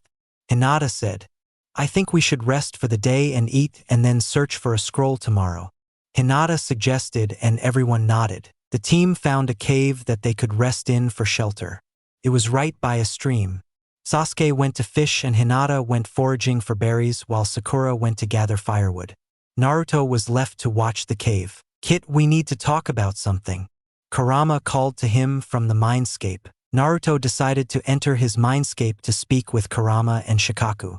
When Naruto entered his mindscape, he was greeted by Kurama and Shikaku playing shogi on a giant board. Where it came from no one knows. Naruto, we need to speak about something, Kurama said to him after his turn. Naruto nodded to him so he could continue. Tsunade gave you access to his jutsu library, now I want you to practice it in here. I get the feeling that you will need some more power soon. I know it would be bad to train in the real world even with your amount of clones as it would take too long, but in here time travels differently. Kurama explained. Now Naruto was interested. You see, Naruto, in the mindscape we can control how much time passes in here from the real world. We've made it so that 1 day in here is 1 minute in your world, however, even if years passed you would not age as it is all mental. So by practicing the techniques with your amount of clones and the time advantage of the mindscape you would be able to master all the techniques. Shikaku explained. So what should I work on? Naruto asked. I would suggest making 1000 Kage Bunshin, shadow clones. Have 100 work on Katan, fire style, exercises and jutsu, 100 on Suetun, water style, 100 on Raitun, lightning style, 100 on Doton, earth style, 100 on Futon, wind style, 100 on Inton, in release, 100 on Yoton, yang release, 100 on controlling Shikaku's chakra, 100 on controlling my chakra, and the last 100 to work on chakra control. Kurama said, how the hell am I gonna work on all that in this sewer? Naruto shouted. Geez, calm down, Naruto. Shikaku started while ending his turn. You can change your mindscape, man. Just change it to a forest or something. Kami, damn it, you'll drive me insane if you shout. Shikaku said. Kurama just looked at Shikaku funny after taking his turn. So if he shouts too much you'll go crazy on us? Shikaku nodded. Naruto, you will be taking lessons from Hinata on how to be calmer. I refuse to live with the psycho Shikaku. Kurama said. What was that, you overgrown furball? Shikaku yelled, pissed. You heard me, sand for brains. Kurama said. You wanna go red-eye? Shikaku exclaimed. Bring it, beach face. Kurama yelled at him, butting heads with each other, glaring and lightning coming from their eyes connecting. Stop it! Naruto yelled for them to stop arguing. Okay, the tailed beasts said with their heads bowed at Naruto in apology. Now, what were you saying about changing my mindscape? Naruto asked the two-tailed beasts. It's quite simple. See, Jinchuriki, along with those of the Yamanaka clan, have access to their mindscapes. The Yamanaka can change their minds into whatever they please. Jinchuriki can do the same. so you can change your mindscape into a forest. Kurama explained. How do I do that? Naruto asked. Just think it and use some chakra and it will change. Shikaku explained. Just think it and use some chakra and it will change. Shikaku explained. Naruto nodded and did just that. His mindscape shifted into a lush green forest with large trees and a large lake. The seal turned into bracelets on the tailed beasts. Kurama had a black bracelet attached to his left arm, while Shikaku had a blue bracelet on his left arm. Both had in white the kanji for seal on them. Naruto then started getting to work creating 1,000 clones while he worked on his Rinnegan powers. After 10 days in the mindscape, he had learned many new techniques thanks to his clones. For Katon Jutsu, Fire-style Jutsu, he learned Katon. Kane Hoshiki no Jutsu, Fire-style, Flamethrower Jutsu, which releases a long stream of fire at its target from the user's mouth. Katon. Onanomuchi, Fire-style, Flame Whip, which out of the user's mouth comes a long whip made of fire that is controlled by moving the user's head in directions. Katon. Moru Yoroi, Fire-style, Blazing Armor, which covers the user in flames that don't burn the user due to chakra layering underneath the flames. The fire increases attack power in both Taijutsu and Katon Jutsu, Fire-style Jutsu, and can be shot of the user as a long-range attack but uses fire from the armor that cannot be integrated back into the armor without the use of chakra. Katon. Hinotama Jigaku no Jutsu, Fire-style, Hell Fireball Jutsu, which creates a large blood-red fireball from the mouth that rushes at high speeds towards its target. Katon. Enden, Fire-style, Flame Bullet, in which the user creates oil in their mouth and then alights it with fire, and then spews a large blast of fire at the enemy. Katon. Hano no Ken, Fire-style, Flame Fist, which the user alights their hand with fire chakra and then attack with it. And Katon. Harufayashua, Fire-style, Hellfire Shower, which releases a small blast of blood-red fire into the air, and then breaks apart into small fireballs that rain down on a targeted area. For Suetun Jutsu, Water-style Jutsu, he learned Suiro no Jutsu, Water Prison Jutsu, which encase the target in a giant bubble of water, as long as the user is near a body of water and keeps their arms submerged in the bubble. Suetun, Bakusui Shoha, Water-style, Exploding Water Shockwave, which the user spews water out of their mouth to create a small ocean for them to use the water for other jutsu. Suetun, Suryuden no Jutsu, Water-style, Water Dragon Jutsu, which creates a giant dragon made of water that rushes at the target. And Suetun, Zangiki no Nami, Water-style, Slashing Wave, which creates a crescent-shaped blast of water that slices through anything in its path. For Doton Jutsu, Earth-style Jutsu, Naruto learned Doton. Iwakujir no Jutsu, Earth-style, Rock Slide Jutsu, which the user stomps on the ground and sends a trail of rocks at its target, and then sends a rock out of the ground to crash into the target. Doton.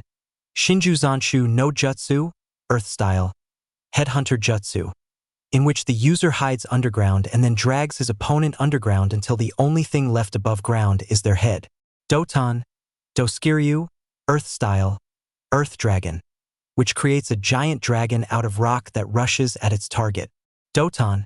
Jishin no Jutsu, Earth-style, Earthquake Jutsu, which causes a targeted area to shake in order to throw enemies off balance.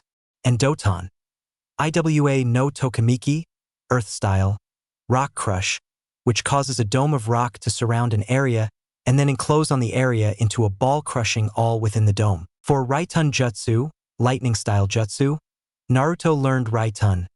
Kaminari Ransu, Lightning-style, Lightning Lance, which the user's hand sparks with electricity and then forms into a large electric spearhead covering their hand and then rushes through its target. Raitun. Baruto Omahi, Lightning-style, Paralyzing Bolt, which the user sends a small bolt of lightning from their hand that hits the target. It does not do damage, but instead temporarily paralyzes the opponent by coursing through the target and hitting the nerves. Raitun. Kaminari Shirudo no Jutsu, Lightning-style, Thunder Shield Jutsu, which creates a wall of lightning that protects the user and those around them depending on how big it is made. Raitun. Shogeki Shadow, lightning style. Shock shot, which creates a blast of lightning that launches from the user's palm at the target. And Raitun, Hyaku Tenmetsu, lightning style. 100 flashes, which the user sends a bolt of lightning into the sky that then creates more lightning that rains down on an area. For Futon Jutsu, wind style jutsu, Naruto learned Futon. Kaze no Shohiki, wind style, wind barrier, which creates a shield of wind around the user and can be enlarged to protect multiple people. He also learned how to create kunai and shuriken made out of wind. For Inton in release, learned 2 techniques.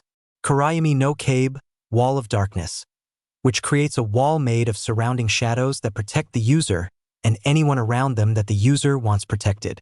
And Kage no Yumi, bow of shadows, which makes a bow out of surrounding shadows that the user wields. With it, the user shoots regular arrows, arrows made out of their chakra, or shadow arrows, which are chakra arrows made of surrounding shadows. When shadow arrows are used, they get a second shot if they miss, but only the second shot. They cannot be turned more than once. For Yotan Yang release, Naruto learned 2 techniques. Hikari no Ono, axe of light, which the user creates an axe made of light that the user attacks with. And Seiji no Bakuhatsu, explosion of justice, which the user creates a ball of light in their hand, then they throw it an area, it then expands into a large blast wave of light that destroys all in its path. Naruto's chakra control increased to high Chunin level and can channel elemental chakra through his sword and kunai and shuriken. Naruto can now control 1/4 of Kurama's chakra and 1/4 of Shikaku's chakra. As for Naruto's Fuinjutsu, thanks to help from Kurama and Shikaku, Naruto has basics down and has a new seal that he made in the mindscape but has to create it in the real world. His Rinnegan powers also became stronger. His Deva Path ability of controlling a target's field of gravity is a success, but the most he could use it on is 3 humans. His Preta Path now has the ability to create multiple barriers that are much smaller around his hands and feet, so he can create a pseudo-juken that absorbs chakra from his opponents. His Azura Path also has some new weapons and he can channel elemental chakra through his weapons. His other paths he could not work much on in the mindscape, although he remembered that he still needed to talk to the bosses of the summoning contracts he signed. Naruto bid Shikaku and Kurama farewell from the mindscape and exited. When he came to Sakura showed up 2 minutes later, as did Sasuke and Hinata. Sasuke came with 4 large fish, Hinata came with 2 handfuls of berries, and Sakura had brought enough firewood to last through the night. Sakura made the fire and then pulled out a frying pan that she had in her backpack and started to cook the fish with Hinata's help. While they were doing that, Sasuke and Naruto were conversing on what they would do for tomorrow when they go for a scroll. So Sasuke, which direction should we head in tomorrow? Naruto asked. The tower is in the middle of the forest and we started on the south side of the forest. I say we continue north so we can get near the tower. The closer we are to the tower, the more likely we will find a team that has our scroll. Sasuke said, sounds like a good plan. Naruto said, okay guys, the food's done. Sakura called them to get the food done. Naruto and Sasuke got their food, as did Hinata and Sakura. They all sat down eating and relaxing. After a few hours of eating and talking, Sakura went to clean the pan and Sasuke went for a perimeter search, leaving Naruto and Hinata alone in a cave. Hinata-chan, I need to tell you something, Naruto said. He then explained what he learned in his mindscape and the new powers he gained. He then took out from his backpack an ink brush and then pulled out his sword. He drew a seal on the blade and a different seal on the hilt of the sword. He also drew the same seal that was on the blade on the scabbard. The seal on the hilt is a chakra connection seal. When you channel chakra to the seal, it will channel into the seal on the blade. The seal on the blade is a particular seal. It increases the length of the blade by channeling chakra to it, and the chakra becomes metal that increases the blade in length. The more chakra added, the longer the blade becomes. However, this seal has a function that you can absorb the chakra back into the wielder, but the length will diminish and go back to its original length. The seal on the scabbard is the same function as the one on the blade, but it just increases the length of the hilt if the sword becomes too long for the new length if it is kept at an increased length. After he finished that, Naruto and Hinata looked outside and saw it was night. The stars were out and the moon was full. The entire forest was illuminated in the moonlight. The moon looks so pretty tonight, Hinata said next to Naruto. Not as pretty as you, Naruto said looking at her. Hinata blushed lightly. "Oh, Naruto-ku, you flatter me," Hinata said to the boy. "I was being serious, Hinata-chan. Your beauty soars higher than the stars and shines brighter than both the sun and the moon," Naruto told her. Hinata's blush darkened, but she never lost her smile. Hinata and Naruto both looked into each other's eyes, seeing how much love each other's eyes held. They brought their faces together and their lips met in a soft, passionate kiss. After they separated from the kiss, Hinata rested her head on Naruto's shoulder. "I love you, Hinata-chan," Naruto told her with a smile. "And I love you, Naruto-kun," Hinata told him with a blissful expression. They then just sat there staring up at the moonlit sky, thinking to themselves, "I will protect you even if it costs me my life. That is how much I love you." Both were thinking the exact same thought. What the couple didn't realize was that Sasuke and Sakura had witnessed the kiss from afar after they returned. Sakura had stars in her eyes, thinking it was really romantic, while Sasuke had a small smile on his face, witnessing the sweet moment. However, his eyes also went towards Sakura while she wasn't looking. They both went back to the cave and then they all went to sleep. Naruto and Hinata slept embraced with each other while Sasuke and Sakura slept by the fire. However, in the middle of the night, the fire went out and Sakura embraced the closest thing for warmth. This happened to be Sasuke, who didn't notice, still asleep. In the morning, Naruto and Hinata woke up. When they stood up, they saw Sasuke and Sakura cuddling. Hinata giggled and Naruto chuckled, but Naruto had taken pictures with a camera for blackmail material. Where the camera came from, no one knows. When Sasuke woke up, he saw the position he was in and blushed.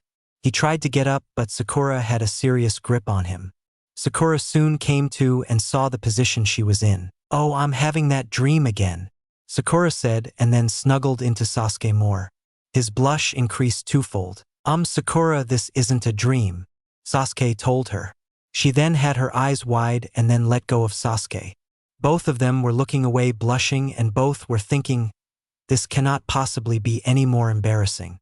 They then heard Naruto and Hinata laughing and turned towards them. "Okay, lovebirds, let's get up and head towards the tower. We need the Earth Scroll," Naruto told them, suppressing a coming laugh. The two's blush increased. After a few minutes, the team was ready and headed towards the tower. However, something happened. As they were hopping through trees, they heard a crash and saw a falling tree and heard a wind blowing. Naruto recognized what was happening. Someone was using Tsunade Tapa, wind style, great breakthrough, but with enough power to destroy trees, and the winds were headed towards them. Naruto spun while jumping and threw his hands outwards towards the oncoming wind. "Kurayami no Kabe, wall of darkness," Naruto shouted. Out of the shadows surrounding the trees came a pitch-black wall surrounding and protecting the team, much to the shock of Sasuke and Sakura, but explanations could wait. The destructive wind hit the black wall and then dispersed. Naruto released the jutsu after the wind died. "Kukuku. Splendid. I had no idea you could block my Tsunade Tapa, wind style, great breakthrough. I must admit I'm a little impressed. But despite your success, you will fall by my hand in battle," a female voice said, coming closer to the genin team of 4 while releasing a lot of killing intent. Like enough killing intent to make Zabuza's seem like a rat compared to a tiger. The figure appeared before them. She wore gray garbs with a black long-sleeved shirt under them and black pants. She had on black pants and a large purple rope that tied into a bow in the back. She had long black hair and somewhat pale skin. "Who are you?" Sakura asked shakily while bringing her hand towards her ninja tool pouch. Everyone else was doing the same thing. "I do not need to tell you such things. I am here for one reason and one reason only," the woman said. The team then voiced what they thought the woman would do. "You're here for the scroll. Sasuke, you're here to steal my ramen. Naruto, you're here to talk with us calmly?" Hinata said hopefully. "You're here to ask me for beauty tips." Sakura said, "Okay, in order, no, and fuck you." The woman said, "I'm here for Sasuke-kun." She told them, "Get in line with the other fangirls." Naruto and Hinata deadpanned. "I didn't mean it like that." "Okay, you know what, to hell with this," she said and shot a blast of fire out of her mouth at the team. Naruto stepped in front of the attack Rinnegan, activated and absorbed it. When the fire cleared, he quickly shut off the Rinnegan. That was just like Yoroi's powers on a larger scale. How did this brat do that? She thought, and then jumped to her right to avoid a Juken strike from Hinata. The woman was then hit by a right kick from Naruto, who had used Hinata's attack as a distraction. The woman was sent flying through 3 trees. The woman then rolled up her left sleeve and there was a tattoo on her left arm. She bit her right thumb so there was blood and then wiped it across the tattoo. She then went through hand seals, boar dog bird monkey ram, and slammed her palm on the ground. Kuchios no jutsu, summoning jutsu. She shouted and a large puff of smoke appeared. It cleared to reveal a giant brown snake the size of a tree. The snake lunged at Naruto, who jumped above it, but the attack was a feint. Its real target was Sasuke and Sakura. Naruto spun in midair, drawing his sword, and bounced off a tree branch and lunged at the snake. Naruto used the momentum of the jump to slowly overtake the snake in terms of speed. As Naruto was just above the head of the snake, he channeled chakra into the seal on the hilt of his sword. The sword's blade enlarged from its original 43 inches to a ridiculous 120 inches or 10 feet. A 10-foot-long katana. Naruto swung the sword at the snake and it decapitated the snake. The head fell through the trees and crashed down into the forest. Damn it! The woman yelled, but was also curious about the blonde before her. Team 7 looked at the woman suspiciously. They only knew of one snake summoner, and that was Anko. The woman appeared at blinding speed and took out Sakura with a kick to her midsection, sending her into a tree. The woman then looked at Sasuke, licking her lips at the startled and shaking boy with a freakishly long tongue. Sasuke, still terrified, pulled out 2 kunai ready to defend himself. The woman just punched him in the face and sent him crashing into, you guessed it, a tree. The woman was about to make her way towards Sasuke when Naruto appeared behind her, his sword at its normal length, trying to use a downward slash on her. The woman, however, pulled out a sword of her own and blocked the slash. The woman then pushed Naruto's blade to the side with her own and then kicked him away. Naruto used the kick to gain momentum for a backflip. Naruto then rushed back and sent a flurry of slices and slashes that were all blocked by the woman. The woman then did a spin so she would have momentum to slash through Naruto, however Naruto leaped over the attack and kneed the woman in the face. The woman was sent flying backwards and hit again a tree. Then she was hit by a few Juken strikes by Hinata, disabling her for a short time. The woman was then wrapped up by ninja wire courtesy of the newly awakened Sakura, and was then hit by a few kunai through her arms and legs by Sasuke, who was now out of his imprint in the tree. Naruto, end it now! Sakura shouted. Naruto nodded and quickly went through hand seals. Horse dragon tiger snake monkey dragon tiger. Katan. Kane Hoshiki no Jutsu. Fire style. Flamethrower jutsu. Naruto blew out a stream of fire at the woman. The fire connected and hit the woman. The metal of the wire and the kunais superheated, causing even more pain to her. The fire roared and soon the entire bark of the tree was covered in flames, much to the shock of the rest of Team 7, who were wondering how much more powerful Naruto is. However, they were cut from their thoughts by a something flying out of the flames.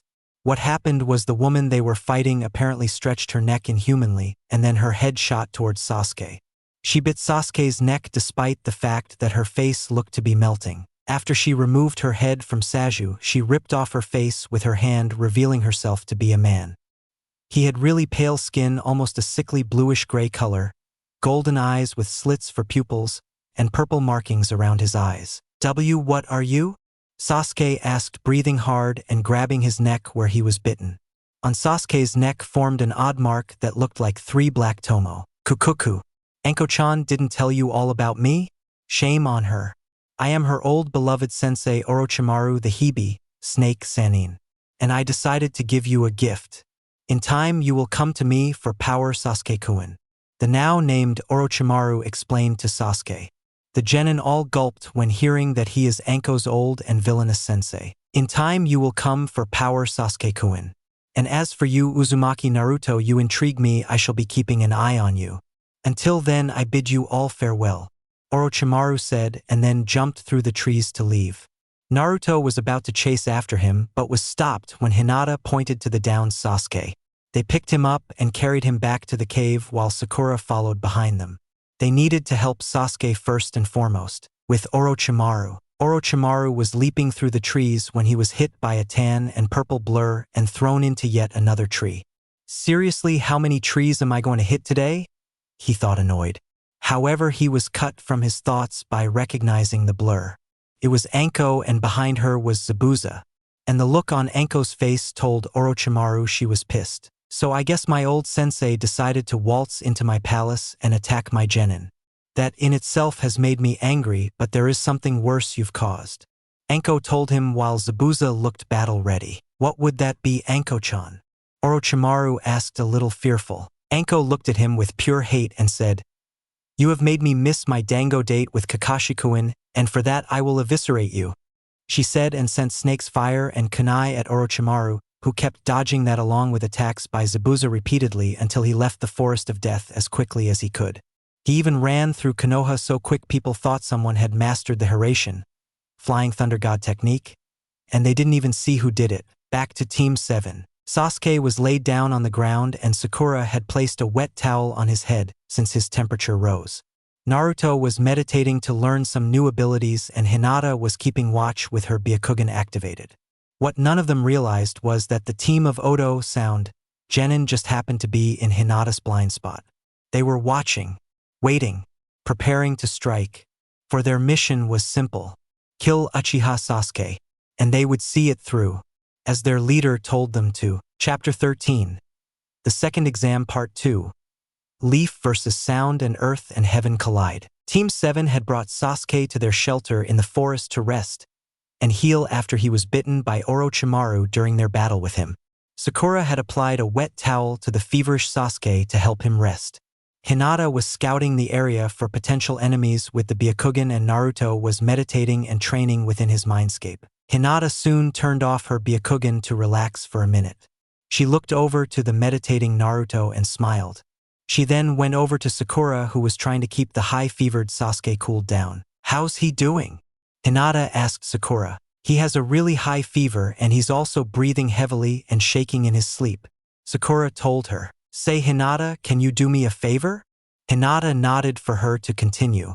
"I need you to look at his chakra for me with your Byakugan. Can you do that?"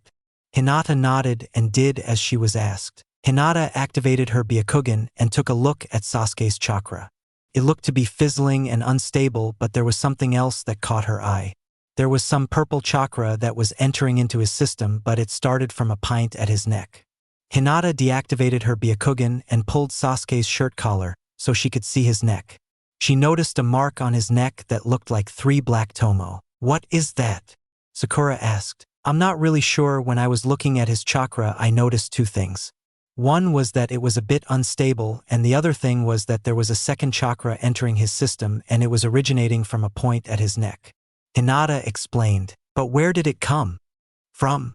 Sakura was asking until halfway through the question she realized that's where Orochimaru bit Sasuke. "So it was him that caused this," Sakura said, angry. "Yes, it seems he's the reason that Sasuke is suffering right now," Hinata told Sakura. Sakura balled her fist in pure anger. "That bastard. He needs to die," Sakura said. "I agree, but I don't think any of us could defeat him as we are. He's on a different level than us," Hinata said. "Then we train until we can crush him," a voice said. They turned and noticed Naruto had stopped meditating and was staring at them. "Naruto-kun, you're done with your meditation?" Hinata asked. "No, but I needed to stop. I sensed 3 presences not very far away from us while I was meditating," Naruto explained. "What?" But Hinata didn't see them. "How can you sense them?" Sakura said, confused. "It's not important. We need to get ready for battle," Naruto said, not wanting to reveal Kurama's negative emotion sensing abilities, and then started going through hand signs. Boarbird, Oxbird, Raiton, Shogeki Shadow, lightning style, shock shot. Naruto shouted and then sent a bolt of lightning from his palm into the treeline. It hit and caused a medium-sized explosion and knocked over a tree. 3 figures then jumped out of the trees and stood before the genin of Team 7. It was the Odo genins from the first exam. Dosu, Zaku, and Kin. "I'm surprised that you were able to find us, Blondie. Especially since I heard how worthless you are due to being the dead last in your academy year," Kin said to Naruto. "What do you 3 want?" Sakura asked, getting into her battle stance, as were Hinata and Naruto. "Oh, you know, we heard how lovely this forest is and wanted to take a stroll. And what the hell do you think we're doing here?" Zaku asked them, thinking it was stupid asking them that. You're here to be placed in a tomb. Hinata said to Dosu, you're here for tips on how to be more feminine. Sakura said to Kin, you're here to look less freaky to others by getting those pipes in your arms removed. Naruto said to Zaku, fuck you assholes. We're here for the Uchiha.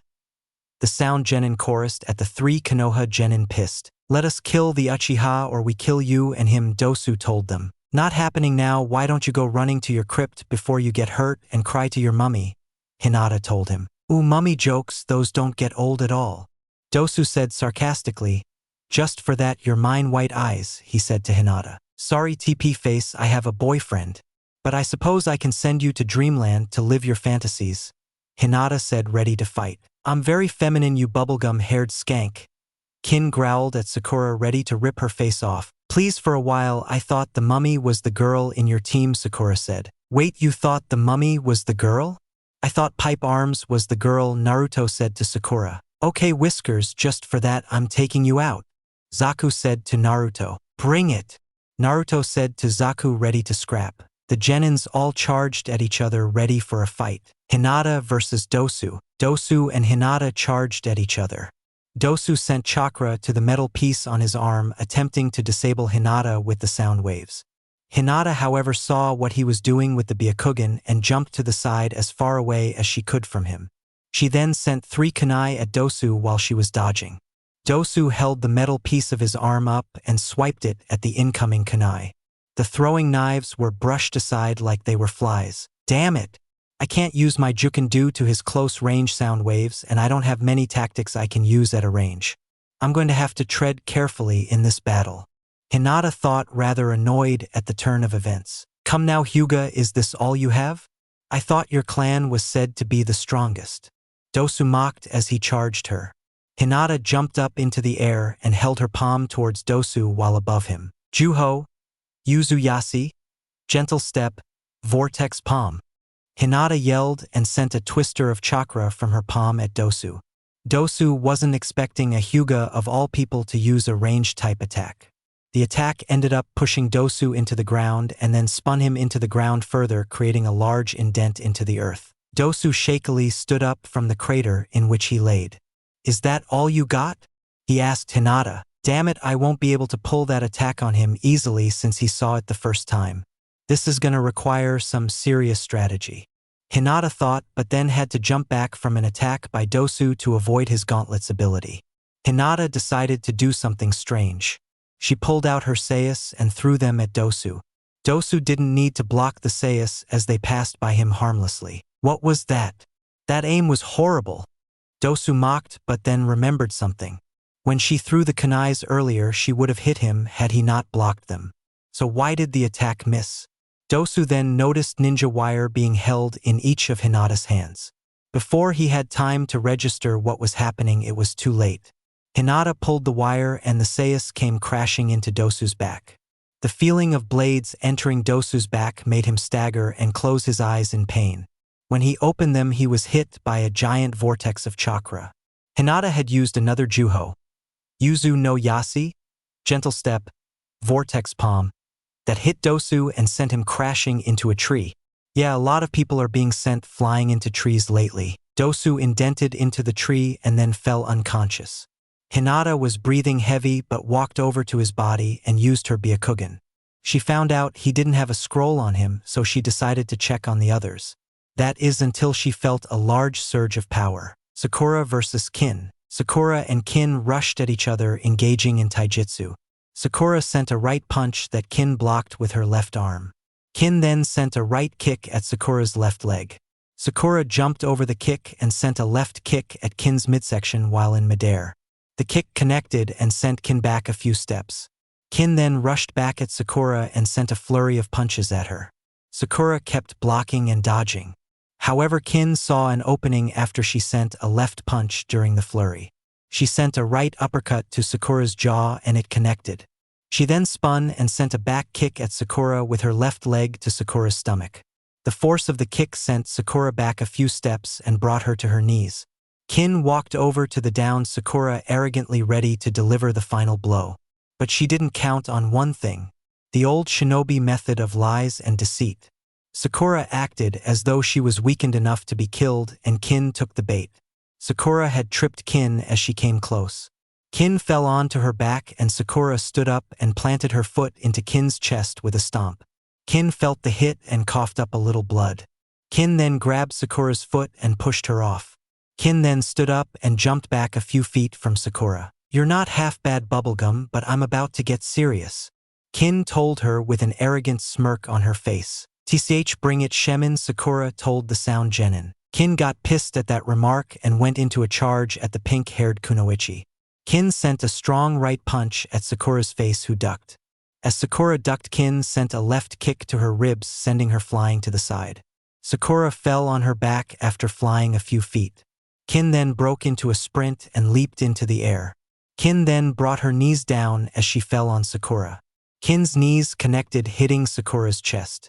Kin then stood up and kicked Sakura in the ribs, making Sakura roll on her stomach.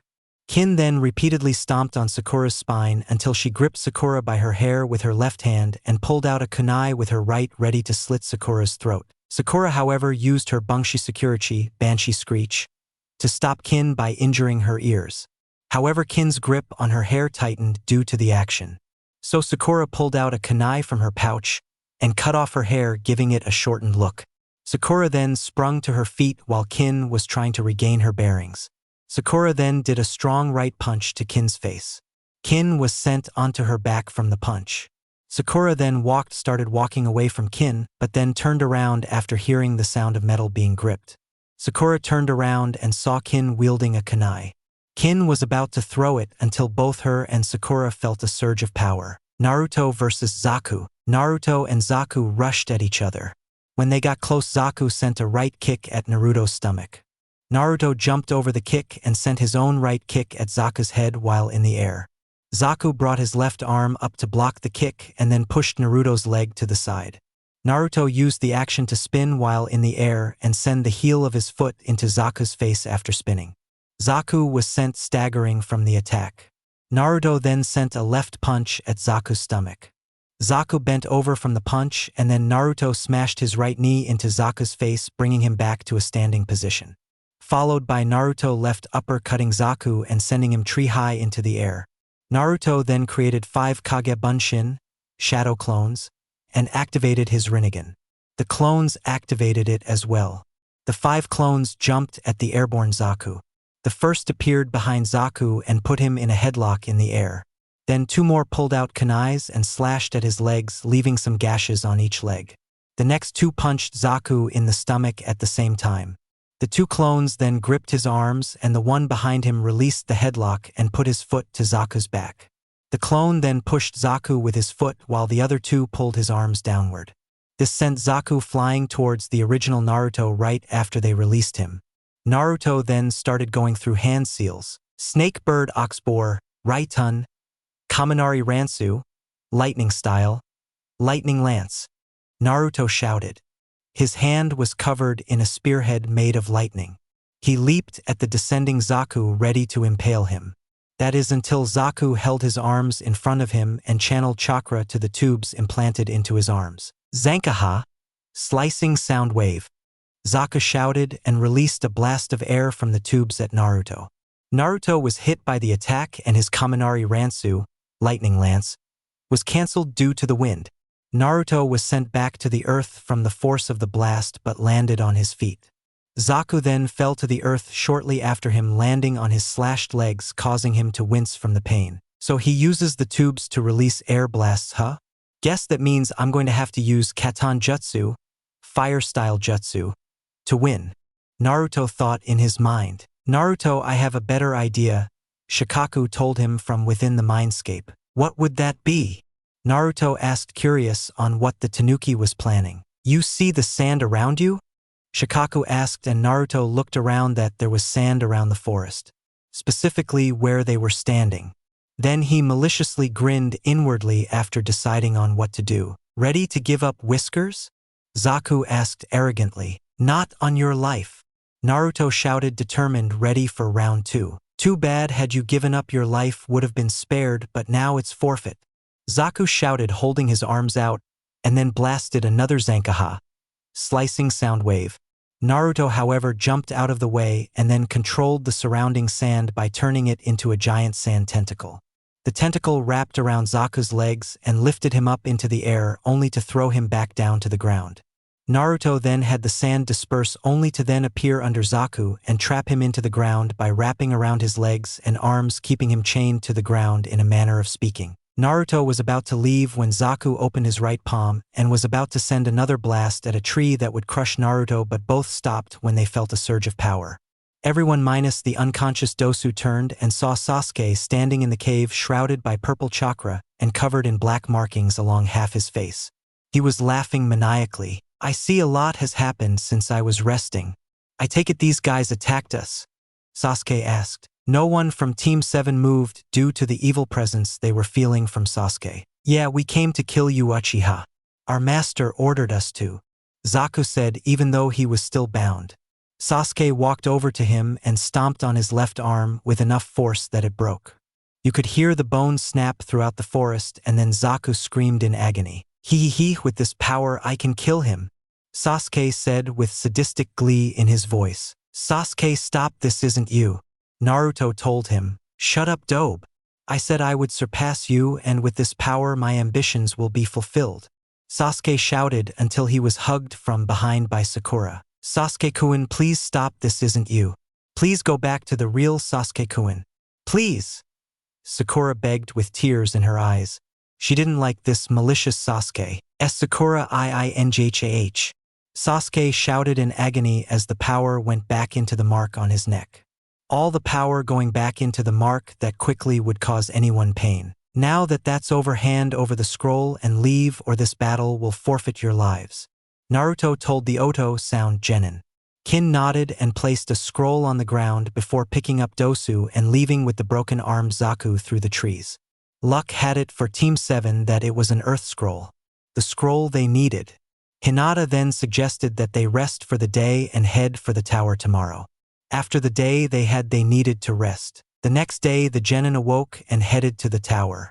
After 1 hour of jumping through trees, they found a red-headed girl being attacked by a bear and separated from her team. Now they could have left and continued to the tower, but then they would feel guilty for not helping the girl if she died. So Naruto channeled chakra to his sword, the blade enlarged to almost 10 feet. He then stabbed the bear with the sword, killing it and saving the girl. They then left, but what they didn't notice was the girl noticed them in the trees thanks to her sensory skills and got to see everyone's faces. "I should report this to Orochimaru-sama after the second exam's end," she thought, thinking they may be potential recruits or thorns in their plans. She then went on her way as another thought entered her mind. "I know the blonde was the one who saved me, but the black-haired one was really cute," she thought as she left to find her team. Back with Team 7, Sakura had the strangest urge to destroy something, and Sasuke had the urge to hide under a bed. They continued onward, and after 2 hours they made it to the tower in the middle of the forest. They walked in and decided to open the scrolls. They then threw the scrolls on the ground when they started smoking. After placing them on the ground, one covering the other in an X. Soon enough the smoke cleared and there stood Anko. "Anko-sensei?" The genin all chorused in shock that their teacher appeared out of thin air because of some smoking scrolls. "Hey brats, it looks like you guys passed, and you're only the third team that showed up," Anko told them. "Anko-sensei, how did you get here?" Hinata asked, confused. "Those scrolls are summoning scrolls that summon your teacher when you pass the exam. You weren't supposed to open them in the forest or else you would be knocked out until the end of the exam, but you had to open them in the tower to pass," Anko told them. "Who else passed?" Sakura inquired. "So far it's you guys and the sand team with the redhead and guys team," Anko told them. "But anyway, let's get you guys rested up for the last 2 days." The genin nodded and were then leaving until Anko stopped Sasuke, seeing him gripping his neck in pain. "Okay, Gaki. Brat, what's up with your neck?"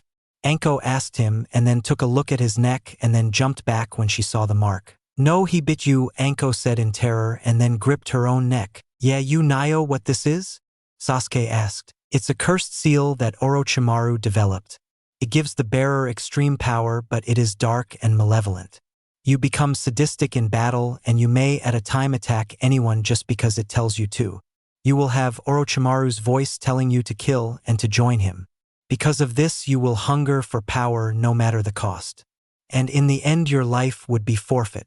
Anko told him, "Come, we need to get it sealed, otherwise it will feed on your chakra until it activates again, and you won't be able to use ninjutsu without getting it sealed. And while it can't be permanently removed, it can be stopped indefinitely depending on you." Anko explained. "How do you know so much about it?" Sasuke asked as they were walking. Anko abruptly stopped before turning around and showing the same mark on her neck, but it was inside a black circle. "He marked me with it, but I got it sealed off because I don't want to use its powers. It is too dark and evil." Anko explained. "Come on, we need to see Kakashi and get that sealed up," Anko said. Sasuke nodded, realizing that if he continued to use it, the results would not be good. They then went to see Kakashi in order to get it the curse mark sealed. The rest of Team 7 went to their assigned rooms. Well, Hinata and Naruto went to his room together. If anything was said by the look in their eyes, then there would be some love bites visible later on. Sakura decided to get something to eat at the cafeteria that was in the tower. While there, she ended up meeting up with Rock Lee and Tenten and had a decent conversation with them. Niji was in his room meditating apparently. They talked about who they beat to get the scrolls. Apparently their team had encountered a team from Amigakure that used clones. Needless to say, with Tenten's weapons and Niji and Lee's taijutsu, they beat the team soundly. Naruto and Hinata came out later on, with Naruto having a dazed expression and large grin on his face, and Hinata was wearing a sweater and blushing. Everyone knew what was going on. Well, almost everyone. Lee didn't know what was going on. Naruto-kun, why are you smiling so?" Lee asked, confused. "Well, Lee, let's just say I went to a sunny place," Naruto said with a blissful sigh. Hinata blushed after hearing that, because her name means sunny place. Tenten and Sakura giggled while Lee looked at him confused, but then his eyes widened. "Oh, I see. You have decided to embrace your fires of youth. Well then, how about we see whose flames of youth burn brighter?" Lee asked, yelling with fire in his eyes. Literally. His pupils became fire. Did you say something, Lee?" Naruto asked, confused. Apparently the yelling caused his hearing to stop for a moment. Lee gaped in shock, and then the fire in his eyes got 3 times larger than before. "Curse you, my eternal rival. I shall defeat you and prove that I have flames of youth that surpass yours." Lee yelled. "What?" Naruto asked, confused. "I vow to defeat you," Lee yelled before he left to go train. "Sorry about Lee, he can be a little enthusiastic," Tenten said. "A little?"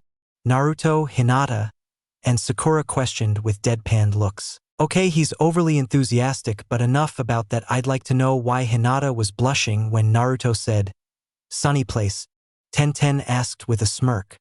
No our reason," Hinata stuttered, embarrassed with her blush returning. "Oh, I think I know. I think Hinata snacked on a particular fish cake," Sakura said with a teasing smirk. Hinata's blush intensified and Naruto also got a blush. "Stop it, you two," Naruto told them. "Or what?" they asked, smirking, thinking they had nothing against them. Naruto then pulled out the camera he used on Sakura and Sasuke when they were asleep. "I'll print the photo I took of you and Sasuke in the cave and then make copies of it and drop them through the village. Oh, the fangirls will cause a riot afterwards," Naruto said, grinning evilly. Meanwhile, the Hokage suddenly shivered, as did the clones he was using to do paperwork. The clones dispersed while the Hokage thought to himself, "Why do I get the feeling that Naruto-kun has suddenly found the most horrific way to destroy the village? I must stay on his good side so that doesn't happen." Then he created new clones, and then they went straight to work, back with the Genins. Sakura had admitted defeat with a blush on her cheeks, while Tenten was defiant until Hinata said that she would tell Niji about her crush on him. She also mentioned something about exposing Tenten's Niji plushie. Yeah, the weapons user definitely stopped teasing them after that one. Soon after, they went to their rooms, and later in the day, Team 8 of Kiba, Shino, and Murasaki came to the tower. The next day, Sasuke was brought back to the tower after the sealing. He apparently rested and was healed enough to compete. Soon Kabuto's team of Akado Yoroi, Tsurugi Misumi, and Yakushi Kabuto arrived at the tower. The final day had the last 2 teams to arrive. They were Team 10 of Yamanaka Ino, Akimichi Choji, and Nara Shikamaru, and the last team, much to the surprise of Team 7, was the Odo team of Kinyuta Dosu, Abumizaku, and Tsuchikin. The teams had arrived, and now they were waiting. All in all, there were 22 participants left. Little did they realize their numbers would decrease even more the next day. Hey you, yes you. If you like this video and want more seasons about this fanfic, just don't forget to give your comment asking for the second season. So, bye bye.